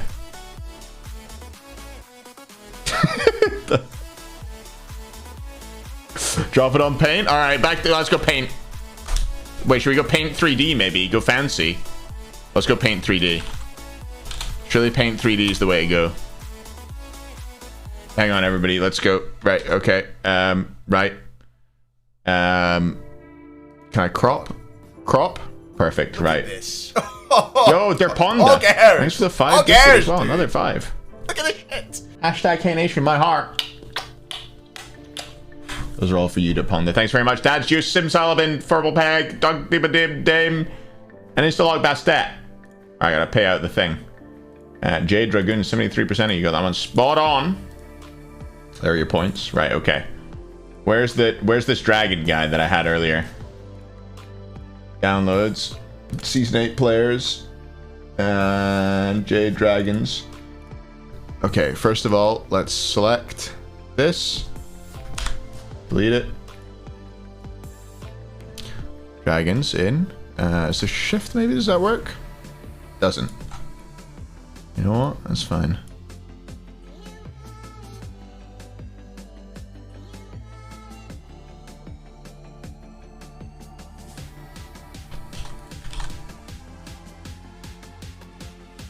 That'll do.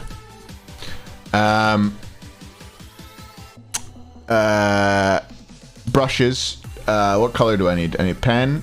Green.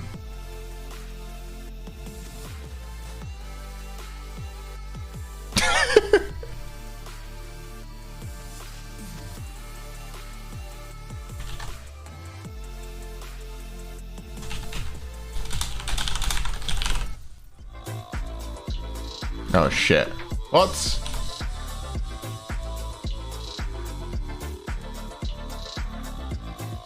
Text here. Welcome back, everybody. It seems like it is indeed playoff time based on how the Jade Dragons are playing, because that looked a lot to me. Yeah, that looks good. Right, maybe I just change the color, maybe to like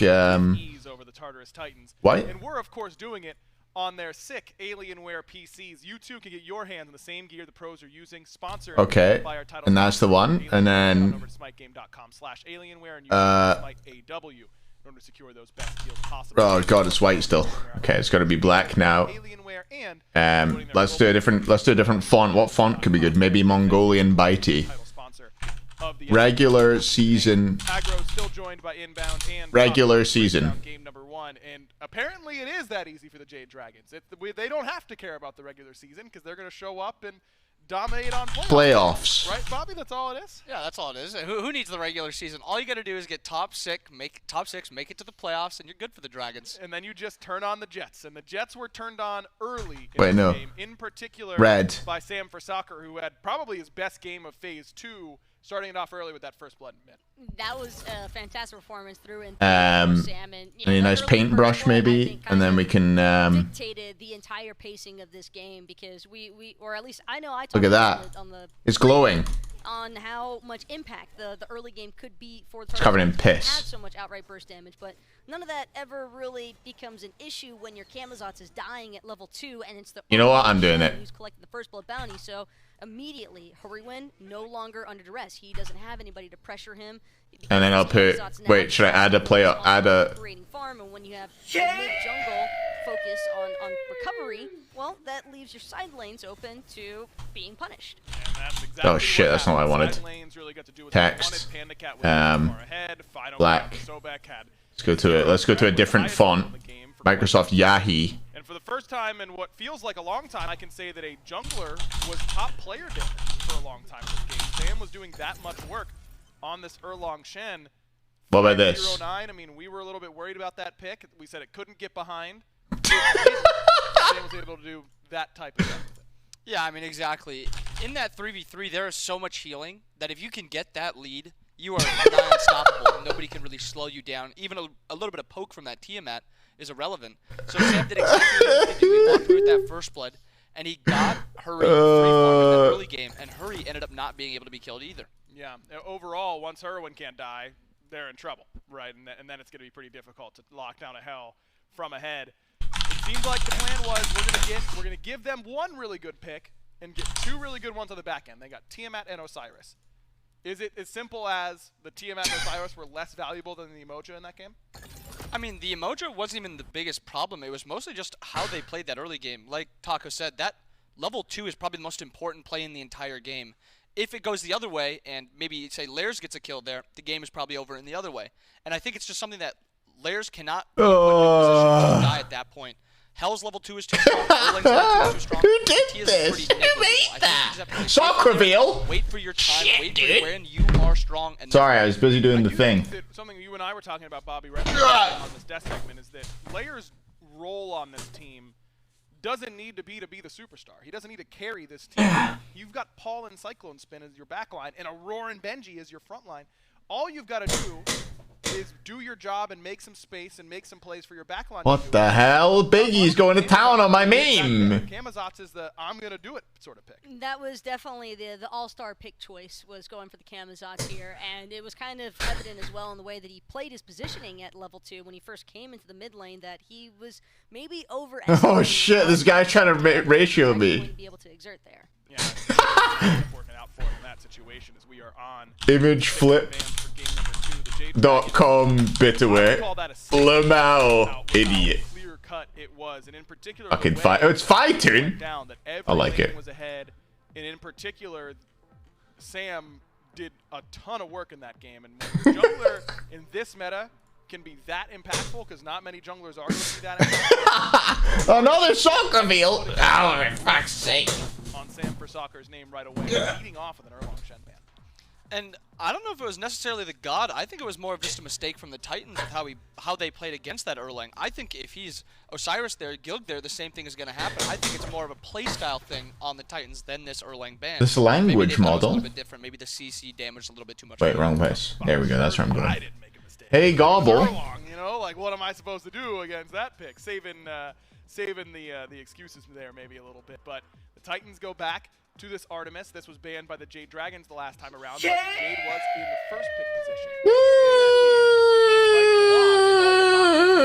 game. This time around. No, it's Thanks, Rovenir, for the 3. Thanks, Briar, for the 12. Appreciate that. Yeah, Monday, first day. Should be fun.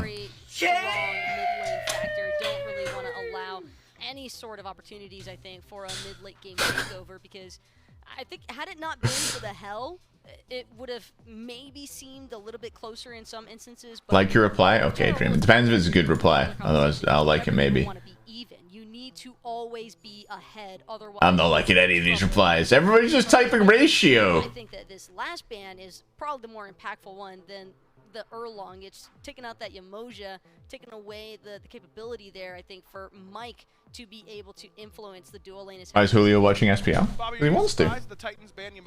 To my Phi-Tune reply. Alright, okay. If it's good for me, then maybe. Maybe they're looking for a better, maybe one-for-one trade. Yamoja so maybe is something that they don't feel like they piloted as well. I still think it's surprising Yamoja gets through any games. I think that guy should be just a permaban. She does way too much in entire portions of the game. I'm not liking Titty Man Tommy's one. She's the most impactful. Cringe? I like that. I like that. Should probably I like that. For the rest of this playoffs. I like that. I've got a feeling we will, but I don't disagree with you. That's I like that. Where we're at now. As the Dragons have a couple options. I mean, Osiris and Gilgamesh both open. Serket, Kabrak, and Cerberus, all 3 banned by the Titans last time. All right, Tommy, I like it. 1 second. So a big pivot in terms of prioritization in their pick ban phase. And now Osiris open, but there you some go. other things here, Bobby. I think the biggest thing you touched on was the Kabrakan. It was first previous games worth watching? Nah, I've been pretty non-close games. Titans get Odin first pick. And something that maybe Final look to pick up early. No Modge this game. No Schlong. No Tiamat. Hell is still available, and I think the Dragons will probably pick it. Yeah, and I think this gives you some insurance against Hell, right? That now the Dragons are disincentivized to pick that god. Or is it still an option? Would they ever comp ban a god in the middle of a set? They've done it with Morrigan before when she was crashing games. That's the only time it's happened, I think. Hurry pilot in the past, and all three of them can definitely have some struggles when trying to deal with the Odin and the Odin as well. Kind of like I don't know. It seems like some teams just. I mean, what the hell? Final K looking crispy. For a flex pick opportunity here, but I like the response from the Jade Dragons. Oh, they swapped the sides of the cams. I do think that if they'd left it open, there would have been an opportunity potentially for the Titans to take it for jungle. So having that removed might make you having it fun, a little bit Big Corner? easier as far as just trying to. I don't count my steps, Cal. Probably not very many though. Oh, Purse as well. Yeah, you're right, William. You're right. Hey, I mean, I said they're discouraged from taking That is correct. I didn't say they weren't allowed to, and the Jade Dragon. Yeah, she wasn't really played. She came in. Didn't she come into the like the game she was in crashed? But it used to be, right? At least you can break down those walls with some auto attacks. Maybe we see Fafnir, Izanami, Rom, gods that are Let's go, Cal. knocking off those pips of the Odin cave. Hello, Cyrus, top 2 for the Dragons. I like it. Odin on the side of the Titans. If they get a good draft too, it's definitely winnable. Playing hell into Odin without the Phantom, even if you can kill the cage in most scenarios. Ram comes through for Spinner. So we got damage for the backline. They're probably going to go full dive with a safe backline here. Paul might wait on his pick and go a Yanis or a Mori. We will see. Saul is the option I got. We've not seen in a good few weeks. Saul has just been kind of gone. With the Soul, I believe we saw Paul play it once or twice this phase, and I believe we laughed about Paul's build at some point because it was a little askew. And when I say we, I'm talking about me and the other Titans players during their media day, if I remember correctly. We're laughing a little Hey, Sam. that Can I rate your tweet? Sure, let me have a look. But Soul, this early, I mean, in what world do the Jade Dragons assume Paul is going back to Soul? Is this really what they needed in this spot? Soul just introduces a Dude, that's a way better sleeping dragon. That is way better than mine. Finding follow-up damage for that Odin cage. Good job, Velasco. Easier, I think, for that Supernova to take up at least one segment of that cage. I wouldn't really depend too much on the ROM for anything other than, like, you know, an Astral Barrage here and there. Oh, show? I think mostly I retweeted it. That Soul introduces a lot of early game. And if we're going to see some level 2 action between these two teams in mid jungle, then maybe That's a sleeping dragon, to be fair. That's a sleeping dragon right there. Box it out as opposed it's a good effort. Where, like Bobby said, you have to be a little bit more. That is unfortunate, Miyokyo. You know what? Your thoughts on this Soul pickup? It's good. Yeah, really the only thing I can think of is they're just they need this 2v2 to Oh, you want me to show your tweet, Sam? Let me look. That they just prioritize the Soul because she does have a very good level 2. I've just somehow I've started typing a new tweet. Am I getting drunk? I think I'm starting to get drunk, chat. Yeah, I guess that's just what they're playing. Nature out genetics. of the mid lane. It gives them a little bit of objective shred also, but definitely not what I was expecting from Yes! Yes, that's it! First pick coming out of this ban phase. I don't think you could afford to give Fafnir to this. You just start losing objectives. That is powerful. That is good. Something that we don't really talk about very much when it comes to that god. That might be it. Attack speed buff with that 3. Might be over for us all after that. Fafnir, I feel like your objectives are all in serious trouble. So I'd be very surprised if the Dragons were incredible intending on scenes. picking Fafnir in this spot that they didn't at least ban it. And they don't intend on picking it. It's RDO instead, bringing some flexibility to this draft, Bobby. We don't know where this Osiris or RDO are going yet. Yeah, I guess it's just to keep that like surprise factor up. There's Osiris can play multiple roles, RDO can play multiple roles. It's just, I guess, to get the counter pick or priority picks in multiple different roles. I don't know. I just drew piss all over it, Nutley. I don't know why I did that. It's been too prioritized today. It's been kind of picked towards the bottom or maybe banned in the second half. And we saw a lot of priority on that during the regular season. Would you have liked Fafnir more than Khepri in this spot? I think the Khepri's fine. Like you said, you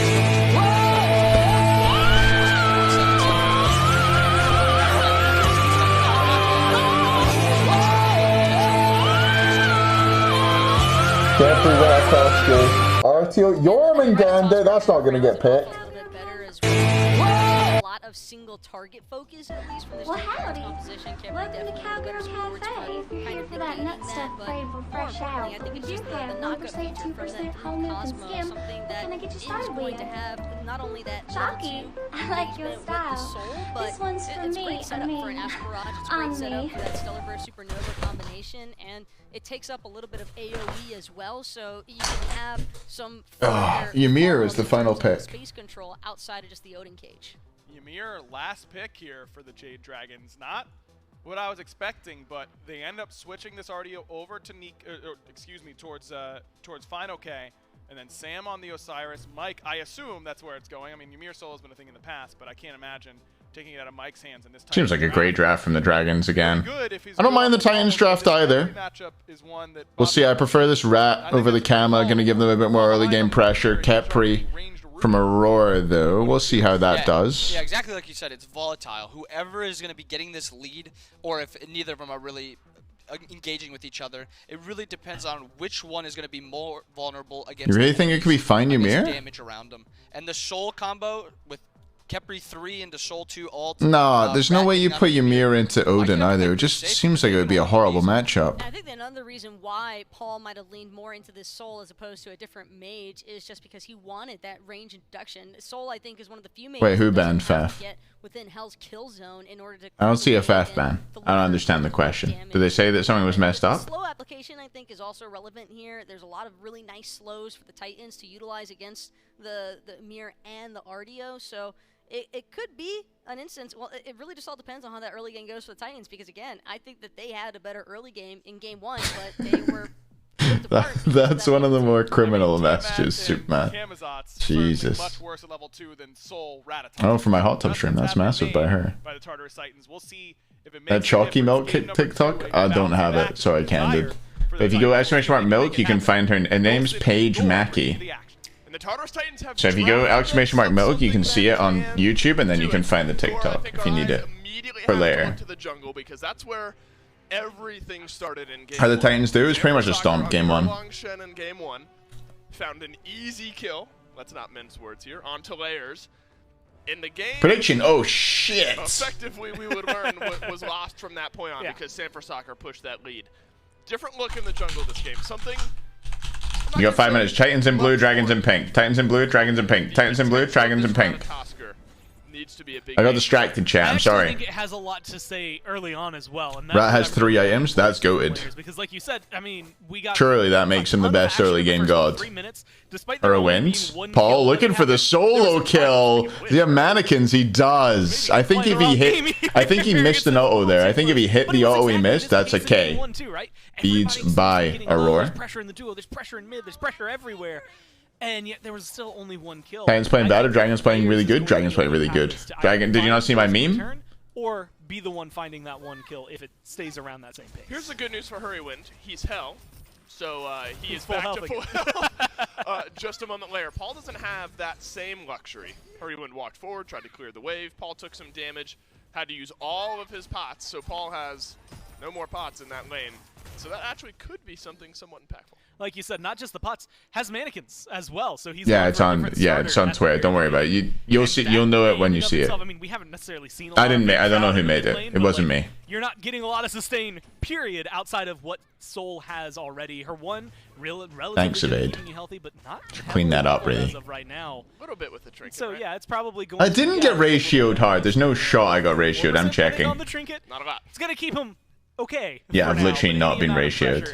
Would definitely topple it. Luckily, he's against Osiris and Hell. He's not necessarily worried about these first 5 levels. I was gonna say if that's an oh yeah, I'm sweating, dude. We're seeing why has someone just replied with this then? Knock up and Sanford Soccer's off to the races yet again. A lot of that pressure from Sam in game 1 funneled to this left side of the map. Cyclone Spin only died once in that few minutes. Polar Bear Mike was making a lot of plays on that Yemoja, and the Ymir, I think, carries somewhat similar expectations. for PBM. Paul is taking a lot of damage here, and Hurrywin Paul dead. Hurrywin gets it. No, dearie me. First blood for the Jade Dragons. Mid 2v2 dies for first blood again. The Titans. I wasn't necessarily worried about that for a little bit. 2 to 3 minutes. Yeah, I'm struggling. Not even, right? 2 to 3 seconds, 2 to 3 skirmishes in this game. Yeah, Sam, I think it is a very important note to say that those slows are going to be very, very helpful. Purple buff invaded. Oh he wasn't even no. over here on left, and yet they still are able to get aggressive onto a purple buff. That is I think just such a surprise. It caught me off guard, admittedly, how much damage Hurrywin can do already with just a quick rotation of abilities there. Yes. I imagine that caught Paul off guard just a little bit. This game far from over. We're 3 minutes in. If Hurrywin on this hell does as well as he did in game 1, I think you got to think about banning this out of here, or picking it away. Paul is really good at hell. So if you have a run-back performance here from the Jade Dragons, and again, we're far away from that, but you're already at 1,000. The other thing is, picking Hell against the Titans is great because Paul won't build Divine. Gets slowed on down. Horrific emblem used by Polar Bear. Is Aurora just going to live here? Gets taunted back. Panda Cat rooted alongside PBM. Both but Sam is here, and Sam has mana, and Sam has his first kill of the game. Showed no signs of slowing down. You know, maybe it's just recency bias, but we spent so long talking about the Titans and the jungle specifically. Toscarol over to the left-hand side. Layers hits both with the stun, hits the shred to pick up the kill, and will just disengage. No mana now, though. And Sam looks like he wants it. Has the ult still. Doesn't even have to use it. Just kind of mannequins him down. Picking up the kill. Cyclone sticking around. Still has the dash, so not too scared here. PBM's low. PBM has no mana, but if they wanted to, they might have been able to stick it to Cyclone. Aegis for Hurry. I'm not sure he had to Aegis there, but Hurry wants the solo kill, won't get it. That'll do. Nice play by Paul. Gets the Aegis, get that timer. It's about 7:10. That's where all of our mindset, at least my mindset, has been for the Titans, because that's what looked better. You pick up a jungler, all of a sudden everything's changed. Who's my favorite SPL player at the moment? I don't have a favorite player. At least in my mind. Who do I enjoy watching the most right now? Dragons haven't cared about layers. I mean, they got that first blood in game 1. So far this game, they've kind of pushed them out. They did just get that kill, which is very helpful for them. I like watching them all equally. They're all my children. A lot of this pressure on Duo is quick maths, yeah. Like yeah, 3 minutes. I can do that. Couldn't do anything last game, and Cyclone Spin, I mean, even now has no. Purple buff will be secured. Double freeze from PBM just to dab on him. Polar Bear Mike's just walking for it. That's a one-man purple buff invade that kind of was a coin flip there. Polar Bear Mike had to get abducted by Aurora to make that one clean. Cyclone Spin able to get the purple buff at the end of the day, though. I mean, I like watching VOD, but I hate watching the Warriors, so. I like watching Nika, but I hate watching the Warriors. Fallen way behind. And we've seen now signs of life from layers on this Ratatosker, but now that we've hit that level 5 point, already seen the Rat ult used to get some pressure building for the Titans on the left. Now's where you. I'm not a homie. I mean, I watch all their games, man. It's 2,000 gold. I'm a homie, but I want them to win. It makes me sad when they lose. I mean, yeah, a bit of that is going to be your first blood bounty, I guess. A little bit. That is going King's already decided. Drop it like it's Pog. They already decided, so they play the winner of this, and the Bolts play the Leviathans. That's where it's really starting to pay off. Ymir has was game one a stomp? Pretty stompy, yeah. 15-minute FG. Solo and mid as well. So the Dragons are right now just focused on all the players build Bulwark Megatronics. Don't start this shit. Getting invades that are clean. Mike didn't even get the last one yet. They still watch every SPL game? No, yeah, that's true. Only goes to show how big of a fan I am. This looks like an okay fight for Aurora and Cyclone. Never mind, Aurora's dead. Twice. Ratio. 1 snipe, 2 snipes. Cyclone Spin will land down. No dash available. Here comes the Rat ult. Paul has rotated over. And Benji's on the way, actually. You see Benji coming through the jungle there. Paul sneaks a 2 there and makes Sam for soccer. Kivo Fred on out of there. It was a great wall, yeah. Really great wall there. The Greater Scorpion goes down, Gore. Now we can flip back to play number 1 in the Jade Dragons playbook. Gold Fury is up. We've gotten a kill on left. I don't know if they start it now because everyone's back up, but the threat of this early Gold Fury is looming, especially with the Stone Cutting Sword already in Ikavale for Panda Cat. And this is one of those weird moments, but cooldown timers on ults is maybe the most crucial. Odin's actually a nice pick into hell. Yeah, it's not bad. It's not bad. Ahead of Aurora, so he's going to have his back a little sooner. Same thing for PandaCat, and of course, same thing there. I'm not Osiris on my bed. His back a little faster than Layers. Sam's hair looks a bit like my hair. For a Gold Fury a lot Serious, man? quicker for the Dragons. Granted, I mean, we're talking 20 seconds of a window. So Orochi just picked Pele. I would be goated. I would enjoy that. Be able to make something happen. They also might just do it the old-fashioned way and not care about their ults. Cyclone has done a great job of staying alive for the last few seconds, though. Still has his beats. Has been hovering around no mana. Yeah, we'll back here. And I think that's actually the greatest fault of them is that they've just been so far pressured out in duo, they can't really fight. Psycho Crusher. Did people used to call it that? I didn't know that was a thing. I think ESET goes hard when Kivo does his combo. Maybe. I don't really know. It's possible though. Another few hundred, 3,000 gold, 8 minutes in. Bart called it that? Oh, really? More of a tree or a decision tree for. Yeah, the ice carpet. Maybe I just didn't see him watch Osiris so much. A kill is not required, but pressure maybe is required, and that's what the Jade Dragons got. And they're able to capitalize. It's deja vu at this point. I mean, when we hit the Or is it HiRez still, isn't he? Is he working on like... A lot of it is very similar. The kills are almost the exact same as well. Something to do with Roko, maybe? When we started hammering the gold point home. And so they just need one more kill. Is Roko dead, by the way? Is it like a dead game? Dead meme? This is just where things get a little more tumultuous again for the Titans, because when you look at this comp, admittedly Layers should be maybe a little more is dead early on. That's what you think of when you Rogue think Company. Dream. I see Paul on the Soul, I see Cyclone on Rom, Aurora on Kevin. What's the Kivo combos for you Osiris all out? Eventually, this team really, even though they're down 3,000 gold now, if they can again cut the bleeding stim, because it seemed like it was pogging off initially, but yeah, I never hear about it anymore. He's a level behind. We'll see what happens here with Panda. Oh, Cyclone, nicely played. That was nice by Cyclone. Very cleanly played. Saves his beads, and will save his ult as well. But Cyclone Spin has got to leave nonetheless. That sometimes indicates that the Jade Dragon is that? By. It's not a purple buff invade on the back end of some pressure. From Shrek. Instead, we're sending 3 on over to what's an Osiris ult? It's Lord of the Afterlife. Benji's a level behind. There's been plenty You'll see Sam do it soon. Maybe. And the tier 1 tower is already gone and right.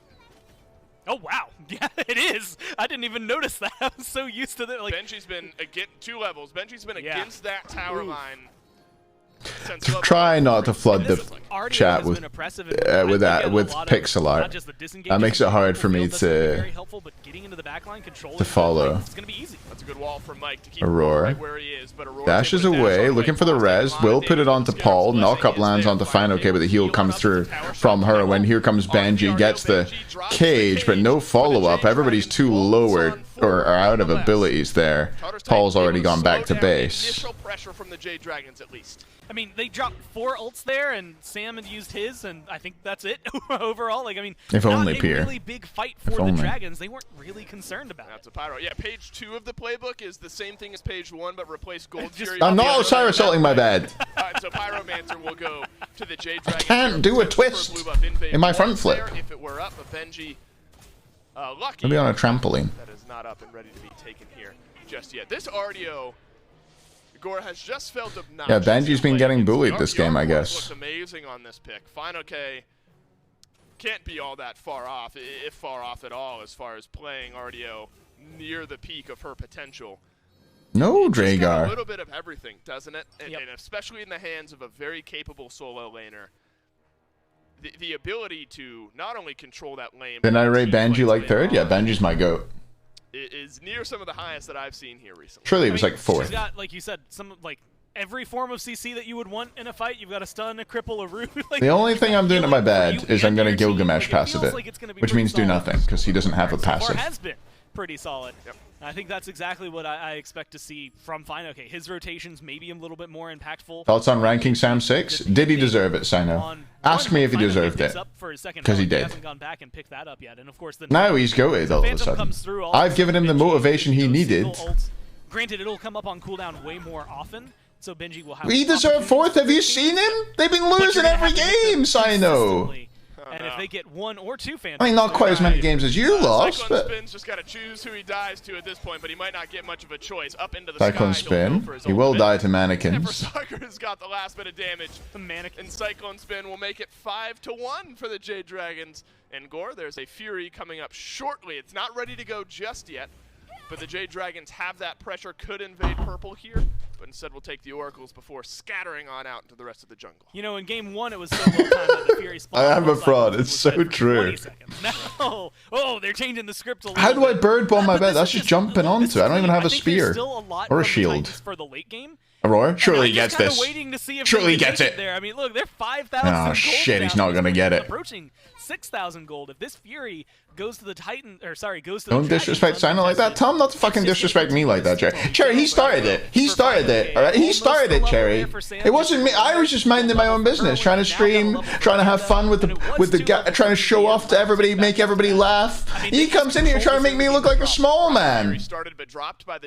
Bulwark online for Final K, by the way. GG. What we need to see for the Tartarus Titans, and at least showing some face is a good way to keep the Dragons. Chat, tell him he started it. Faster, something you have to avoid when the Dragons are playing the way I'm normal sized, okay? I'm actually slightly above normal sized. Something is brewing, and right now it could be a Gold Fury. Or Me too, I love Bulwark. Or an engage on a Cyclone Spin. Panda Cat did not have to, but chose to use the ultimate, so that's down for a little while. And now it's going to allow the Dragons to aggress, but you know that's 6'5". I'm 6'6". I think the Titans can fight this. If Panda Cat is already here, his ultimate not horrible to have down. Can the Titans walk in? What the hell, man? Jade Dragons will get the Primal Fury.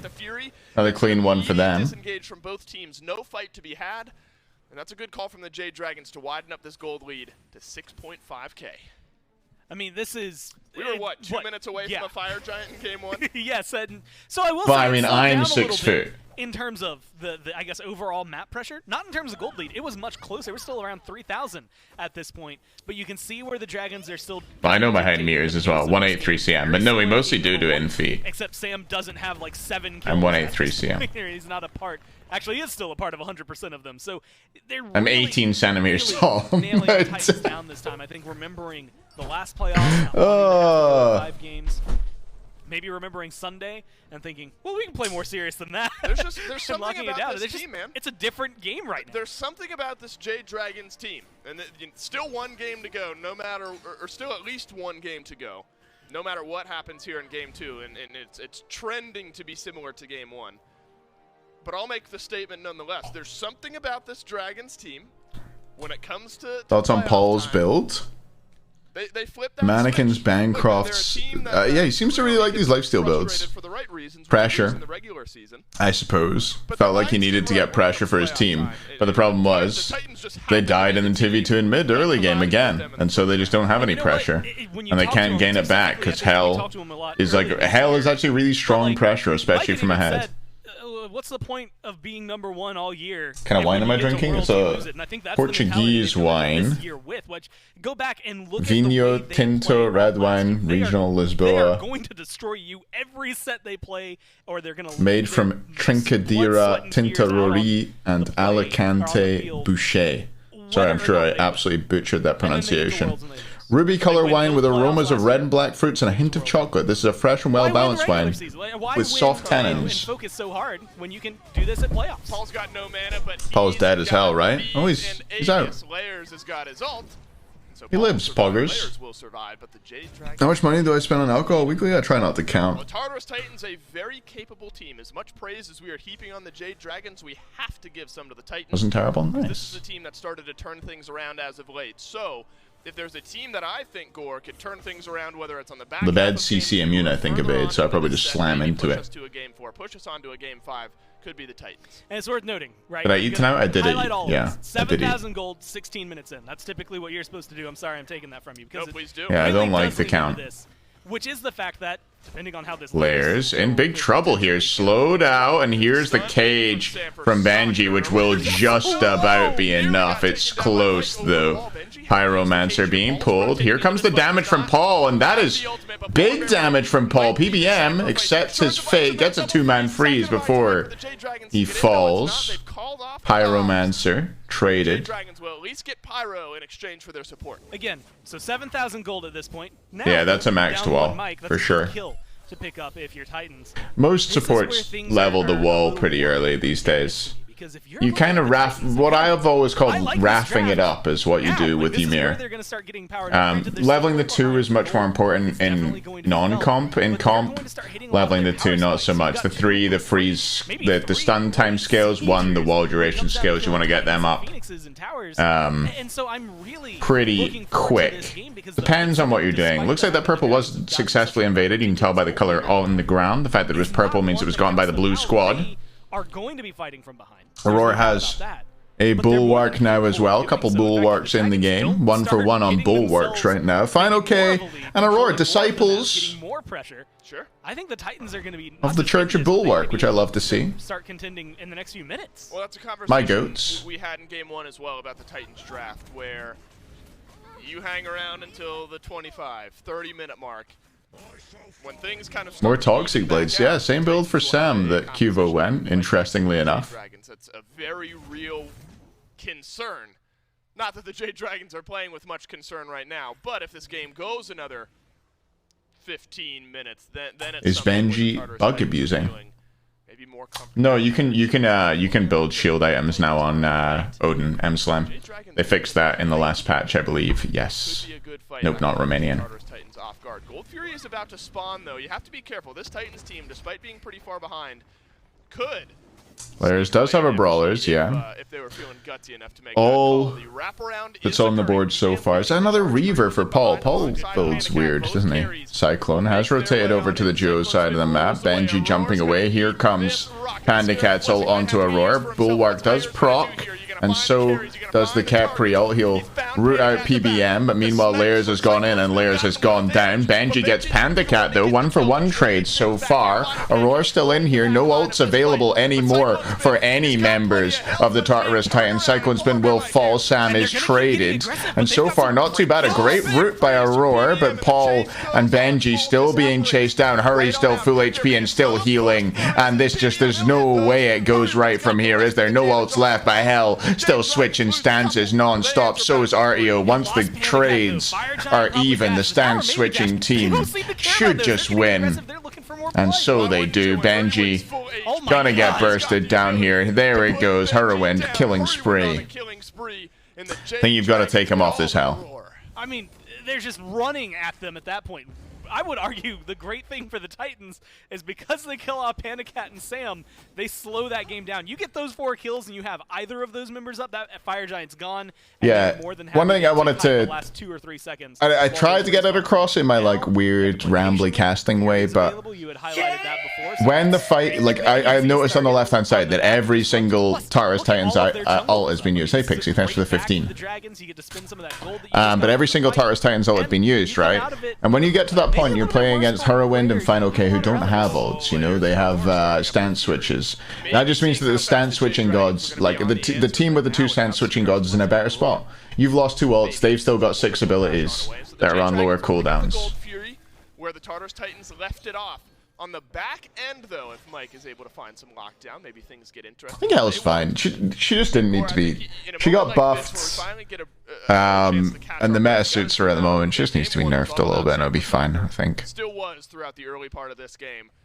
PBM, I don't think we gave enough love to on that. No, just leave it, Pixie. Just watch the games. Enjoy it. Oh yeah, looking immaculate. Chef's kiss for PBM on this Ymir. I was going to highlight his relics, but they're both back up. They're going to have plenty. We're on to Whirlwind. Cage is there as well. There's the Phantom. Bird Bomb does connect. Dive down from Layers, and here come the snipes. 3 connect, and all of them hit Whirlwind. Perfect from Cyclone Spin, and they pick up the kill. The dive from the Titans finally comes into effect. Benji gets ulted by Panda Cat. It looks like that might be a kill, but there's the up down from Benji, and the res is going to be there, and he's going to heal back up while Layers dives in and gets another kill. Sam for Shocker, pulled back in by Aurora, and Benji credited for that one. The jungler did fall down, but 4 members of the Dragons have fallen. Final K, a lone bear, no pack to be seen.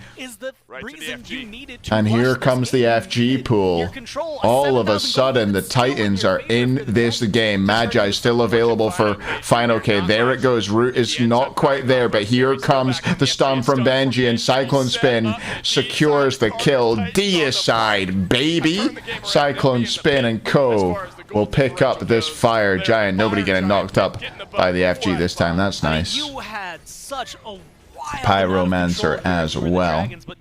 Great fight. I mean, the dive there was so clean. Even though you phantomed out the cage, Layers was there to follow up. Cyclone was there to follow up. Paul even got forward there, and I think he connected onto this Whirlwind Hell. I don't know if he had relics. I don't know if they were down or if he just didn't use them, but didn't seem to have them, and ends up getting crushed by the snipes. As long as they can continue this pace. Down? Yeah, that's what I would have thought. I guess losing all of your tier 1 towers. Why didn't they wait for Layers? Because they didn't want to wait. They want to get Pyro and stuff like that. It's not a big deal in that case to wait. Get some of that free gold when the first Fire Giant of the game goes your way. And this is what I was talking about earlier when I say the Tartarus Titans are a very I think he might have hit PCAT and Hurry at least with both of them together with the same snipe, which guess means, I mean, your spacing's going to be a little bit awkward with Hell when you want to try and stay close to your other carriers so that you can bounce heals off them and keep them alive, cleanse them. Why Rat? Rat's been doing well in recent weeks in the SPL for sure. I think Twig in particular made it look really good. They were still waiting for the Aegis, the beads to come up. They didn't have any of the relics for Panicat or Hurry, and so like it was just like the perfect storm for the Titans to be able to win it. And now, not only are they in a good position, they could potentially win the game if they barrel down this fight well enough. J-Dragons might put up a soft defense here. Despite FG, the J-Dragons still 3,000 gold in the lead. It was just one really good fight of fire by the Titans, and they're in there. Now you see the power of Ymir on these defenses. Paul just doing the hokey cokey here. In, out. Shaking it all about, trying to get this tower. And down it will fall, 1 tier 2. Is that a common thing, the hokey cokey? Does everybody know what the hokey cokey is? I feel like I'm having deja vu right here. Have I asked that before? Anti-heal in that conversation around Hurrywin, because this is usually where there's enough of it to kind of hokey pokey, yes, because in America you call it the hokey pokey. Yeah, I have asked this before. Speed stick, there's an upgraded cursed Ong in there for Aurora, so we call it the hokey cokey. Saw in game 1, but still enough to make a difference. Down 1 Yamoja, right? 2 Bulwarks. We got Bulwark for PBM now, and Bulwark for Benji. So we got double Bulwark on each team, almost like that item is OP or something. For this Hell, then you're not really stressed about it. At least overall, you're not going to force Paul or Benji to go into items that maybe would be better off somewhere else in order to get the. You turn around. That's what it's all about. Oh, hokey pokey pokey, hokey cokey cokey. It's going to be gone. There's a whole team with Fire Giant on the other side. You're not saving the tier 2, but you are burning the clock, exactly. There's only a minute left now for this Fire Giant, and the Titans aren't really any closer to getting a Phoenix. This is a great play from the Dragons to slow them down and make them pump the brakes, but it is worth noting that the gold is now equal. Is it more, though, from the J-Dragons than just pumping the brakes? The wall from Polar Bear Mike separates out this fight. Layers has got a lot of damage in that build. That's the same play. Paul gets Hurry, they kill him again. Panda Cat gonna fall also. Final K to go. And we've got a game on our hands, chat. We've got a game on our hands. Same play twice. And Gore, you could be looking at a Phoenix, maybe the game. I mean, yeah, they've got 40 seconds with most of the carries dead. Sam and Mike versus the world. Look, a good freeze and a good Osiris can do a lot, but kill 5 members? That's a tall order. The Tartarus Titans have come to play, and now the J-Dragons... PBM, is he going to fall one more time? Sam jumps in there. Surely going to fall down, and yes, he's running. He's hitting them all. He's doing a lot of damage, but not as much as Cyclone Spin and Paul topping the charts. Benji in 3rd. And there it is. Who's got the points, chat? We had 250k on Dragons from Nuggy 6. Say goodbye. 250k on Titans from GG. That is a big profit for GG. Great stuff. Titans get the win. Cutoff around 15 minutes. When we saw the Fire Giant in Game 1, didn't happen in Game 2, and everything seemed to kind of stagnate from there. Nothing. Hurry didn't use relics there, really? Got them the same amount of leads, the same amount of control as they had in Game 1, and the Titans just got to play the waiting game, and then late game carries just come online. Exactly. It's like, late game carries. And it's like 1.2 mil, right? Soul could deal that damage from No, was it like 4 to 1 exchange? A little bit more? Hurry went by the end of the game there. 4.5 to 1 maybe on the 250k. So it's over 100. To get out of that. Over 1 mil back. You drop the ultimate if you're Oh, was it 250k? Yeah. Yeah. The ultimate if you're Cyclone It was a 7.1? In back-to-back team. No That's shot. all it took for the Tartarus Titans to even up this set. We will go to game 3 tied up. 2 take a break just before 1 to 7.2. So 70, 140.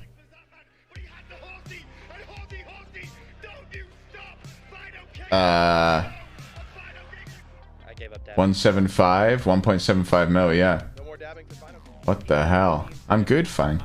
I'm good, fine. I'm good, Pixie. How are you? Sorry, I was gonna say sorry. I was thinking about what you are, not what your name is. But yeah, this wine is going to my head, chat. It's enough. No one tell Kenneth. He's gonna kill me. Oh. Don't spend your points. Save them forever. Will this L shake the dragons? Maybe. See you later, lazy apple. Sleep well. Or do whatever you're gonna do well. It's kind of a... I could get into this, DJ Dig Dog. Sock reveal?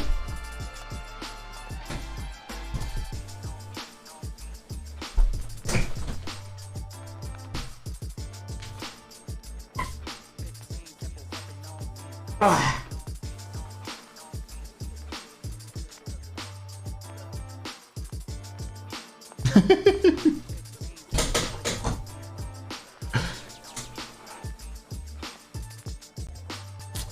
My back still hurts a little bit, I'm not gonna lie. There's no... I'm not doing a cock reveal, chat. I'll get banned.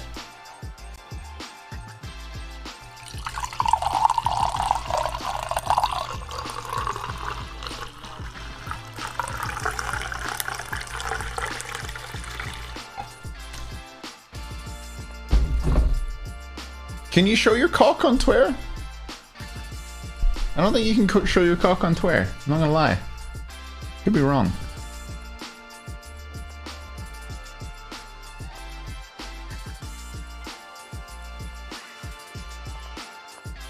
There's no shot you can get your dick out on Twitter. Yeah, yesterday, Pixie.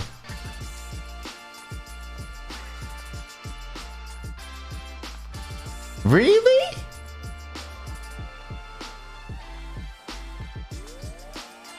I ain't wasting my time on that platform, man.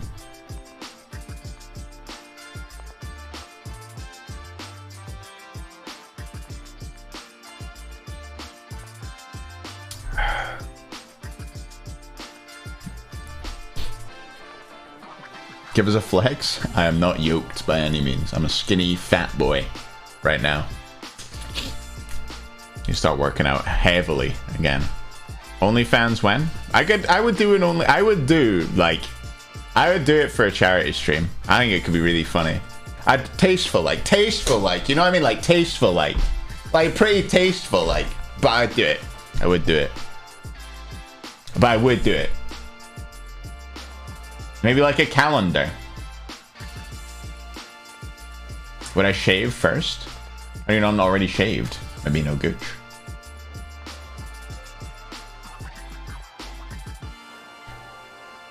Well, I mean, most of my calories come from alcohol.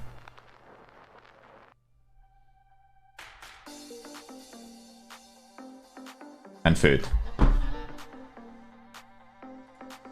What clip? What clip? Where's Peter posted a clip?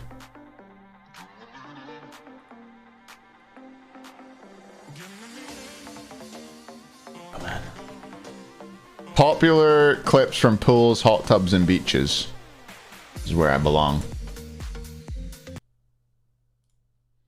Where did it go? Where did it go? You want to see my boobs? There you go, man. my boobs. There you go, man. I can't watch that in this section, man.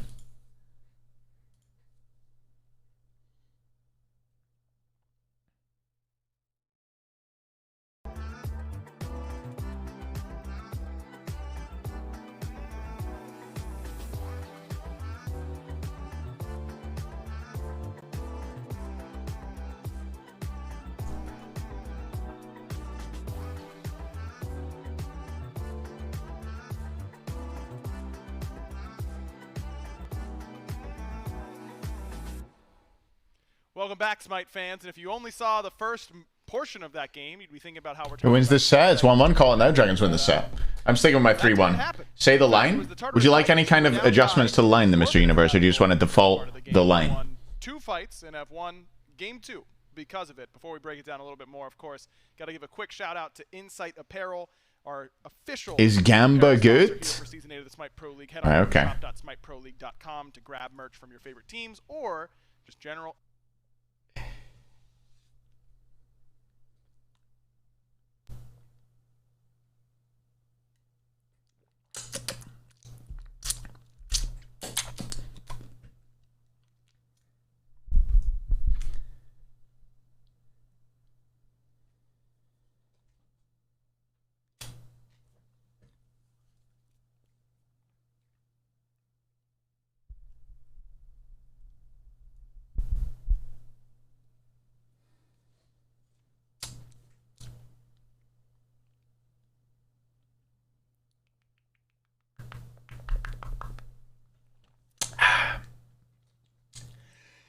It's Gamba!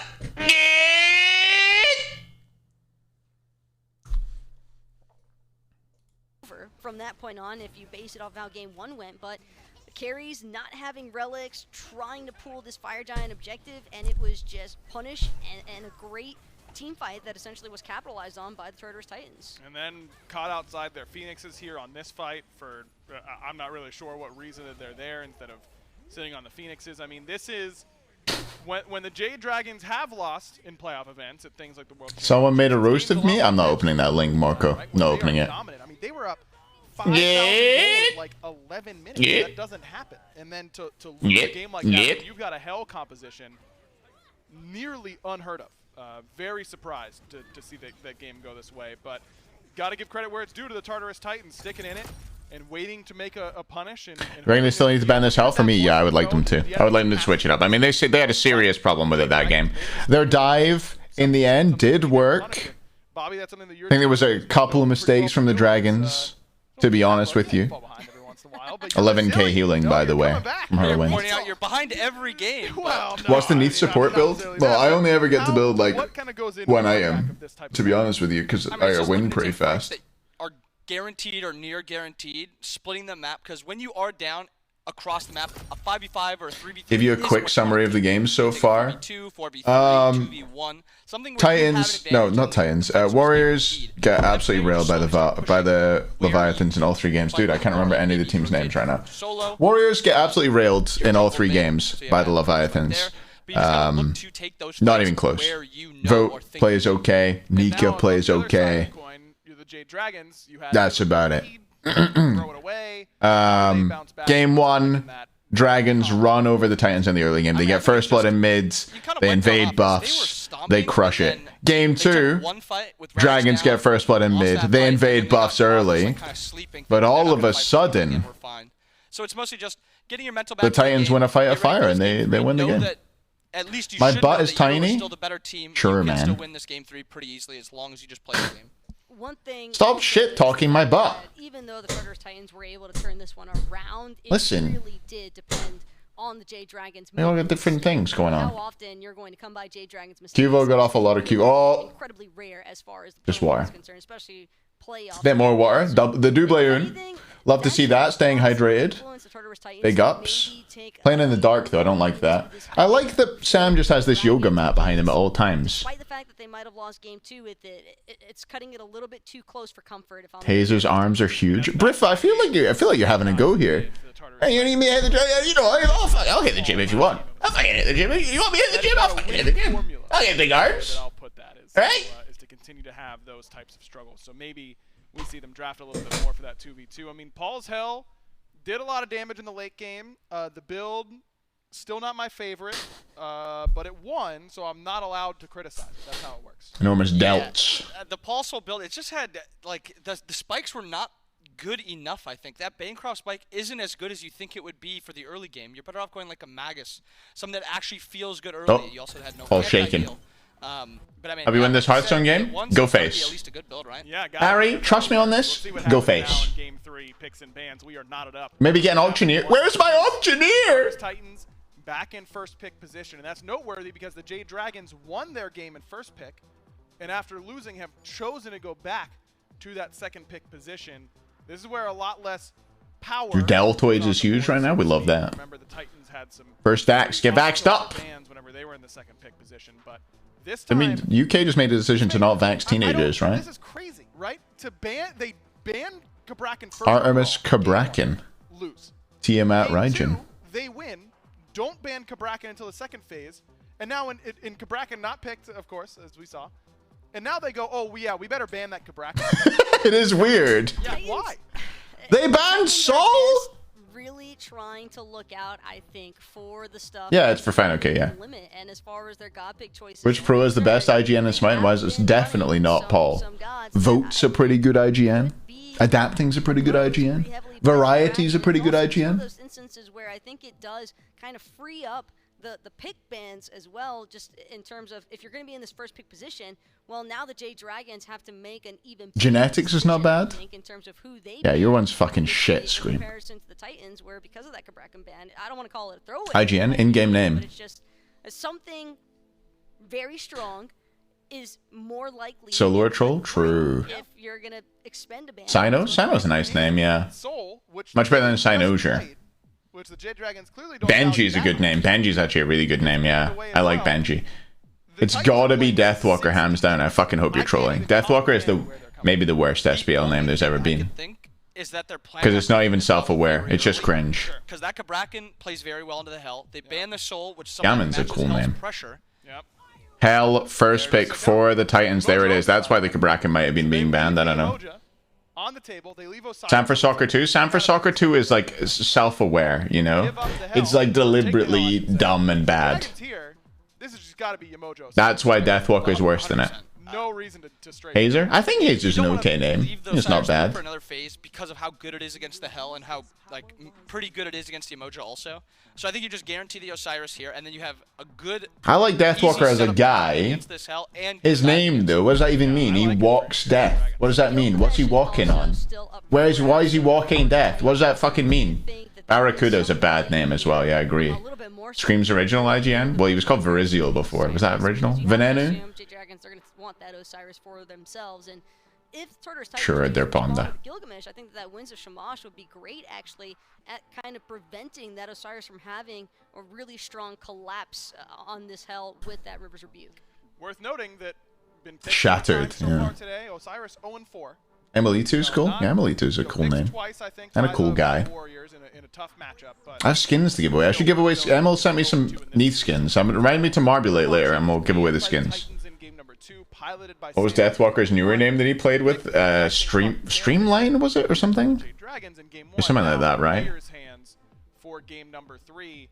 Erlong, good, but not so much against Emoja. I think it's just got to be they are heavily Streamline, yeah. 2v2. Every single game, each 2v2 has either been How did Titans win? They just won it.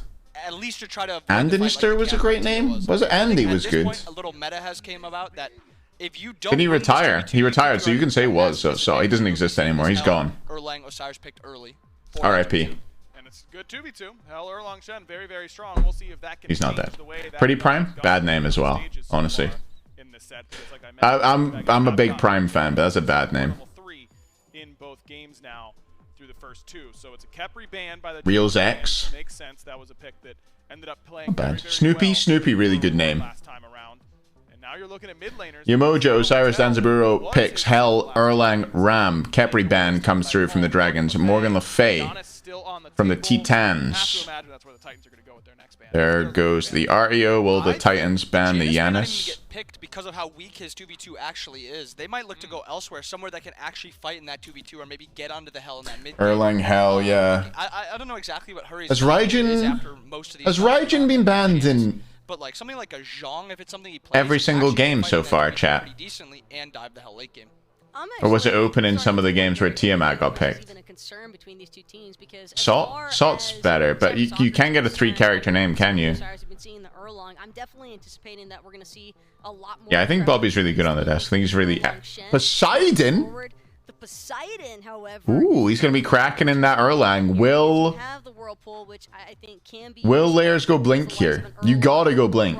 Hell, you know, kind of hit or miss because she has that movement speed to get out before the cripple ever actually has a chance to apply. But Kraken is just such a fickle ultimate to fight around. It is. And there comes the Fenrir support for Aurora. I need a solo lane pick, presumably a Guardian here. Is RTO still open? She's not. Is Serb still open? He is. You could go Serb. What other options does Benji have here? Unless this is a Benji Hell, which I don't think so. It doesn't seem right to me. And there's the Serb, yeah. There is the Serb. I kind of like the pick. I mean, a lot of the Titans comp struggles against the Poseidon. Araxi, I think it's a bit too many syllables, honestly. So you're almost always forcing Aegis if you can get onto him. Same with Fenrir. Small Vanessa would be classic. Other than being able to ult the Kraken. Serb, like another one, he's going to have to end up ulting it and take the stun after because he maybe the artist can't draw ears. And there's Serket in the final pick slot. Serket being banned top 3, I think, in both previous games by the Titans. In this game, it gets through. And the Dragons grab it last pick. So is this... I think I'm a little bit worried now seeing this Osiris and Solo. Okay. Look, there's a very small chance. So thank you for the impressions, whoever did it. Let's make sure they're on the right side. Titans in blue, Dragons in pink. There you go, chat. Thank you very much. Probably... Who did it? Was it Pixie? I mean, thank you, Pixie. Really hard of a god to kill if you can mitigate that anti-heal. Hardcore? Yeah, Hardcore is a pretty good game. Johnny's not bad. Is this... I was gonna say small chance Serket is for final. He has played it before. He has played Serket solo before. I don't know if any of you remember that, but it was a great time. He played it twice, I think, around the same time. And he was pretty good at it. Do I think it's Serket solo? No, I think it's probably Serket jungle, Osiris solo. Would I like it to be Serket solo? No. Prior to, and that's one of the things about Fenrir versus Serket. I mean, you had the Brutalize to kind of follow through with the Deathbane, but I'm really just interested to see what Hurrywin ends up doing with this Poseidon in the mid. But it could be. Critical game 3, a do or die almost. I mean, certainly going down. Take Discord and give advice. 2-game-in-a-row victory in order to secure the set is not where you want to be. And we got Dolson and Gormizer working on a brand new handshake, bringing you game number 3. Yeah, I don't know if it's brand new. It's brand new to us, but it's a storied handshake. We did the old over the top. Why am I in it? Down and go underneath, and it took us about 4 tries. And I don't even know. What did she? We got it on the 4th time. We did get it on the 4th time, and that's all that matters. Do I need to? 1 second. 1 second. Against one another here today, and this one important, Gore, as far as turning the tides of momentum here in this set. Best of 5. So important to remember, we will not end in this game. Could potentially end in game 4. The Jade Dragons should do be feeling great. I don't know. Yeah, I would say so. I don't think it's a problem. They did game 1, except the Titans dove on. Why am I in it though? And then dove on Hurrywind. And then dove on Hurrywind. And then the game was over, and the Tartarus Titans were able to turn around like 7,000 gold lead. Sorry, I'll get out of the way. Count this team out. And Hurrywin tired of. I'm out of the way. Sorry. The items are normal. Don't worry. There's nothing weird. Bob Beans! Maybe something that can turn around some of that damage in this Poseidon. I actually think it's interesting. So Poseidon, we don't see him a lot. If you're looking at this... Sorry, Revelations. I apologize. Killed off right there. Is it normal for Smite to change so much over the course of the season? I feel like Season 8 has been wild. No, yeah, it's pretty normal, Blazing Benno. There tends to be like a big mid-season patch which changes the meta. Is the norm. Like there's always like a meta at the start of the season that kind of evolves over a little while and then kind of stabilizes, and then we get a mid-season patch which changes the game a lot. Is normally how it happens. And they won that game. It's so, a deliberate thing to make Conquest feel fresh, Bennu, I think. I'm excited to see how it goes. Aggro had mentioned it on the desk. Hayzer was a Smite character. What class would he be? An assassin, you think? Krakens are on point, and then you miss that one, and that's the only one that Bacchus is a guardian. And I will say, Yeah, Afro and Bacchus is love child. I'm a lover and a drinker. So much fun to watch this pick. Not a fighter. I get even a viewer standpoint, but you see just a massive Kraken, and suddenly that your eyes are. Neath class? Yeah, I do play a lot of Neath. That's true. The ability to hit those. Maybe I'm Neath and Bacchus. On another new pick here in this set, it's going to be the Erlang Shen, and this is a pick we've already seen find success. Jump in from Aurora. I think he got it. Game number 1 for Feels good, man. Soccer, who has also pivoted here. Gora Cirquet for Sam. If you want to be my lover, you got to get with my friends. Early pressure from Sam building up this lead. Do you think this Cirquet pick has that same potential? Sorry, someone asked if I'd be their lover. Essential to them. I don't Which support in your league would you say your play style closest to? I play similar. I think Cirquet tends to lend itself a little bit more mid. I played Terra, Fafnir. Same setup style we saw the Erlang. Although the Erlang, that setup Terra and Fafnir were two of my like main picks before they were popular in SPL. So who are the biggest Terra Fafnir mains? Terra is genetics. Fafnir is not really genetics. Ymir, I play Ymir as well. As obnoxiously good as that original Erlang game was for them. But I also think it's essential here. I mean, you've got anti-heal from the Osiris. You've got anti-heal now. Genetics because he does ADC sports. Yeah, Genetics plays Anher and I play Neath, and they're pretty similar. Oh, there's the Whirlpool onto Layers. Misses the one turnaround from Layers. It's so huge. Yes. That was great. That was so confident. All 3 games, and now it's Paul grabbing first blood on. I really liked that. The fact that Paul has I really liked that. Every time we see him, that one that you see in the bottom left, I would imagine he'd be laughing and saying, I was a fan of that. That is 2 games in a row. That was a great turnaround. Confidence. Layers showing up now. Yeah, she still deals a lot of damage. An announcement pack if they ask me? Yeah, sure, why not? I think it'd be really cool. Why do I hate the dragons? I like the dragons. But I like it when... I feel like right now the Titans are the underdogs. And so I want them to contest and play. Because I want to see more games.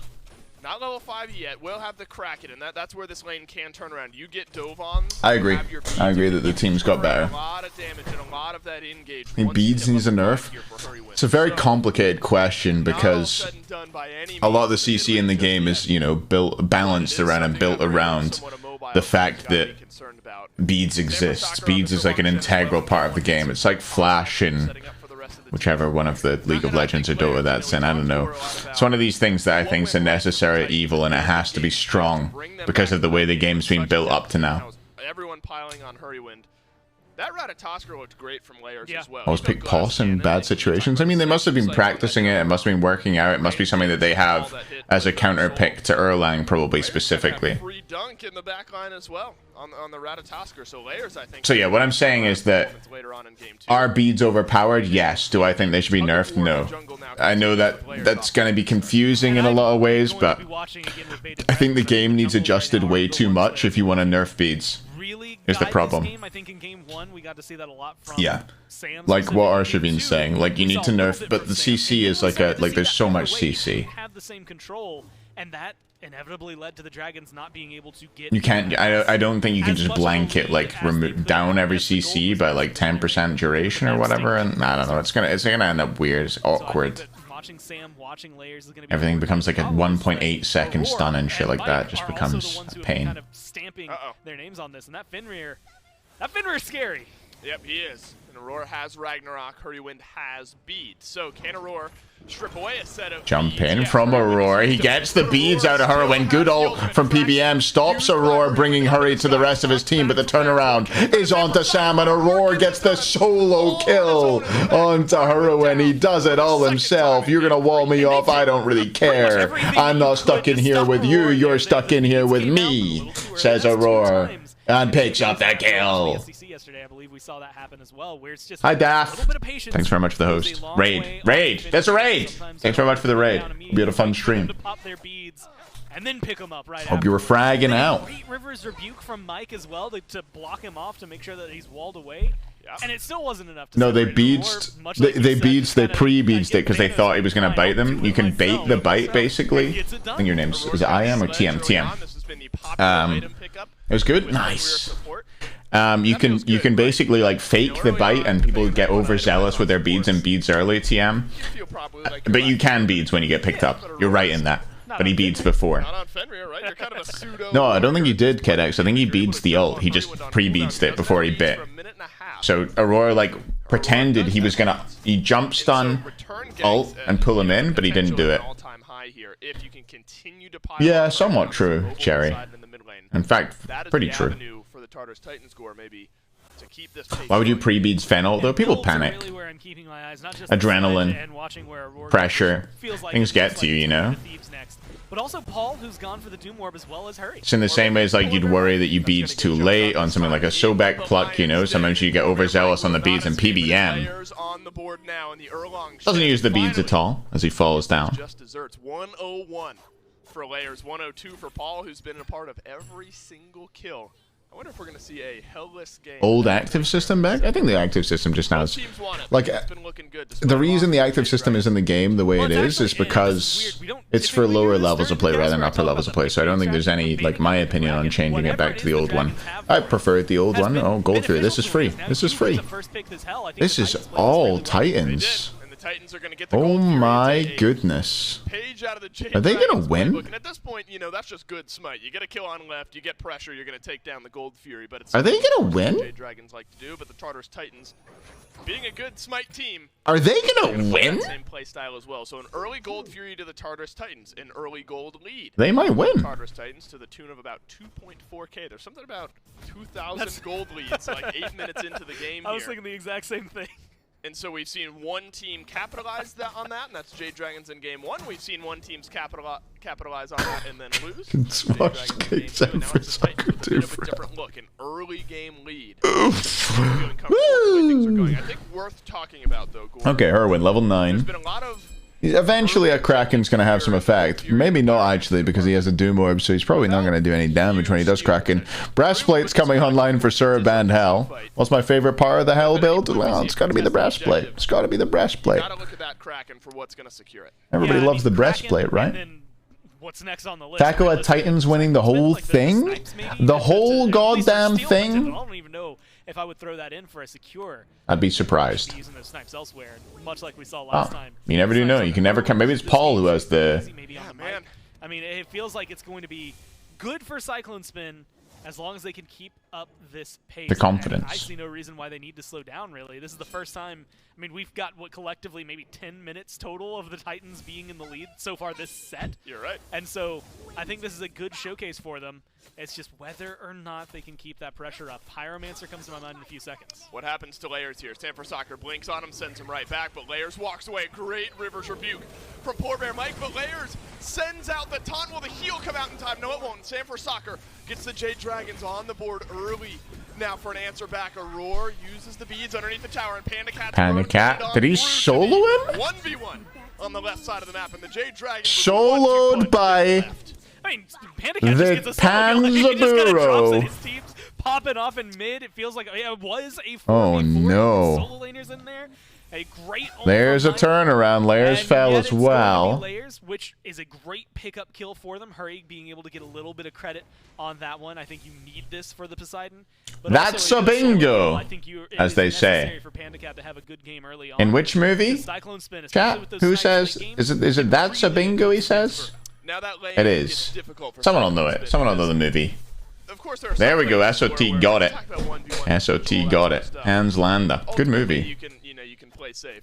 Zanza's not going to let you do that. If Panda Cat senses an opening, that rocket is just going to ride. Christoph Waltz. You almost don't have a choice but to try to take that 1v1. Cyclone Spin had to use the beads and the see the solo kill. I imagine we're going to get a look at that. Wow. This is what you get to do. I mean, wow. It is about as far, I want to say, like, forward. You just go in. He just doesn't even beads. Look, part of that is a lot of damage. Fucking hell. Great initiation from Panda from the ult.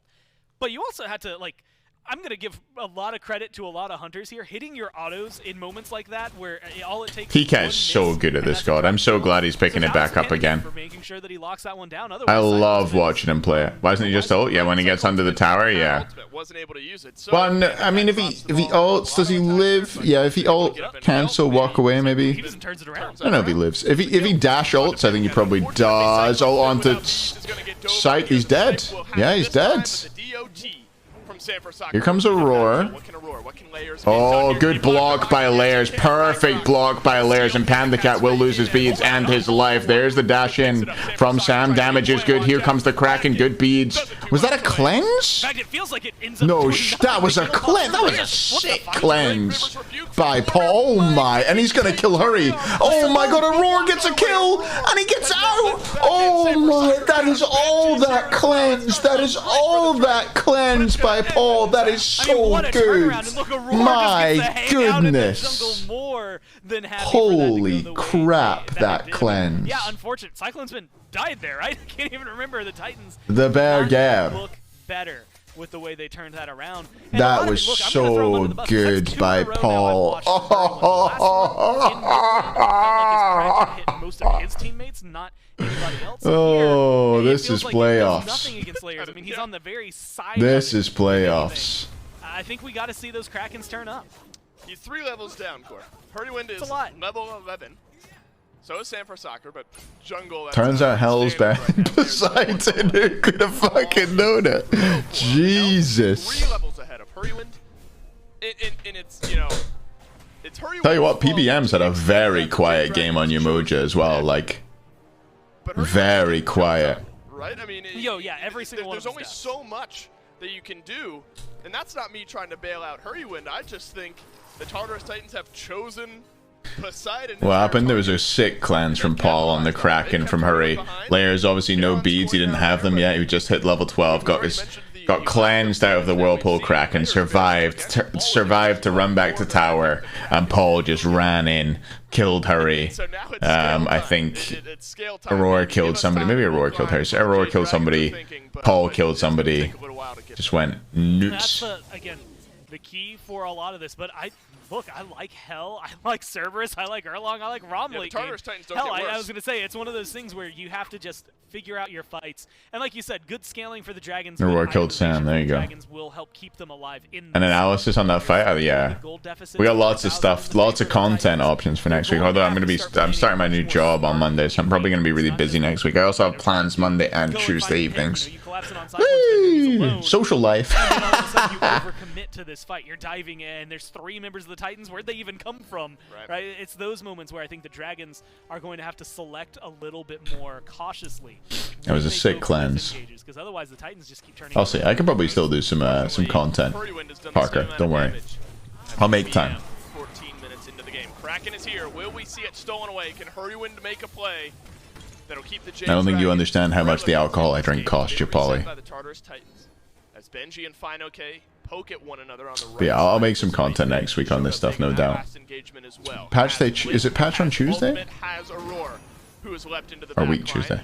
Some damage out from Paul will slow this There's the engage from Sam. Nice ult by Benji to immune. Taunted back in. Man. Taunts don't DR as well, right? Or aren't are taunts affected by DR? They are. No, they have. Never mind, they are. Are for wine or beer? Dragons can get this low enough. Hurrywind can secure it, but then the Titans might. I like both a lot. I mean, it depends. It really depends what mood strikes me. I think wine definitely has a higher peak there. I think like a really nice glass of wine paired with a really nice meal is always going to be better than like a beer paired with anything. That's what I would say. But like probably like the average beer. I like a beer a lot. Thanks, Gab, for the bits. Appreciate that. Yeah, I'm doing my best on YouTube. I'm trying to keep it coming. So all it takes Dan's a taunt that's not DR, that's right, yeah. Because it keeps reapplying. actually at least burn some beats, maybe find a kill. Panda Cat's doing a lot of work here. Panda Cat is 2 levels up over Cyclone Spin going A into beer paired with a good time. Like a cold beer on like a hot day in the sun, like way better than a glass of wine in that same situation, you know? Yeah. Aurora runs out. I think he's going to survive. There's the Kraken. Doesn't connect with anybody. And Benji's just in the backline. Dog mode. Trying to do what he can. And here comes the turnaround. Sam will taunt him and will force the beats. He has to jump on out of there. They do burn a lot of ults. If that River's Rebuke locks down Aurora, that's a kill, and the Dragons are starting to run forward. That's a great play. Primal Fury. At some point, he's going to hit one, chat. No Kraken, so steal potential. Oh, coaches, Navarro. Coaches or players, depends on the team. Like, sometimes players set them up. Mostly it's coaches, I think, these days. Primal Fury, Titans do get it. There's the damage on the PBM as well, and he will also fall. That was such an un-Dragons play, by the way. Or maybe it's just the Dragons aren't used to being in this position. I think it is a weakness that they have, that when they get in a situation like that, they're so used to bossing situations that they don't recognize when they're in the position where they just need to let that go. Like, there's no way you should contest that Gold Fury. There's no way it's a good idea. They just stand there and, like, look at it and then die. Really bad contest. And still 2 levels down over there. Panda Cat, who had a level or 2 level advantage. We'll see. Maybe they can turn this one around. To dissipate a little bit. I think the Dragons are still absolutely in a spot to continue fighting up against the Titans. That's fine, okay. Still in a good spot, 001. Gonna get a Sundering Axe online eventually. I do think it's also a showcase. Pyromancer will go down. 2 layers in Aurora, though. Nice pull by them. It's the same conversation as game 2, but the roles are flipped. The Tartarus Titans, a very, very good team here as of late, and I imagine that continues on into phase 3. We saw it today. We saw it today already. And their ability to turn around again. We don't talk about Axion. We didn't watch it. Nobody knows what happened. But in the same way we gave Titans credit in game 2 and the potential for that game turning around, you have to talk about the Dragons and their potential to turn things around here in game 3.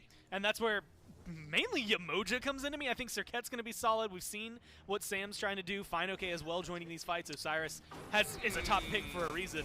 But I think PBM is the key for this team. Rewinn's back in base. If the Tartarus Titans can do this quickly, there is virtually no steal potential. FG down to about 30. Where's your Kraken? There is no Kraken and there is no contest. Titans get the Fire Giant.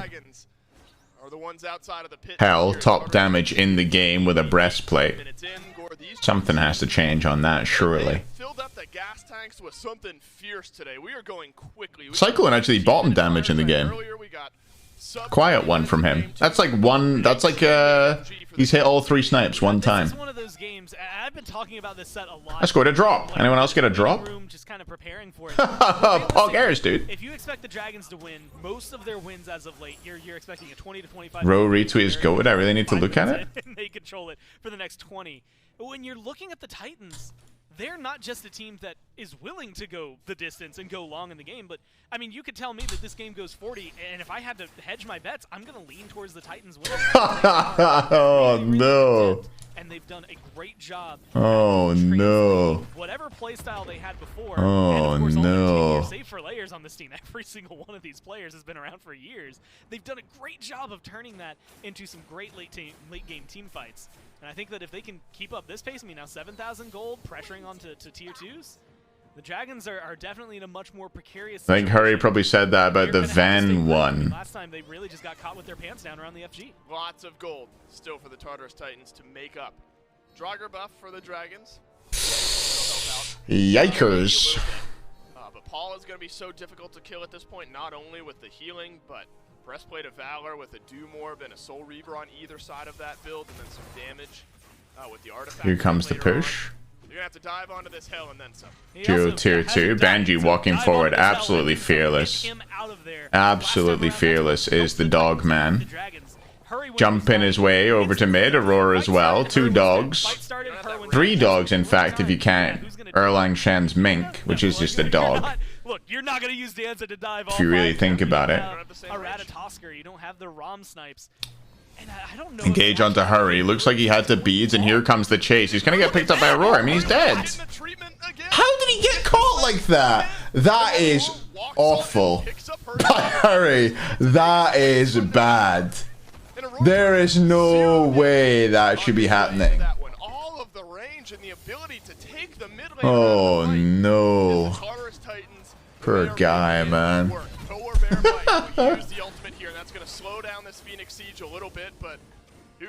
The pressure. The pressure is building on this mid Phoenix. Draugr buff shows up, but nobody in the Phoenix anymore, so just gonna go down. I mean, it's just, look, you had your bets, and I don't know. Erlang has an actual dog? Nah. As of right now, but that's where things get interesting. He's got the mink. It's a dog. For this Fire Giant. They knock down a Phoenix. It's mid-Phoenix. Guess what? Mid-Phoenix, pretty easy to clear. It's still rotate into a Fire Giant fight. So that counts as one. Especially with the Gold Fury spawning, it's going to take another step over towards the Titans, even further in their Giannis was indeed open, A lot yeah. of that disparity, survivability in the mid lane maybe is the biggest key. 4 deaths on Hurry versus none on Paul. But I do think you have to look at what the next FG fight is. Golden hand. 3,000 golden hand for Lairs. What's he going to buy, do you think, chat? I'm going to say he's going to buy... I think he probably buys... Just back to base. They had PBM and I think I'm going to say Mantle of Discord. From that position. This next He could go something else, though. Could go like a percent pen or something. Deathbringer, Serrated, a chance. Yeah, there's a chance of Serrated. I think I would go Mantle, though. Berserkers is the option he goes for. Wow. A little bit different than all of us thought. I don't think anybody called for Berserkers, surely. Short bow as well. No, he's bought full... He's changed his mind. He's bought an Ichabod and a Tower Shield, was it? Yeah. Has hit effectively every single one. Yeah, nice try, Axion. Like all of the team fights we've seen, and I think Hello, Calypso. that range conversation. Can anything go wrong now for the Titans? Sure, if everyone can delete Paul, it's great, but he's got to walk forward to do that. You don't want to walk forward into anyone, right? In the same way that it felt like Paul on the Soul could range. That's fucking toxic from Prime. Tell you what I'd say is that in this point, in this position, there's nothing that could really go wrong for the Titans. There's no way that there's any kind of turnaround factor here for the Dragons. How are they going to do it? There's just no, like, how... Hell's so, like, their comp's so idiot-proof. What are they missing? Erlang ult, Fen ult, Serb ult, L3. They can't miss any of those. Ram ult. There's no way. How could anything go wrong? They just need to heal and not throw.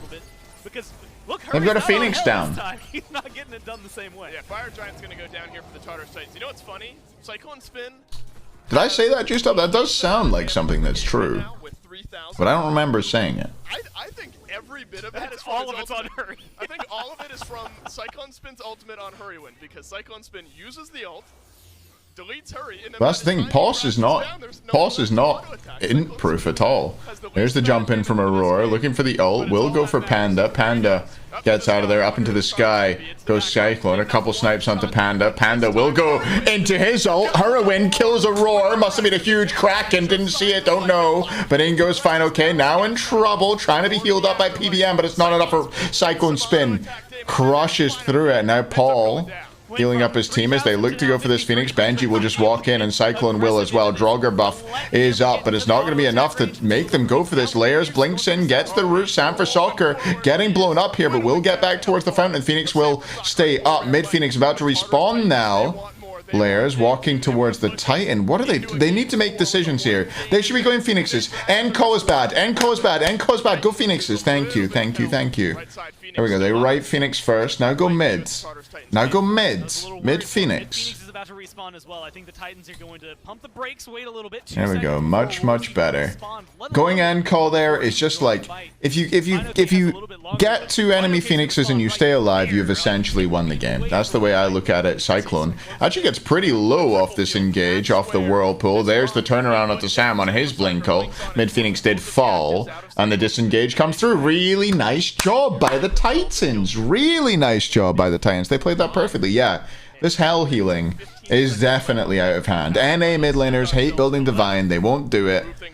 And I think it's bad. I think it's bad that they won't do it. Because there's no Brawlers, there's no Divine. If Sir Kettle and Osiris aren't on people, they're healing a lot. Ank's available now again for PBM.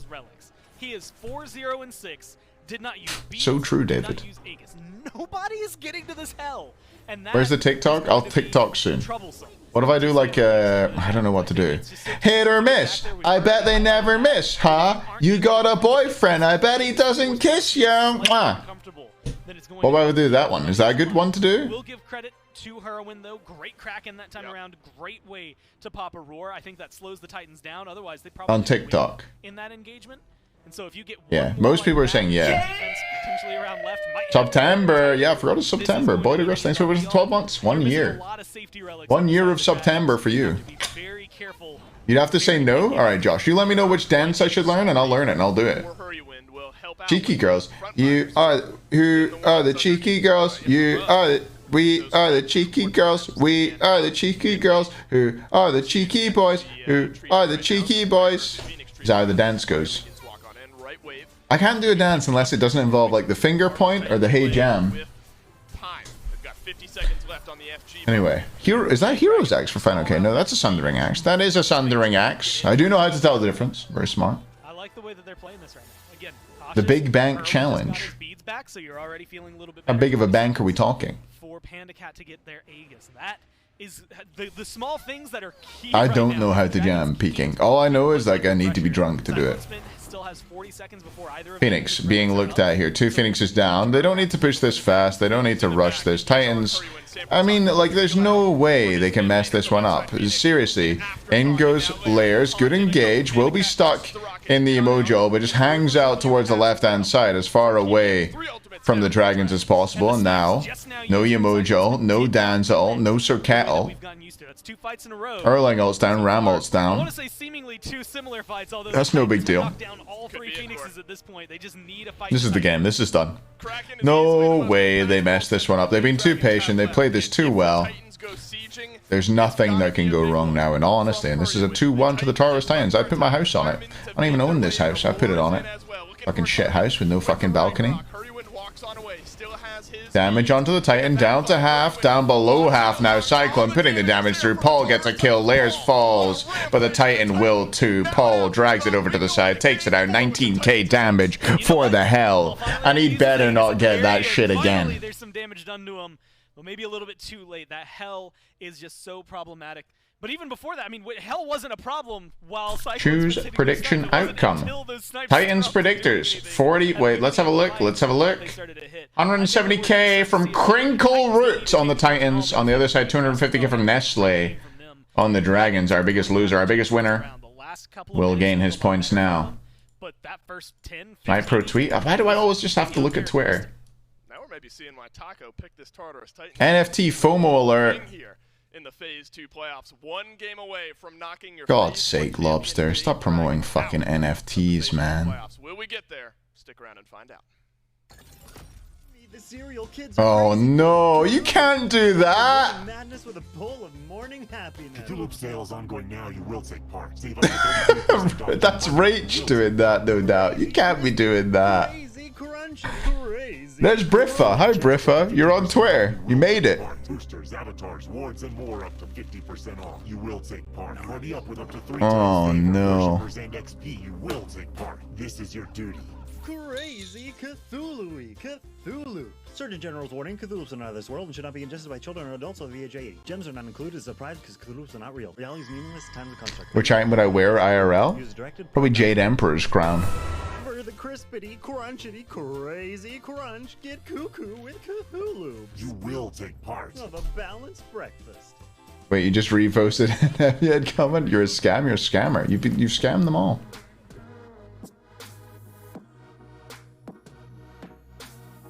Hats make me uncomfortable. Codes? I do have codes, yeah. I've got to marbulate and give away a code. Here we go. Winner of this marbles race gets a code. I'll pick one that's not a 99%er. Maybe like a 98%er or something? 96%. Crazy, tragic challenge. That is tragic. I've seen the genetics tweet. The one about T to the A to the echo. I think I have, yeah.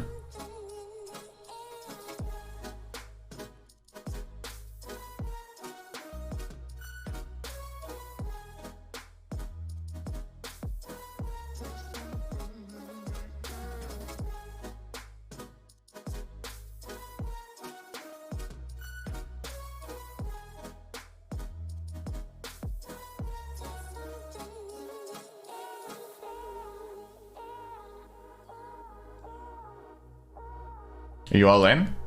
You all in for the Marbulation? Winner of this race wins Sakura Android Neath skin. I've never lost with that skin. That's all I'm saying. I've never lost with that skin. Not even once. Not one time. So I would say it's in your interest to win. It's in your interest to bring your best marble forward today. Have I won with it? Yeah, I've won. I actually set a world record with it, AJ Way. If you must know, I actually set a world record with it. I was the fastest ever person to win Ranked Conquest, Ranked Duel, Ranked Joust, Solo Queue in a row with Neath. Fastest ever. It was incredibly fast. It was really fast. It's called the Triple Threat Speedrun. Is it what I think it is? I'll get it up before we do this Marbles Race. Okay, this is your last chance to join the Marbles Race chat. Join up now. Winner will get a code.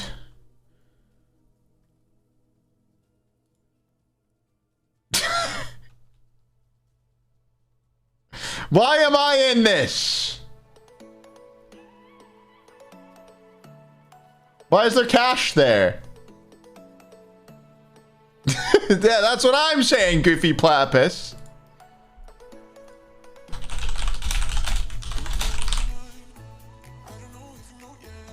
Did I retweet it? I'll retweet it. There you go. Signal boost from my boy. All right, let's marbulate. 461 marbles. Can we get 500 marbles? Can we get the maximum legal number of marbles in this marbles race? Is there any chance, chat? Please. I don't ask for much. I don't ask for much, do I? I don't ask for much. There's 2,000 of you in the chat. All I need is 1 in 4. So if you look to the right of you, 2 people there, look to the left of you, 1 person there. If one of each of you joins the, we're in. All right, great, we got it. Good job. Winner gets a code.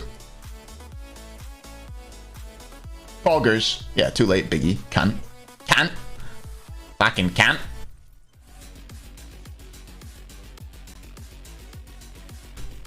Someone redeemed a Hay Gobble 2 minutes ago? It's true. Right, let me Hay Gobble for you. Welcome back, everybody, to the desk. As Game 3 is a Tartarus Titans victory. An impressive from the squad. Hell for Paul. Got to be better than the Emoja. We figured out that question. Aggro, inbound, and Taco to break it down. Is it that simple? I mean... Have you landed it? Nice. Tinkle my sprinkle. Tinkle my sprinkle! Oh, you're out of here. You're out of here. Tinkle my sprinkle. Sorry. Goodbye. That hell actually seems almost unbeatable right now with how the games are being played. I mean, it's just been domination from the Titans. I don't think my new boss knows. Well, maybe. I don't know. One of my ex-colleagues works there, so he knows what's going on. Whether my new boss does or not, we'll find out tomorrow. Or no, Monday. Whatever day that's not. That's 2 days. That's not even tomorrow's tomorrow. What the hell? How did you get over here? Askria, so you're gonna set a world record? Oh, you fell off the map. That's a shame. I cry Everton. No, look at you go. Oh, no, the laser. Ally, be careful. Be careful here, Ally. Care for those lasers. Oh my god, Spirit, how did you get there? Wait, so how do you make this jump? What the hell? TD Roosevelt! Truly is the greatest president of all time. TD Roosevelt lands it. I have no idea how you've landed it, TD. But you've set a world record and you've gained access to a code, Plutonium. You've done great too. Yeah, you still won though. General Butch in 3rd. Turkish Tundra in 4th. Dan Thumbs in 5th. Gulito in 6th. Magic Fruit in 7th. And when we finish 8th? That's like taking Whirlwind and PBM's damage and Sam putting it to in 0 8th. in this game. That's what Paul's healing did. Is that good? I think it's all right. Is that good? I'm thinking Your sinuses are fucked. no more hell today. She has Did won. I say Sam 8th? TJC in all 9th? 3 games from this set. Who's gonna be 10th? I don't remember exactly from the last set, but she has won the 2v2s, and that Is it what these GNL? games are played around. And the hell, it is too much pressure, too much 2v2, too much. What are you doing, GNL? I think you just got to start to ban it. I mean, Get moving. Open Tiamat or Holy shit, he got moving. I didn't mean that I'm fast. at the point where I'm thinking like, how much worse is that than the hell? You know what I mean? I mean, at some point you've got to. Goodbye, GNL. I feel like New track world record. Well, Aggro, I mean, the Jade Dragons quite literally picked poison in that last game, and it still didn't really seem to be the difference maker. That was solid work by you, Taki. Here you go, TD. I have whispered you a smite neath Sakura code. Whirlwind. Somebody's got to be in there telling Hurry, hey man, shit happens. We had a bad game. We move on. We get on to the next one. It's probably got to be Kabam. Can we get a Sundering Axe buff? Somebody's got to be on that shit right now. I think we can make that work. Right now. Right now, the Jade Dragons, they did not get off to the start that they did in games 1 and 2. Games 1 and 2, if you're a Dragons fan, I feel like you can write off that game 2 loss as, hey, you know, we made a mistake. We were still in control in the early game. This game, they were not in control in the early game, and even though the Titans started to run away with it and make it look one-sided, they still had a lead in the early stages. So now, welcome, TD. Well done. Great race. Over the last however many minutes, I'm not flexing any gun. I don't have guns, Briffa. Sorry. I think they've got to make a pretty significant change in picks and bans to try and get a lead, namely in that 2v2. I mean, I kind of agree, but at the same time, I'm not doing any kind of ult on my bed, chat. I won't be doing it. If you look at game There's 1, Sam. Hell dictated it, they won. Game 2, Hell dictated it, they threw. Flex my However, they were calves. looking very good the entire time. My calves are even smaller than my thighs, The probably. Titans ended up winning. I think at this point, I'm sorry. I told you to go face. Did you go face? Well, they're in first pick now, so theoretically they could do that. Where Surely you didn't lose if you went face. There's no way that it doesn't make any sense. which enabled Paul to get that hell in the Oh, what that? I didn't mean that. So, Sorry. The Jade Dragons had at least that adjustment made underneath their belt. And when Yeah, so whose fault is it that you lost, Barry? Not mine. Artemis and Odin Bingo. might be banning hell. That's a bingo. I do think I'm a little surprised. Did anything new happen? In situations like this, isn't it better if you I did do that. committed to banning this character? Isn't it better to just ban it last to make the Jade Dragons think like, oh, if we do this, maybe we can get hell? I think there's some value in Okay, that. I think we're fine like this. Yeah, I definitely agree that there is some value. Maybe, oh, we can plan around this hell, they're not banning it, and then it comes out in the 3rd slot. I do think there's a little bit of value there, but Solo kill? There's just no Shit. way for like anything for the Jade Dragons to believe that that hell is getting through. It's just been so powerful. Yeah, I guess It was a solo kill, it's true. Pan the cat. It is. As is Soul. Seems like the Titans might be trying to focus in on Hurwin's God pool in this set. I mean, that Poseidon did not look particularly good, so it makes some sense when you think of it that way. But now there's Tiamat that you have to worry about, and the Jade Dragon. The walls, indeed, yeah. The Titans almost have to. Stasis mode, a bug from the newest code. God. Stasis mode. I don't know if this is a serious question, but I'm gonna answer it like it's a serious one. Stasis mode is what happens basically when you're the client that's replaying the game goes ahead of the way that the server's spooling the replay out to them, basically. So like everybody pauses and they kind of run on the spot. And it comes up in Spectre stasis mode or whatever, but I think it's hidden on the broadcast normally. We don't like. If they're able to execute in the early game and not But we see it sometimes in SPL. Sometimes it happens. So you know, like when they go to a break, but instead of like it being like everybody frozen when it goes to a pause, like people are like running on the spot. That means it's stasis mode. Stasis mode has got it going on. I'm coaching Smite and I'm having so much fun. Stasis mode in my game. And I don't think it's lame. They want me to watch scrims, but all I get is stasis mode. I think be a little bit compromised in that 2v2. Well, if that's the case, then maybe the Jade Dragons have just taken the bait, but I still feel pretty good if I've got Penis music? I don't even know what penis music is. Why don't I get a job? Alright, DM. Take it easy. in this sort of situation in game 1 of this set, it was Tiamat and Yamoja left open in the Jade Dragons. Those better hair layers or young Kennet? Is something to take off the board, and with Hell also taking. I don't understand the question. There's as little healing as possible makes some sense. I think the Titans are on the same page. Tiamat first pick for the Dragons. Okay, we got a Tiamat. Oh, I kind of like this from the Titans. Just because Tia's not going to give you that early game. They've kind of gone sicko mode on mental warfare on Heroin tier. The strongest it can get in that 2v2 because of the CC he has. It's a song? Oh. Like everything that he has is just super strong. You also said that. How come everybody's knowing the Morgan Le Fay today? Morgan Le Fay's not that good. In the back of their minds, maybe. And Can you? No, I don't think I can, Sam. Who's got to try? Final K or no? Was it? It wasn't Final K. No, I don't think I can. Solo this phase. Someone did. It blew my mind. It was Haddix. Haddix played Erlang Chen solo, and I was like, that's crazy. Finally, the Cabrakan that has been banned. Cabrakan locks in. He's got walls. And he's going to, he's take back control of the map. We've seen it banned away. Previous governments. But, in this game, the Cabrakan is available. Now we get to see if those bans were actually good bans. Maybe this Cabrakan run. That was Boris Johnson from the UK government. If you don't know the UK government, he's the leader of the UK. I'm going to say, with that foul buff, if he can actually get a good use of Stone of Foul, Cabrakan, Ram, Erlang, Morrigan. Strong 2v2 again in mid from Titans. I like that they're drafting for that. How good do you think Cabrakan is? I'm also looking, if it's Sam with Cabrakan jungle, The Porrigan. be ideal here because this Erlang probably a bigger tendency that be put. Let me have a drink. Let me have a drink here. I need to have a drink, I think. You know, you can't be rooted. He has tools that automatically kind of deflect some of the Erlang Shem might introduce.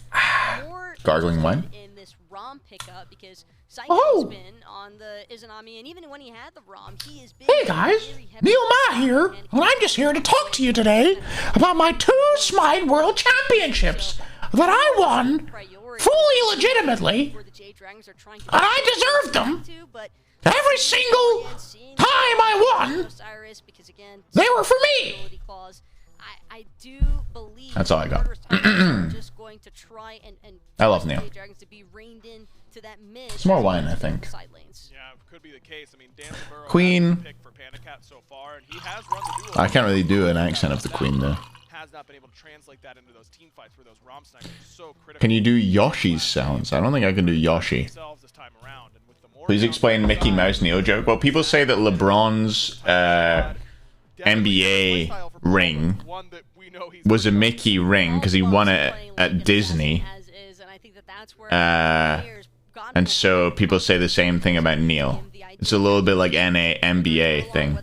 It's illegal to do a Queen accent. It might be. I don't know. Capri comes through, by the way. Will I play PTS? Probably not. I don't really care to do so. I think that Kraken kind of suffers the same issues as Erlang, where he can be. Do you all in Dragons? Do what feels right. Let's have a look at the drafts. Capri 4th. Sircat Fen bans. REO comes through. For the Dragons, that's going to be a PBM RTO, I believe. Cabrakan solo. It must be like a Panda Cat, like it's just and Pele for Sam. Is this him hitting his nuclear button? You know. 2-1. It's a best of 5, Spirit. Best of 5. Oh, true. They must have missed the Capri on the other side. Yeah, they must have. True. Yeah. I mean, Chernabog is the last pick here for the Titans. Cyclone goes to that.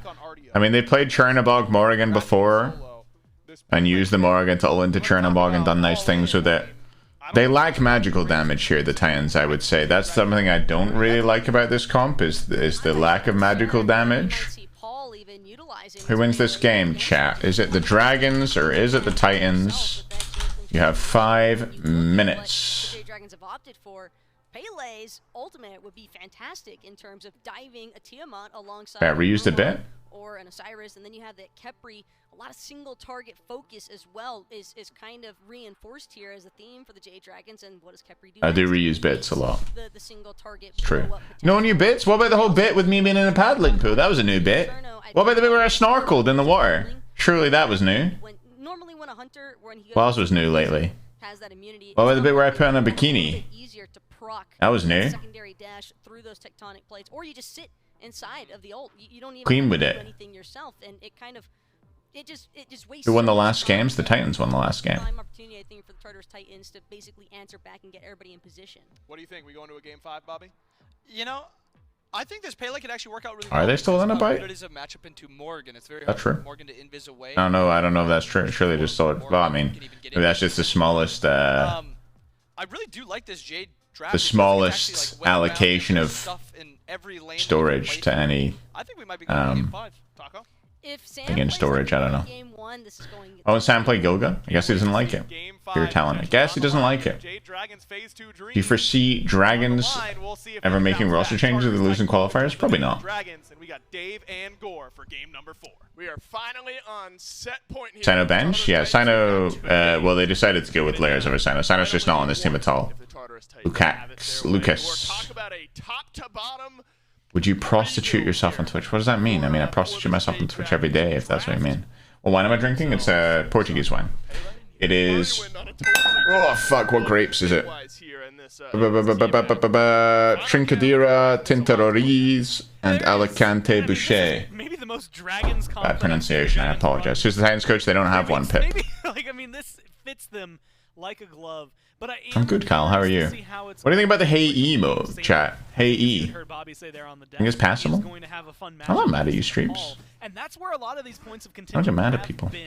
It's that 2v2 in mid because To the ball. in the first You 30 got my brother. seconds to a minute. It's from like Naked One, so you probably won't have seen it on the reg. And the front doesn't give a whole lot of information, to be honest. No, not Hey EE, just Hey Single E. The new emotes, me grabbing my ears because somebody's making loud noises. Banji versus Fine OK.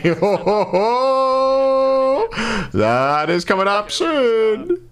Wailing away on the ground. And this bracket is going to be fun to watch here, Gore. Blink for Fine OK. Already got used here in this lane. Used for Benji as well. So They both blink to lane. really, I think, matter in the active department aren't going to be. Why is it called Hey E? Hey Ears is what I was going for. It's because it's basically a copy of this emote, which is a copy of another emote. But it's eyes instead of ears, you know? Like, well, mine's ears instead of eyes. Yeah. Glass Cannon versus Bruiser versus full-on tank. You got a lot of lockdown, but you also have the ability to one-shot. Bracket pretty versatile, I think, in the build department. And I, like, one-up it and even Fine, okay. Go with the old Vamp Shroud Helmet build. So, basically unkillable. At least the emotes are OP. They are good, yeah. Up to this point, I think. And the first ban in game number 1, it was the. I really like that emote. Well, it's based off Hassan O. Surely we've got one Hassan sub in the chat. Somebody's got a Hassan O, right? But it's based off that. Pokey subs. Ooh. I'm not though. Pokey W. There you go. I don't like Hassan because he shouts too much. Can I turn casters up a little? I sure can. Layers is back, Gore, if we're keeping kind of our focus on what is now happening on the right side of the map. Layers back. Hopefully that's okay. Unsub to Hassan after he bought a house. That's pretty funny. Not only in the hands of Sam in game 1, but Layers there in game 3 looked good on the Erlong Shen. Layers absolutely stepping Yeah, up the plate here. I only have seen his streams because my girlfriend watches him. Trashy King Origin, thanks for the prime. But he just shouts too much for me. He just gets really like he's just too noisy. I don't like that, and I know I'm one to talk. I'm definitely noisy, for sure. Give Fine OK an easier time in lane here up against Ben. Who's my girlfriend? She's not real. Mattering there for much. And I think worth talking about this ROM here, Gore, because Cyclone Spin, up until the end of the game in game 3, was doing Biggest hypocrite ever because he bought a house. With the snipes, got to a point where the auto attacks were finally starting to hit there as well. I think a strong pick here for Panda Cat. When I get drunk, yeah, I should never do that, really. I hate that I talk about politics ever. I'm so uninformed. It's such a fucking crime animal thing to do. The sheesh? No, it's an old man. It's not me, Jacob Busy. If you do, I think it's actually, I think it's this. Let's see if I can do it. Is it sheesh? Old? More interested in the ult on the other Old side sheesh? right now. It's gonna be Cyclone Spin because that capability. There he goes. That is from that video. To join a fight anywhere on the map. What's the she's Canadian version of Scotland? She's from my grand's bit, I'd say. Aliel Sass. She's from my grand's bit, if that's what you mean. Because he just gets to be involved in so much more. Scottish independence? I'm pro Scottish independence. I voted yes in the first referendum. Is Might be money fucked, but isolation look at him for the Dragons. is what it is. I think Cyclone Spin for a lot of Why these did games, nothing happen at Tiananmen Sky? I mean, obviously nothing happened there. Nothing ever will. My girlfriend watched my hot tub stream? I think so. On this game as he has in the last two. Yeah, decision making is going to be important for PandaCat here. Of course, you can rotate in and help out fights quickly with the snipes if you don't need to get an auto attack range. But She like what she saw? I don't fucking know. Probably not. Things like that. That's where Cyclone Spin is going to have. My girlfriend a tier 3 sub, no. Was it her bikini? No, I bought it myself. She offered to lend me one, but I was like, I'll just buy one. In Aurora's hands, who's looked good on it in this set already up to this point, but kind of across the league. And so that's Thanks, Trashican Origin. And you talk about maybe Sam in that excuse me, Layers in that conversation, maybe even Benji. You have a couple. We get it, you're rich. Yeah, I bought it off Amazon. It was so cheap. It was like 6 quid or something. I actually think the bikini's not bad. Like, I'd wear it on the reg. Something that we saw earlier. A lot of those fights initially in game 2, the Dragons were forcing Aurora to ult themselves. And I actually like this. It's one of those odd. I don't know, Superman. I never asked her. Well, I don't think she would have experienced non-extra skinned dongs because she lives in Europe. It does help deal with the movement speed that ult can give you. But I also like that later on we got to see the pivot. It was actually in the right-hand lane. They should have worn hers, maybe. He ults himself, and that was the last time he ulted himself. He lived that engagement, though, and that made the big deal. Then later on, got to start using that to revive those. That's true, Pierre. You are more loyal. Such a difficult ult to deal with. I mean, essentially, they have 6 Your girlfriend lives often chews on like a dog toy, Superman? That's interesting. Gank. Onto fine, okay. We'll get rid. The CC chain is absolutely lethal, and the minions block him in. When it looks like he's finally got out of the CC chain, the minions are there to make sure it doesn't move. First 5 minutes of all of these games. First blood goes to Layers. Ickable. I mean, and I was gonna say that is not a bad thing. These games have been wild for the first few minutes. I mean, are the Titans gonna? Game 2, early game, I think the Titans are gonna win 3-1. Maybe not quite to the same level. Are they? Still good control. Surely I've just cursed them and they'll lose. But that's a great pickup, like you said. A good taunt from Layers that showcases exactly the kind of play that they're going to go for. And, I mean, look at the lineup that they have. No way. Did Cyclone get the Gorp? He got it. Nice and easy. So now you're getting a little bit of farm your way as well. The Dragons are favorites? Yeah. For me, anyway. For most people. It just feels like it is going to be. Yeah, they went to 5 games last playoffs. That's for sure. I want to know where Paul is going to start looking with some of these transformations as well. Yeah. Oftentimes in a Morgan comp, and maybe there is an obvious transformation. Is there a late blue buff invade coming through here? Fine, okay. I think he sees the blues down. Things like that. Rotation over by PBM, but it's late. Uncharacteristic from the Dragons for them to go for an invade and not be there on time, like not know it's already done. And having another Scarab's Blessing for your team, which would be very. That was nicely played by Benji, by the way. I think, like on your team, Layers as well as Osiris, like those are really good transformations. You might see the Artio actually come through on the other side. I think the Dragons have a couple of good picks. Hell, even Tiamat's not necessarily going to be too bad for them. I don't think there's a lot of bad choices. No, it's just, but like you said, there's not. We'll see. They do lack a little bit of magical damage, the Titans. So if you stack up Fizz Prot on the Dragon side of the map, you can definitely. And I'm excited to watch it because that's like use that to help you win this set, win this game rather. But I'm more excited to see how those transformations happen because in the middle of a team fight, that changes everything. And Gore on the other side of the mid lane, and this is something Runic for Benji. Yes, we do have a Runic. Talking about how the Dragons changed up their comp. Which is interesting. I mean, he's triple magical he's against, so it makes a lot of sense. But normally you just always see that you get arguably the best mage in the game right now. I don't even know if Talisman tree. You know, Tiamat maybe inarguably. Salt and pepper chips and they're soggy. Sag. It's my new job? No, I haven't really talked about it. I'm still deving, but I'm not willing to talk about like where I'm working. I feel like I should probably have some kind of separation between work and fucking streaming. But yeah, still just software dev stuff. Same kind of stuff I've always been doing. When you get the house, when you get all the money in your corner with this Tiamat early on in the draft. Wasn't Layers banned? Layers was kicked from a different team, or maybe is what you're thinking of. The longer you stream the thinner line, it's true, yeah. You've got disengage. And Am I full remote? I'm remote until probably January. Then I'll be in the office a couple days a week. Help out FinoK here. Benji is plenty healthy. FinoK. I think Benji will be fine here. He doesn't really care about this poke. Has the runic, so 2 magicals. There's no separation. Yeah, I don't show my cock and balls at work though. That's the difference. Yeah, XP for killing Tiamat minions? No, Navarro. It's one thing to watch. What's my favorite god? Neith. Slap fight each other, or 2 guardians, depending on what the solo lane is. Here, I love Neith. Slap box each other, but then you add. Is Neith my favorite god? I would say so. Yeah. I have most fun with Neith. This is like the death of 1,000 needles. Like, it is going to take forever for someone to truly fall down. And as we saw Benji mention the runic shield, I actually like that pickup as well. Just into the Dragon's Comp as a whole. Thanks, Nathan. Also, specifically here into FinoK. Good for Benji early on in this lane. It might slow down some of the rest Someone's of the bird game, asked you for directions. That's great. massively already. Who do I think will win playoffs? I have Leviathans winning. Well, I've had Leviathans winning from the start, but yeah, Leviathans still. Too much. I also think these Least favorite gods? looking at these games, but I think FinoK, specifically the walls that FinoK has. I don't really have a least favorite god. I don't like REO very much. Not that much. I don't hate her that much though, honestly. Especially because she's being buffed. I used to just think she was bad. Now I think she's like less bad. The Gold Fury's on the other side of the map.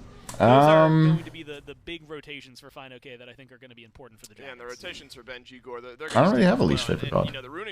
I like Nox. I play Nox. I don't mind Afro either. It doesn't bother me that much. Extra value out of the runic shield in that regard as well. Layers has already punished FinoK for an over. Mulan? I don't like Mulan. Yeah, I think Mulan fucking sucks. Root immunity on Kabrakan 1, by the way. Out of that one. So that's what FinoK is back. Fenrir, actually. I think Fenrir. I'm gonna go Fenrir over Mulan. Such a no-skill god, and he's pretty good as well. That one kill, that first blood, but things have really slowed down, and so we don't know when. That was a lot of thought for one quick word. Why's everybody question marking me? That's the word I'm going for. I was gonna say how, you know, a whole lot of choices there for me. When Mulan pogged off. Deathwalker pogged off in Mulan the other day. Was it Thursday? Thursday sets. You're starting to get underway in that build here. He was pogging off in game 3 up against Pandemonium, I think it was. PBM in trouble. Will get it absolutely exploded. Paul ults into Pele and a huge ult again. Sam, the mannequins is enough to kill Sam. Did I say Sam? Layers kill Sam. Blunt Jams, thanks very much for the prime. Great way to jump on them. A good bait from the Pyromancer and just enough of a pull. I was a little more curious and I want to say cautious about when Benji goes for the leap, but he keeps the attached to Mike, finds the stun, and is more than happy to continue to find that kill. Of course, we get the mannequins damage as well. That's being dealt by Layers. I think that they read the fight, they engage really well, and I was going to harp on the note you had mentioned, which was, man, yeah, I expected Sam on Pele to be a little more active in the early game. Something in the mid lane. What we've seen the last 3, so I was kind of anticipating something. All right, sorry to chant. It's been crickets. Wait, there we go. Everybody's doing it. Well, this is kind of scary for the Dragons now, because what was a first blood and a little bit of a gold lead. Now it's another couple of kills, and we're bring Aurora on to talk us through the. Oh, I'd love that. The back of the shoulder cam. Oh, we're back in. So Cyrus, through caution to the wind, jumped in, found another couple of assists there in that fight. But look who else benefits. Cyclone Spin. The ult takes him in 1 level down now because Panda Cat. Told you everything was fine. All right, we're back in. But a couple of extra assists. So everyone from the Tartarus Titans getting some level of benefit. Luckily, the Jade Dragon's able to regroup after our pause and take down the Pyro. And so not all is lost just yet. Just about 500 gold down. And actually, I like this maybe even more so. Just Jithins doesn't need to work for HiRez now. Yeah, they took him in to replace objective to be able to scoop up and specifically to replace Peckies, I think. What phase do you think teams and rookies grow the most? I mean, the earlier phases for sure. You learn way more early on. I mean, you look at, for example. And that was a lot of the problem I had with the Dragons earlier on in game number 2. I think the earlier phase is just the answer. It's a much more steep learning curve. Still hovering around that 1,000. Coming up from SEC to SPL. It's not massive experience. You're learning every scrim, I think, when you start out getting into the higher league. Across the board. And so I think it is going to be these groupings right now. We're looking at 3 on Omtapekis, he got picked up by that, I don't know if it's an org or whatever, but it's the one that Mizkif runs or is in. Look at these junglers to make the difference. Hurry goes for Mantle. We've got a Bulwark already for Aurora. OTK, that's the one. Benji! Has Benji done more? Sorry, I don't know anything about Twitch culture. I can't watch big streamers. I just think they're awful. I just can't watch big. Like I watch Germa sometimes and Northern Lion sometimes. That's about as big as I go. Asking that question, I think, shows how much this Osiris. You know what, Benji? Smack Fine OK a little bit more. Yeah, you'll get. Well, he's down to 7,000. Maybe a chance for Benji to. Cyclone ulted over to the solo side, by the way. It looks like he wants to go for this tier 1 tower. Benji doesn't look so convinced, but they will commit eventually. Meanwhile, we're going to see PandaCat stick on the Geo side of the map and keep pushing. Backs are now going to come out, and Sam's come over to the left-hand side as well. And looks like they want to commit. And more than I believe the Cyclone getting pinged out. And here comes PBM. They're going to stop the backs, and this tier 2 on the Geo side gets pressured. And it was going to fall. Is it? Paul just ulted into Kabrakin and immediately 3'd. What the fuck was that? 80% of the damage done to the tier 2. The J Dragons, you're right, Gore, are still feeling better about the map state, at least after that little bit of a break. And that's always that risk you're taking, isn't it, with that Chernobog ult, you're taking yourself out of the lane. Bash Frog, thank you very much for the T1. Welcome to the hashtag connection. Welcome to my heart. Thank you. That's why Neil Ma got MVP right there. That's the reason. And one of the biggest things that we had talked about early on, which was, in my eyes, going to be Cyclone Spin and his ability to rotate, hasn't really come to fruition. He doesn't have the ult now. So here comes the pressure into mid. PandaCat sends snipes Layers and Paul's way. That is the little bit of damage you see missing from that Erlong Shen health bar. It's like Cyclone's. Wait, no, PandaCat used to ult, surely, yeah. He did. And the mid tier 1 will stay alive, and now we've got counter push on the Geo side of the map from Cyclone if he wants to go for it. He doesn't though, he's just going to grab his Scorpion. Nothing really happened there. That was weird, there was a lot of promise, but nothing happened. But the tier 1s in mid and left, much more in favor of the Jade Dragons here. And the gold lead hasn't expanded out. Wanted to go into Erlang for sure, possible. Titans, where it was, 600 a few minutes ago. And so while the kill score are starting to or not starting, but have red in favor of the Tartarus Titans, the Jade Dragons have hung around in all the right ways. Yeah, I think that's exactly what you need to do in this kind of game. I mean, look at your composition, look at the other composition. Both of these, as you can see from the playstyle, don't want to fight right now. They want to wait for a lot of these groupings. And I'm excited to see how the Dragons coalesce. It's a team comp that, again, to me, it feels very Dragons-esque, but I can't see in my mind's eye how their team fight unfolds, whereas when I look at the Titans, I don't understand the question, you can see Eastel. how that fight unfolds. Yes. You know more or less the way that they're going to try and stylize around it. So I'm excited to see what the Dragons have to offer, especially with an Oni Fury coming up. They've got a lot of What's that team map build? So far. They've knocked down We've seen similar builds on Hell in this set for sure. Gold Fury. Titans actually do get it. Or he almost had the steal there, but not quite. And now here comes a fight. There's a horrific Aurora. Is the one who gets engaged on, but that Pele ult seems to be just wasted. In goes Benji. What the hell just happened? Somebody just went sicko mode. And I don't know who it was. Maybe it was Paul? I think it was Paul. With a Pele knock-up, Cyclone goes in. There's the stop on the run out. PBM actually jukes it, but will still die. Layers gets the kill. Now, normally this is one of those circumstances. I'd still has ult, but nothing comes through. Yeah, Paul got a huge knock-up, I think, with Pele too. I'm not wrong. Nobody's got healers. Or was it Layers? Around, at least nowhere near the same state. I guess Aurora's passive taking through is helpful. They're just gonna go Pyro rather than full fire. I like that. I mean, they're in control of this game. They don't need to take a risky 50-50 fire. I think this is the better way to play. They could have baited a kill onto Sam. Maybe Sam wants to go in here. He saw how many backs. And no big call. And that was what I was bringing up as that fight broke out. Of course, Sanford Soccer is 3 levels down to Layers right now. Sanford Soccer is level 14. 49k, 50k, 3k gold lead for the Titans.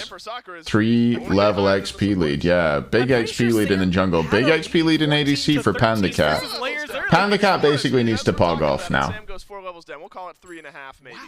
Panda Cat needs to pog off, I think. I swear to you, no, never mind. It was 14 to 13 for Layers. Hey Joe. You fucking steaming? Bet you are. You wouldn't call me a bitch if you weren't. A little bit. Pussy. We're scratching our head on like the last 2 levels of that. Like maybe a level or 2 makes sense, but then we're like, what's happened in the like if Sam were 16 right now, I'm not confused about it. The fact that he just hit 15 is definitely. I mean, I'd maybe speaking more to what Layers is doing here and showcasing. Blakey, thanks for the 3 months, Joe. That's it. From Sam's side, he jumps into the back of that Thanks, fight, Blakey. and you had mentioned Hello. now it's highlighted. Mail of renewal meditation Capri. Oh. What am I up to? I'm just streaming. What are you up to, Marbla? 17, you were 14 to Layers 17 at the time, and you're not going to be able to get enough damage out So there true. on the carries. Yeah, Stanford Soccer, if the Tartarus Titans stick around on this Fire Giants, got to get something done because now it's that 2,000 gold lead. It took us 20 minutes instead of 5 to get there. But that's been the inflection point in so many of these games where that 2,000 gold lead gets hit, and then everything else goes that team's way for the rest of the game, except for Game 2, where the Jade Dragons fumbled a bit of a lead. Time for some water, I think. Time to water it up. Everybody, time to hydrate. Everybody now, grab your water and choke it down. On the other side, Cyclone Spin Core has gone Ichabale, Oboe, into Exy, and Chin Size. So the frontliners that'll be running at Cyclone Spin are going to be having a tough time. And I actually like that for the Chernobog, because, I mean, think about the way his engage is. Who's he going to land on? Good job, everybody. He does dive into the back line. Good job, everybody. If he has Layers, maybe Paul, someone to help. Good job, everybody. For the most part, he's going to be looking for Burn. And Burn is what they're going to try to do here as well. I actually really like their engage. I like the way they're leveraging this. Fire Giant beneath half HP. Final K is inside the Fire FG, Giant pit with down below half. Damage going on to Benji from PCAT is no joke. Benji jumps in though. Kabrakanot looks good. Whirlwind in big trouble, will fall. That is a great transform by Paul, surely. Cyclone gonna get rezzed. Aurora gets him up, Panda Cat gets Layers. Here come more snipes. But meanwhile, Benji gets one. Still going, but PBM just about survives. It's a 2 for 2. Paul, Aurora, and Cyclone will walk away. For the Jade Dragons, this fight is even. A great set of snipes. If Panda Cat isn't able to Panda went sicko mode there, for sure. In fact, I think I did say he had to go sicko mode for this team, and he has already. A couple rage stacks online. Spectral armor now finished for Benji, though. That's a significant buy. Silver breastplate for Aurora as well. They see the problem and they're dealing with it. That's something at least. To lock down 2 members of the Dragons to make sure they couldn't run away. Still alive. He's got, had to use his beads, his Aegis, and a lot in order to get those kills. But he's able to set up so much for his team that I think if the Titans can engage like that, despite the fact that You chug the Wario boil yourself? That's what is that? Really promising for a lot of late game. Pride Penguin? Do I have that? Everyone Gore had to use both of their actives in that fight. Oh, I fucking do. That's boggers. My favorite Pride emote is, wait, is it this one? Is this a Pride emote? No, it's a hype emote. With his sunglasses on, like, I don't need to use my beads. Yeah, who needs the beads? I think Final K should have gone Baron. I don't know. It's a very... I have no idea like what their practice is like and whether he wants to, whether he thinks it's a good matchup. I'm not a, soul landed like he is. Lair is actually gonna live and be fine. Didn't even have to use beads there. How was he so fine? It's a very large flurry on Layers for him to still end up at 2/3 HP. I think that's the biggest deal to me. He hasn't really built. He was just in the ult. Did his ult heal him up? I guess his ult and the heal from the ult was enough. Bit of health in his build as well. Winged Blade, Toxic Blade, both got health. That's coming to mind with a lot of these fights. They're able to burn them down, or if they get good engages like that, most times Layers so like mate. They aren't able to find secures on these kills. It's an Argentinian beverage that you drink with almost boiling water. But good news is that we're starting to hit that level 20 cap on the side of the Titans. I'd like to go to Argentina or Uruguay. Close the gap between you. Both would be cool. Titans will take down the Primal Fury. The Tartarus Titans playing with all the wind. That's a sad Hay feels. Acting as a cross breeze to the Jade Dragons right now, sending them askew. They find themselves 3,000 gold down to the Tartarus Titans in a must-win game to force a Game 5. Yeah, you're prize for winning this set, Gore, is a date with the Camelot. Events on mid, yeah, definitely not rare in this set. Have fun with that. It's the worst Paul and prize Hurry. you can get. Yeah, the way the They Kings love are it. playing. But better yet, your prize one step closer to a Phase 2 champion. Yeah, that's what really matters, Gore. Is, Maybe I should just make it black and white by default. We say that part, not the Kings Another part. It sounds pause? like a good deal. Yeah, right. One step closer to winning the Phase 2. Pause Gares. Worry about how you get there a little bit later on. Put the hats on. Worrying about closing out this game. Put the hats on. I think you got to rewind. Put the hats to on. The previous fight, the 2v2. Wait, did you guys see this video? You know what I don't know why, but I really like this video. Where did I put it? Maybe a confidence boost that the Jade Dragons were able to find that much despite some level discrepancy. I do think a lot of that, again, relies on I knew them for a second here. good engage from Paul. Like, I don't know why I like this video so much. E, R, A, and T. Okay. Start the clock. We'll start the clock. Mr. Geezer, put the cans in the freezer. And Robinson. And Robinson. Have a breezer. Okay, okay. Okay. What's the bad news, Sam? Don't do that. You'll like this video though, Sam. Get a couple of cans, get them in the freezer. Shirley and Lisa. Gonna have a pizza. Do you know Rita? You don't know Rita? We're gonna have a pizza. Oi, oi. Okay. Fantastic. Okay. Boom, I've got all the letters, Susie. Blood clot. Fantastic. So what do I win, eh? That's not a word. That's a word. You're a bit moody, ain't you? Come on, give us a smile. That's not a word.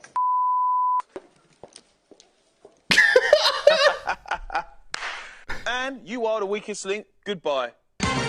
E, Fantastic. It's classic. Blood clot. Blood clot. Team of potential gold leads is small, I guess, in the entire game of Smite. But the Jade Dragons with that type of gold lead, not a team who's just gonna let you take the fire. Get a couple cans, put them in the freezer. Charlie and Rita. What does geezer mean? Just bloke, like guy, like fella, like dude, like fella, like bloke, like guy. Right again here, mate, especially around this fella. MG. 24 minutes in, so we're a little bit away from it being. And we're back into the SPL. Stacks on the rage for Panda Cat after that fight as well. What caught your eye there, Corey? Warts. Oh, okay. More than anything. Like, I mean, Geezer doesn't mean old man, nah. Just any kind of guy, I'd say. I wouldn't say it means just old guy. I mean, this is really. Why is pudding bread? Do you mean bread pudding? I also think it's funny that that's a kind of dessert, mate. Pudding just means dessert here. So bread pudding means bread dessert. That's closest to them.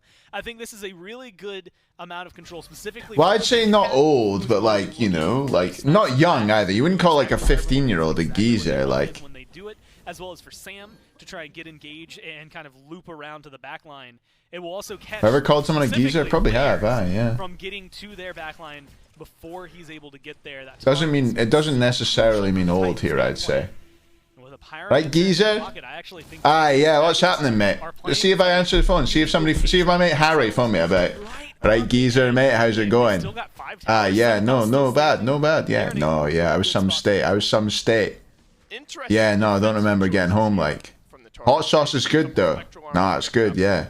And Panda Cat showed rage Friday. on, and that's when you get those spectrals added Can't. to the build SPL. and Aurora. Yeah, I know. But then I can't. Something a little bit different here, Gordon. Right, I gotta go. I'm streaming. Right, I'll see you later. Yeah. That's how a phone call with me and Harry would go if I called him a geezer. It'd be just normal. Just be normal. If nothing else, maybe it feels like now the crit from the rage is just going to be something a little nice, something a little extra. Rings out for a couple there. What's the name of that video? Do you want the link? I can drop the link in the chat. It's bonus damage, and you can tell, at least in my eyes, that rage being there you go. Means he's not focused on the front line. He's focused on the Cyclones, the Pauls, the layers. Well, it's going fast. Fire Giant is going down quickly. Polar Bear Mike and Fine OK FG. fast. Down kind of low. Layers turning it around on the PBM, but the FG is still aggroed. Will be reset now finally and start to heal up. Fine OK. Looking to disengage. Has to beads the pull from Aurora. Aurora actually been really good on this Capri, I think. I can't fault him. The one who could capably turn into the Cabrakan and throw up a lot of that disengage potential. Throw away. Paul doesn't build percent pen on Morgan. He doesn't do it. Maybe he does last time. Maybe he'll go shard last time, but. Really worried for the Dragons. It's because he wants to engage on backliners. No CDR and Kepri? I think you necessarily need CDR and Kepri, especially as the game goes on. Like, what do you really need the CDR for? You getting multiple 2s, 3s, or 1s off? I don't think so. It's pretty high. They're all pretty high cooldown abilities, and I mean CDR. Using them by more. I think of like seconds is more, but. A lot of space that Benji is making here, and so the Tartarus Titans will show FG down to half. Are they going to commit? No, they're going to reset one more time. Benji actually takes a fair amount of poke. Back away just a little bit. Here's what worries me, Gore. I bet it's the same worry I have. Go ahead. What's your worry? They're gonna get it real low, and the Dragons are gonna zone them out and then take it. I was because that's what I was thinking. Absolutely a concern that I have. Panda Cat backs. That could have been seen round the wall. He backed on a sentry. But it looks like Aurora and Co. Seem like they don't know. Just a matter of time until a stealth. Panda Cat's already on the way back. Yeah. Yeah, I do worry that eventually Paul just gets a really good engage. He comes around the back, maybe goes past Benji or something. There's no deep wards here, so Panda Cat and Herwind have to be so careful. Because if they got caught by a 1-2 combo out of Paul, they just lose the fight. That's it. It's done. I think, anyway. We'll see. Maybe I'll be proven wrong. That's what I'd be looking for. That was the classic way of playing Morrigan. Seems to be a bit more nuanced these days. Paul dies. He started off the fight the way they need to, and the rest of the Titans would be able to jump on him. Paul gets hit once by crit? Yeah, he's going to struggle. Where we've seen a lot of that pivot point around. But there's a lot of tolerance built in for that, right? I think this is a good spot for the Dragons. How's he going to get spotted? Maybe. Yeah, I just don't think there's any way to get spotted. Maybe he gets heard. Maybe they've got their volume loud enough. I don't know. I'd be firing my volume up real loud if I were playing against a Morrigan, to be fair. Titans can take advantage of that. Slow and root in his one. Yeah, that's correct. And, as Fire Giant is going as quickly as it is. Is he knockback immune as well? I think he's knockback immune. They still are. Aurora has not reset. I could be wrong. Someone in chat will know. Being delayed for just a moment. It's a blink in. Benji in. Tartarus Titans get FG. Finds in. He's low HP. In goes Herwin. Dog mode. Looking for the engage. Paul getting low. Paul getting real low. Ults into the Cabrakan. Drops his ult. Aurora drops his ult onto himself. Benji gets fine okay. Layers gets Herwin. And all of a sudden the Titans are looking to take this one all the way to the bank. They're going for PBM. He's down as well. And it's 5 members of the Titans with Fire Giant against 2 members of the Jade Dragons with no Fire Giant in sight, but they've got a Panda Cat and they've got Crit and they've got a huge knock-up from Sam for Soccer, and they've just saved the game! They still have Cyclone Spin, they still have Aurora. Look, that is a lot of frontline, but look at all the towers that are still standing. The Dragons haven't lost anything in their map state. It's going to take the Titans forever if they try to rush that down. They're going to have to pump the brakes. Backstep on the knock-up from the Erlang, the roll forward, the Dragons playoffs over. Put him up the tier, move him up the tier list, move him up the fucking tier list. I'm most impressed. There's so much to break down in that fight. The thing that impressed me the most is specifically the damage that ends up happening onto Paul. Charlie and Rita. To the point he's 1 hit away. And yet they recognize. Look at this back. Look, there comes the roll. Little backstep, little circle round. Here come the alts. 400, 400, 400, 178, 174, 170. Oh! That is wild. I mean, there's just so much in there, dude. That was nuts. The sidestep, the rollout, the crit. Somebody's got to stop him. Everything for you. Yeah, if you're a Hunter main or just a fan of Smite, that's a replay you're going to want to watch a couple of Just times. rage? Surely fully stacked rage. Oh, 4 stacks. I had 1 stack. That is a little bit criminal. The double crit, that is a little bit criminal. How much he crit there? I think you should push No. But the base, as far as Phoenixes and 2 stacks, 2 stacks, that's true. You know, for the time being at least, left uncracked. The only thing, I mean, yeah, looking at relics, like support relics, are going to be up med for Aurora as well, which has been pretty helpful, having that little bit of healing come through, especially. Can the grip for Cyclone is true, just Wind Demon, but we'll count it. You're not trying to talk about cracking. Where did I put the thing? You've got a few seconds. I mean, Cyclone Spin has FG. That opens up all conversations. for trying to knock down a Phoenix. Don't know. HiRez always has been, always will be. You lose that, there's a tier 2 that is one Cyclone. on the other side. Whoa. Instead, he's going No. for 1v1. Oh, the back comes through in time. He's just going for defense. Is there? All right, so I don't know how that works. I'm gonna Krinkins on both, yeah. It's actually a pretty important fight. If Sanford Soccer had backed, yeah. Yeah, DM Brandon is dumb. He used to say, like, if you build Kit and Krins together, you should be kicked from your team. If you build Spear of the Magus and Shard together, you should be kicked from your team. He was just a fucking thick cunt, that guy. There might be Incapable like of doing maths. really small window, because sometimes that's where it gets really wonky, when it's like, if he clicked it right as Sam had been teleported back, does it take him to where Sam is? The thing is, all his little fucking sycophants just bought into it, and they're like, well, he's got to be right. So he says it so loudly and with so much confidence. In that like 0.02 second window, that's where things go. It's like when I say Bulwark's better than Oni Hunter's gun, you all just believe me. it didn't happen. Did not happen here this time. Not a worry. And all the SPL players too, they've started building it, because I kept saying it. Here in game 4, 301 affected all 4 of the kills. You look at everyone else. 0-2 for Hurry, 0-3 for Mike, 0-2 for Sanford Soccer. Panda Cats had to come up big, and the Tartarus Titans are. No, yeah, I know Bulwark's actually better. The remainder of this FG buff. Important to look at the Tiamat minions. No, if only. Maybe one day. Maybe one day.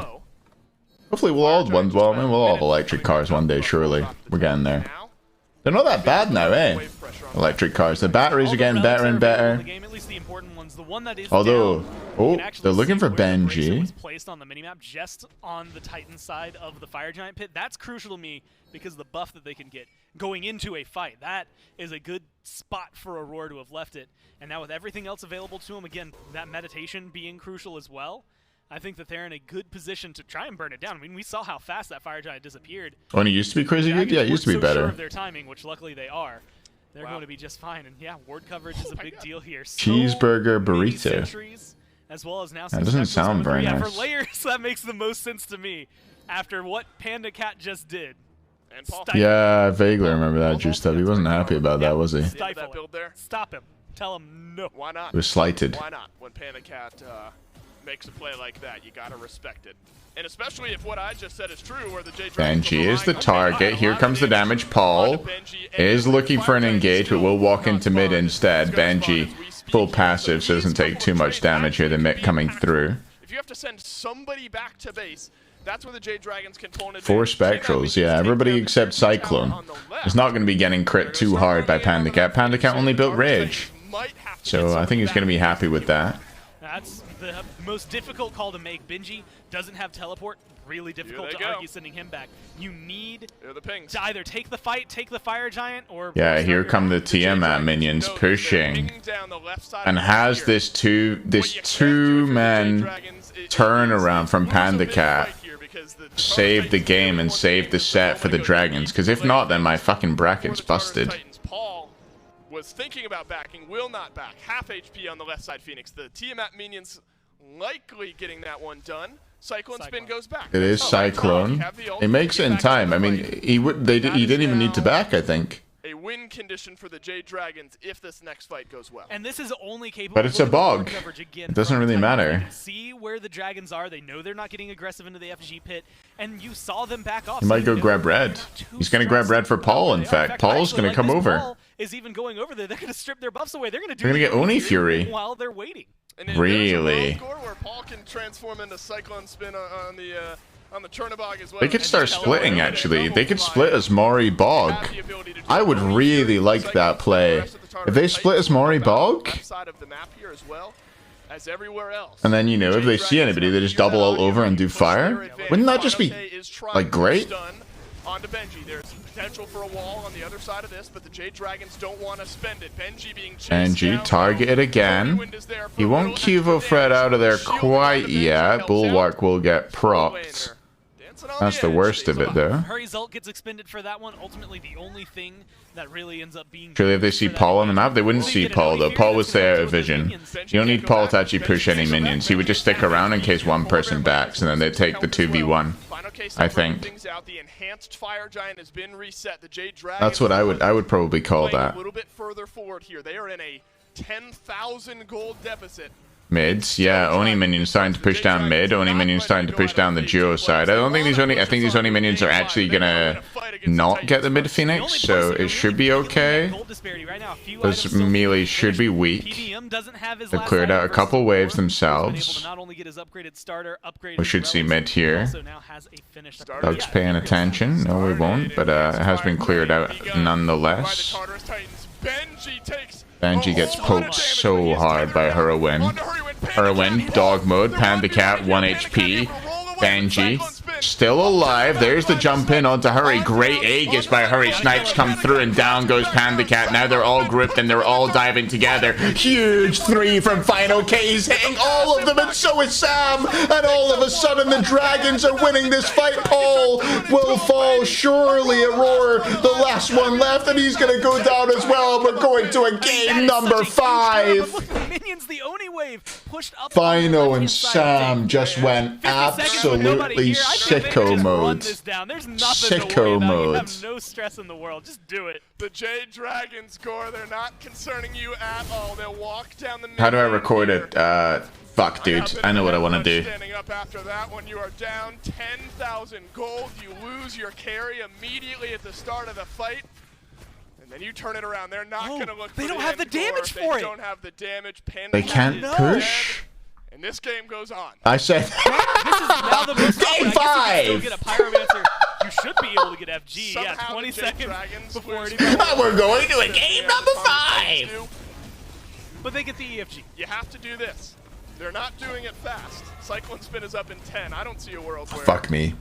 He has his ults back in time, so it should be Enhanced Fire Giant for the Jade Dragons. EFG on all 5. Dog mode. So the end is not nigh, not just yet, but it might be for the Tartarus Titans with one more push. I mean, that Phoenix is low, and with an EFG, it gives the Dragons everything to play with, right? They have the field to work with. But I'm still a little worried about it. I mean, this is one of those moments where EFG is still a real big thing to get, yeah, especially at this time in the game. Be able to find their way to push their comp's very strong as well at this period, so we'll see. It all depends on, I think, how Sam times is engaged. Sam and Fine basically control the fate of the Dragons at this point. And Sam and Fine just did pretty fucking well in that last fight. At the same time, something in my mind is screaming, well, Boba points. Boba points? Defense from the Titans, a defense from the Dragons, or something that happens somewhere here in the middle on neutral ground. Paul's 0% pen. Yeah, he doesn't think his job's to kill tanks, I think. And being able to find the win here. I think they overcommit onto Panda. Cyclone is the tank killer. He lives so long. They put 3 people waiting for him to fall down, and while they're waiting, they're taking. What's the play of your Titans? Group up, push duo side. I think maybe send one person mid for just now. Maybe send everybody mid for just now. Push down the mid 2-2 and then go Joe Phoenix. Very, very careful here. From the Titans, you mean? Fuck. Titans. Look for an early engage, I think. We're at this point in the game where if you get a better engage, that's going to be stronger than the bonus the other team has from the Fire Giant. So if you get a good engage, you can definitely win. Dragons are notoriously poor at sieging as well. Kind of hate the Cyclone build. To the Tartarus Titans Titan defense. Team fight checklist, relics, ults, all up. That's interesting. It's very good for objectives, I suppose. Except for the bracer. Well, technically, if it's down, we'll have to see where it's placed. I can't tell if that. Here we go. It's placed in mid as of right now. Erwind, by the way, having a really good game on the TMI, I think. Worth noting. I feel like team fights, he's been really, really impactful. His damage numbers aren't even as high as I would have thought they would be. 28,000 from Benji. The fucking GOAT. Another one who people are like, hey, you come to out, your dealers. The cat here drops off the Ica-Veil. Yeah. Cyclone Spin also drops off the Ica-Veil. The GOAT. The GOAT solo laner. Let's see how the push goes. Benji. Then the Sundering Axe proc. This is slow from Panda Cat & Co. There's a little bit of damage. About 20% of the Phoenix HP goes down. And a quick flurry from Panda Cat. Now he just lifesteals up a little bit. Team at minions working into the mid lane. 1 minute left on the enhanced fire giant buff of the Jade. Goat solos Omega. Right. The left side Phoenix just a bit. But laying in wait. PBM drops a ward over the wall. We'll see Lairs clear it out. There's the blink in. PBM goes for it. There comes the stun from Paul. Not going to be on the right target, though. Final K getting very low, though, and he will fall. And I said it was going to depend on the engages, but it's PBM. And it's Final K who engaged poorly. And the punish is there. Here comes Cyclone looking for the chase. Hurry. Beads, PBM. Not alive. Panda Cat running for his life. Sam round the back. Here's the slow one. There's one. Benji looking for, and surely the Titans have this now. We're not going to a game 5. The Titans are going to the semi-final. There's no way the Sam can do anything from here. Yeah, Benji backs. Benji will find him, and Benji will stop him. And that will be that. I want to see Benji's face, man. 3-1 for the Titans. My goodness.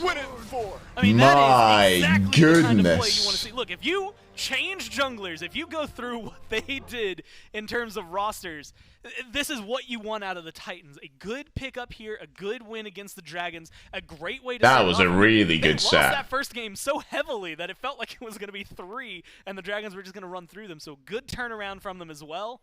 I mean, look, this Dragons team, or this Titans team, is something to look Where are they? There they are. Them play the Kings tomorrow, too. Yeah, that's gonna be fun. Playoff Smite is something else, Hayzer. I'll tell you what. The Jade Dragons make things interesting. You called it right, though.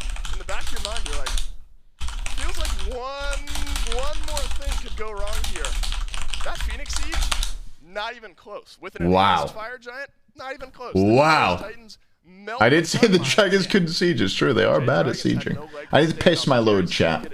I'm pissing my load. Should I set up a Marbulation? I'll set up a Marbulation, then I'll piss my load. Winner gets a fucking Neath Skin. I've got the Piss Shivers. I don't know if anybody else gets the Piss Shivers, but I've got them, that's for sure. Ludicrous Loopy Lunacy. Let's go.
Hello, chat.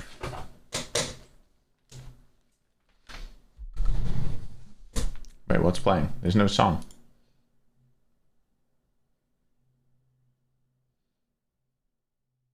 So we got a massive tune in this. Let me have a look for a massive tune.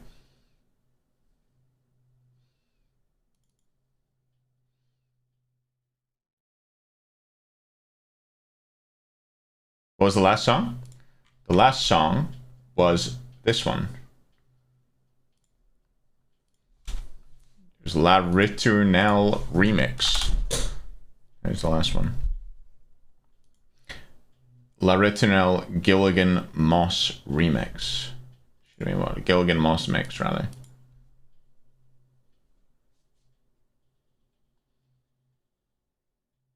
Roll your points. Let me pay them out for you, Richter. 55% still thought Dragons were going to win. Titans take it.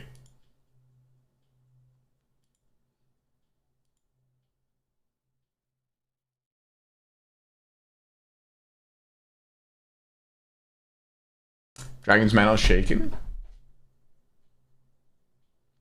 I'm not sure. They've been around the scene for long enough to probably be okay.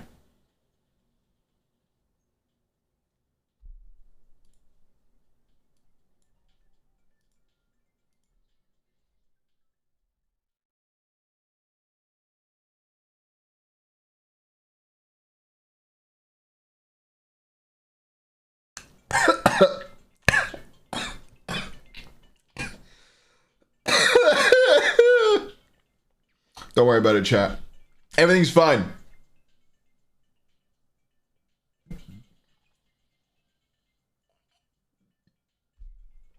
Turn it down slightly just for the person who said too loud. We're waiting for the interview. We'll do an interview and then we'll do another marbles race and I'll give away another skin, okay? Exclamation mark song. Hang. Then you'll get the link and the song name. I always play songs off Spotify and I have like a plugin that links to it. So, Epic Canada got you.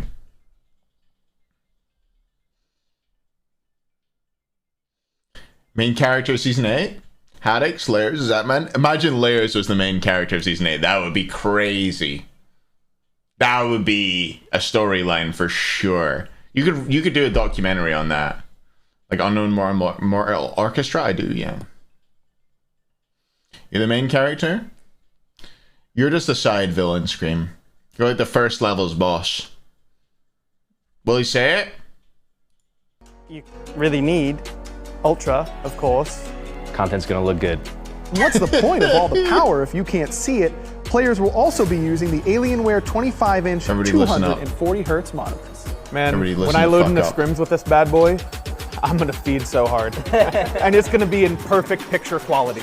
We are so excited to be partnering with Alienware for Season 8 of the Smite Pro League. And the best part is, this VIP treatment, it's not just for the pros. You too can get the best possible Smite experience. Just go to smitegame.com/Alienware and use code SMITEAW to get special discounts on some of Alienware's best products. I pat my PC all the time. Don't you pat your PC, Oni? Come on, man. I didn't know it's doing a good job. And you can join their community at alienwarearena.com. He's not gonna say it, is he? Fuck. Fuck off! Back, Smite fans, if you didn't like that game, I got bad news for you. You don't like Smite that much. Because that game was a lot of fun to watch. An incredible game 4 with the Tartarus Titans punching their ticket to the semifinals tomorrow up against the Camelot King. Cannot wait for that. Before we move on and break down the rest of the game, though, gotta give a quick shout out, of course, to our title. I got my message got all moderated. Over to smitegame.com/Alienware and use code SMITE. I'm a moderator. You are the best deals on all of their best products. Make sure you're hitting them up on Twitter, Instagram, the rest at Alienware, or joining their global community at alienwarearena.com. Again, big thanks to Alienware for being our title sponsor here in Season 8, and I'm sure they were very happy. The channel. Thanks for the follow. Exciting to watch. I mean, it was the Just notice your name. Ahead by a considerable amount. Questionable. And all of a sudden, the Dragons come roaring back, and then it looks. Don't unfollow. Don't unfollow. I swear. No, mate. So please. The planet. And then it looks like, you know, it's EFG. What the hell, Super? They go to get Stop EFG, cheating. but then they die on the left side Phoenix. I mean, an unbelievable. I wrote, why the fuck does he not say it? Why the fuck does he keep not saying it? Dragons were hoping for to try and extend this to a 5-game series. Still, an incredible The fuck is this? moment. Like, to be able to maintain your mental. Oh my god, look at him. Instance, I'm sure He's so long. Wait, ladies and gentlemen, the weekend tweeted yet? In front of you, just Craig. and yet you still have the sense about you to realize I can make this play happen. Yeah, I'm usually the front line that's dying at the beginning of a fight, but like, yeah, I know all about that. I mean, it really was incredible. The fact that you can get so low on health and still know like where you need to walk instead I of can't wait to love the weekend again as of next week. the enemy team, and then like just like the mental composure. Call to you be able to vegan, roll okay. back in or, like, walk back Vegan in or and win vegan? that fight and then win it. Are you vegan now? Okay, I respect that. The problem that Power to you for being vegan. is on this left side Phoenix Siege. Final K died That is without getting his ultimate the off. correct thing to do morally, chat, as we all know. These sorts of moments, right? I mean, this fight is over. I sound really sarcastic even though I'm being serious, because it's because I'm baiting chat to be angry at me. Like, well, actually, what if we didn't beat the cows? They'd take over the world!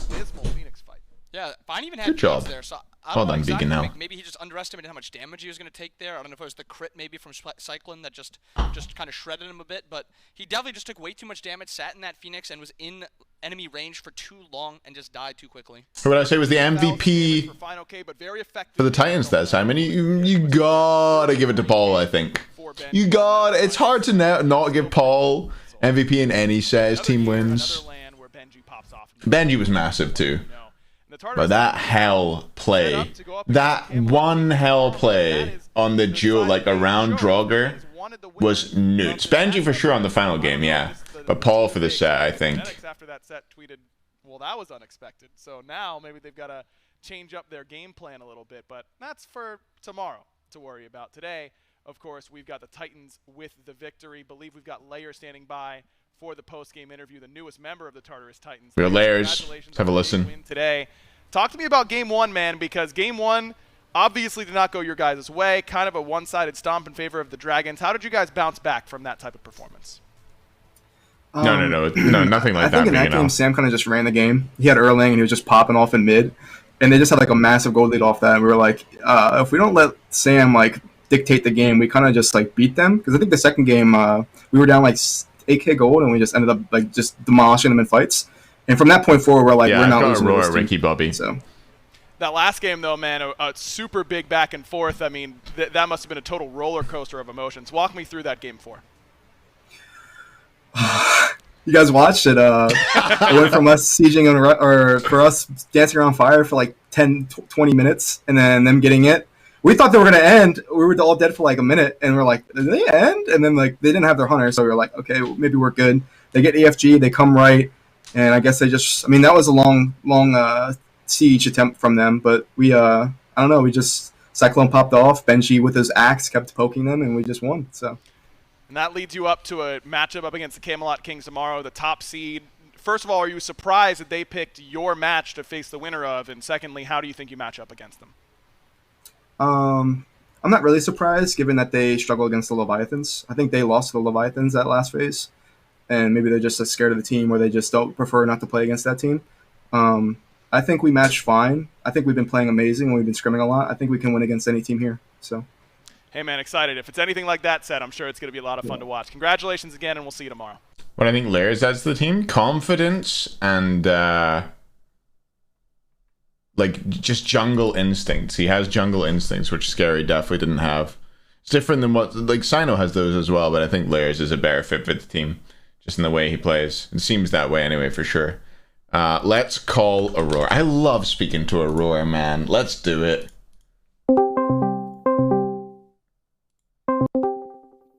Hello, Aurora. Hey, man. You guys won. You won 3-1. I've got to say, I'm a little surprised. I did think it would be a good set. You guys, phase 1, you played against the Dragons. You came so close yet so far in the first round. And this time, you take it down and you go into fight against the Kings in the next round. I don't know, man. Just talk me through the set. How much of a fucking crazy set was that for you guys? Yeah, no, the set was great. I think they came in with a different plan than they had playing like the last couple sets of SPL when they were losing. I think they completely changed everything up that they were doing, which was really good for them. So we kind of thought that they were going to do things a little bit differently. Like a lot of their picks are still like their picks. Like Panda Cat playing Danza is like that's like a classic. So, but just things like that, just the way they played the map, they played the pressure really hard in the mid lane. So it kind of shifted the entire like way we wanted to play the draft and how we wanted to play the game. And I feel like playing against a team like the Dragons, if they're playing like that, you kind of have to match them in a way, or you're just gonna get ran over. Yeah, well, I mean, you guys did seem to be able to like prevent getting. I mean, game one, I would say you guys kind of got run over. That was the one. No, we definitely did. You gave not him even the kind one. of. You yeah, gave him the sure. one. Game two, you guys go down for first blood in mid again, and you're getting pressured around the duo side of the map around buffs. What was your reaction, and what did you guys talk about in regards to keeping it there? How did you manage to survive through that one? We knew our comp was good, so we knew that we could win regardless of their comp. So we just tried to make sure we secured our buffs as best we could and try to take farm where we could and just not really die as much. The fight in mid, I'm pretty sure they tried to kill me and I was able to get out barely. And plays like that really put us in a good spot. Like just not dying in team fights. Like it's okay that a couple of us died, but all of us not getting wiped and letting them get like a free fire or letting them get like a free 2-2 was really good. And then also when we took fights, we traded pretty well. We at least got 1 or 2 kills in the fight, so they just couldn't do whatever they wanted. Yeah, you always seem to be able to trade, and then you came into that one FG fight, right? And all of a sudden, it was like you guys had just kind of lost an FG fight before that. You came back in, and you seemed to super focus down Whirlwind. Yeah, we knew they didn't have any relics. Cyclone had a really good call of just how we wanted to play the fight, and we listened to him, and we did it well. Yeah, well, I mean, it definitely looked good. And then game 3, you guys pretty much controlled it, got the win. Game 4, much more back and forth. That FG fight was, I mean, it seemed to go on forever. You guys eventually, as someone in chat keeps asking me this, you guys eventually made like an Oni Fury call, went over there. Who was it who made the Oni Fury call? Was that a Cyclone thing? Was that a Paul thing? They both seemed to go over to that side of the map. Yeah, that was just, we knew that if they pulled fire, it would be good for us. So they were just defending, like they played it super well. Like they knew they could never, if they pulled it, we probably just win the game. So the fact that they like stayed like really disciplined, didn't pull it, and just tried to like keep like let us pull it and then fight us off it. I just think they played that extremely well and patient, because we put them in a spot where we were just really strong. And if they tried doing it, we would just wipe them completely because they don't really have a good way to get out. Like Pele's all in. T-Met has to jump in to do her damage. So if they're the ones pulling it, we basically get to kill them all for free. So they just had a really good idea of how they wanted to play around the map and just like make it so we couldn't pull it. But we knew that they couldn't do it, so we just did the Oni Fury for. Yeah, that makes a lot of sense. Eventually, they do get the fire. You guys have to make the Phoenix defense. Was that a little bit like, I don't know, it feels like I'm just being cliche here, but we've seen a lot of this from Paul on previous teams, on the last 2 World Championship runs he's made. Was it a little bit of Paul diff coming into that Phoenix defense, holding the base and clutching out the game? Yeah, no, Paul played that really well. I mean, Cyclone was so fed too. He literally one-shot Fine OK, and then Benji ulted him, and then Paul had a really good ult on Mike, and it just closed out the game from there. Yeah, everybody added on together and came out to get it. And you guys took the win. That's crazy. 3-1. I mean, can you? I mean, I guess I've got to ask about it. I mean, the roster change, layers coming in, scary going out. You tried Sino, you've gone with layers in the end, and you've gone to this stage now. I mean, how much different does it feel from Phase 1 playoffs where you guys got the 3-2 loss? Do you guys feel like you're Does it feel like you're a much higher tier team now than it did back then? Well, I don't know how you want to. People can rate teams however they want, but for me, and I think for the rest of the team, we know that we've improved. And when we were playing with Scary still, we weren't really getting better. So it just felt like other teams around us were getting better. Because even the Dragons from that playoffs till now, they're definitely a better team because of the more games and in just playing this new season more. So they're a better team as well. But we also got better. So I know that us getting better definitely feels really good because not improving and just feeling like we can't really make things happen. Like it's just, I don't know. It felt really bad. So I'm really happy that it feels like we actually can get better, and it makes everything else feel really good. Oh, yeah, I'm glad you guys are feeling better and doing better. You're gonna need to be feeling better and doing better for the game tomorrow. Kings is your next matchup. I don't know if that's the first set or the second set. I imagine that'll be first set, seeing as it's some EU players. I don't know how it works this time. Is there anything in particular you're looking at when you come into that one? Do you feel like that's a better matchup for you or a worse matchup for you than playing against the Dragons? Like, how do you feel in general going into it? Obviously, I'm not going to ask you for any strats, but are you guys feeling like that's a matchup that favors you? I mean, we're just going to go in and play our own game, and we're going to do our best. I feel like the team that makes people change kind of how they play the most are the Dragons, with how much pressure they put on you in the early game. Mm-hmm. So we kind of had to adjust our game to match that, because if we didn't, like, the set probably would have looked like game one every game, but we were able to make adjustments. But I feel like going into the King set, we're just going to play our best and just play our own game and do what we can to win. And I'm feeling good about it too. Yeah, I'm excited to watch. I'm really excited to watch after seeing you guys take the win today. Congratulations, Aurora. Like, a really big congratulations. You guys have made a big bounce back, and I'm sure it feels great. And I'm looking forward to watching you guys tomorrow. Thanks. Yep. Trying our best. Love you. Love you too, man. See you. Bye. Love you. Bye.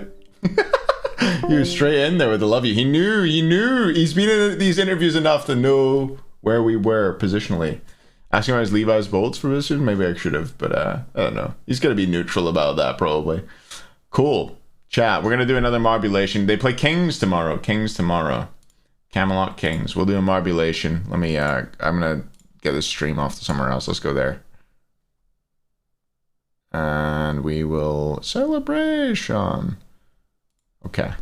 Let's Marbulate. And then winner, wait, when did I make this race? Yeah, winner of this race gets an ETH skin. When did I make this marbles race? Am I losing my mind? This ages ago? You all in? I'm gonna put a tune on as well. So they can put a big tune on. Oh, this is a big tune. In like half an hour? Fucking hell. Alright, let's go.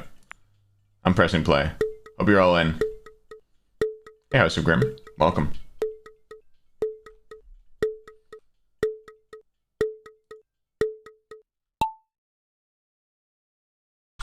I love speaking to Aurora in interviews. I think he's like so nice to speak to. Wish I could have teamed with Aurora one day. What a good young man.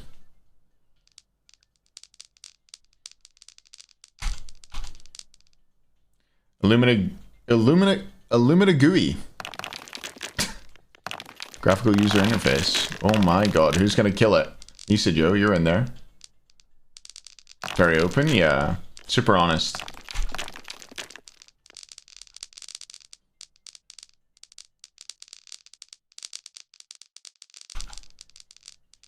Boss Libra.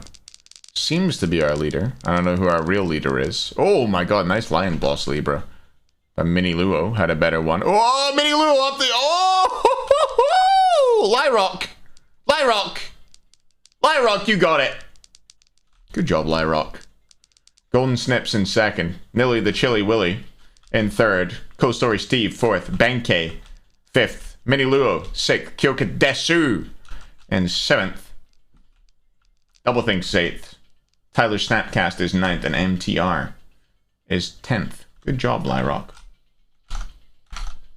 Shit. I gotta send a code over. What's next? I think we'll go watch somebody else's stream.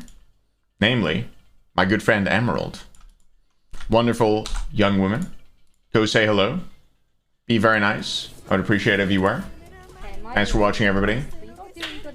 I'll see you tomorrow for the semi-finals. Yeah, this is better than Amaranth. Better than Amaranth. Should we raid? Let's raid. Be very polite. Be very polite.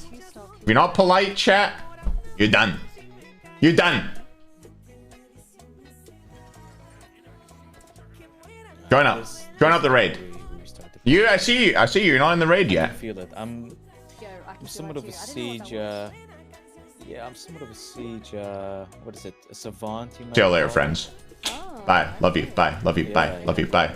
Bye. Love you. Bye.